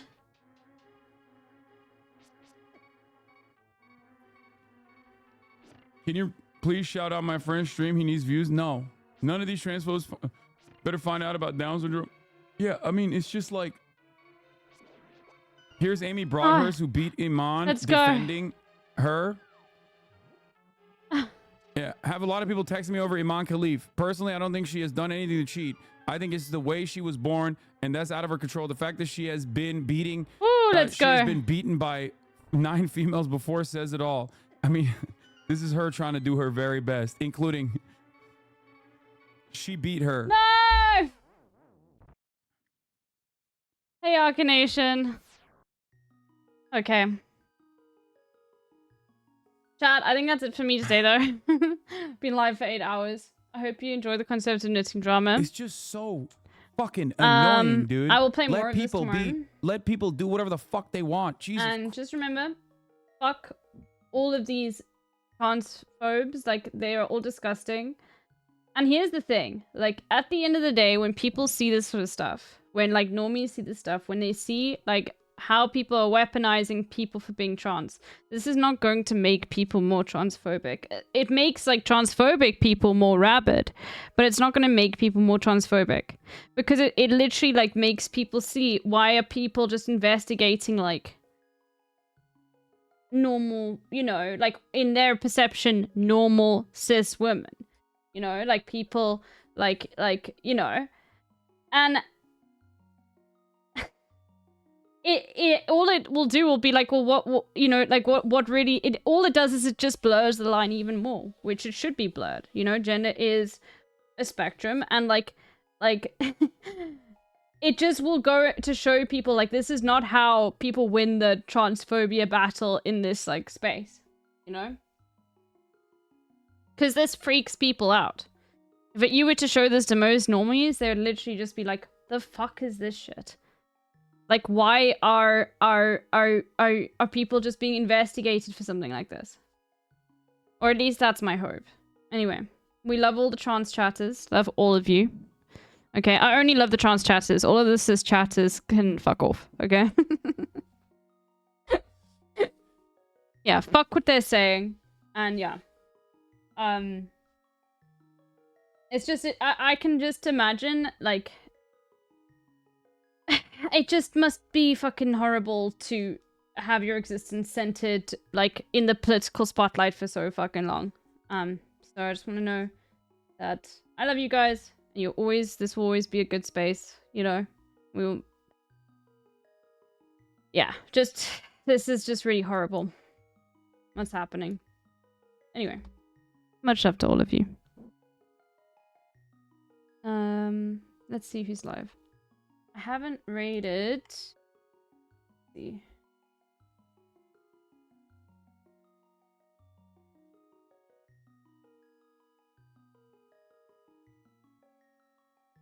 No, we'll raid the giant Ewok. Just, you know, South African. Go to Eshe? No, I'm gonna go to Ewok. I raided Eshe the other day. Have to try and distribute it, you know?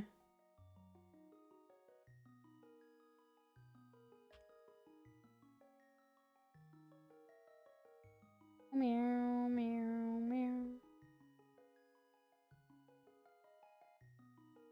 Anyway. I want to play Mario Party tomorrow. So I'll see if I can organize that. Yeah. Ooh. Bye, everyone.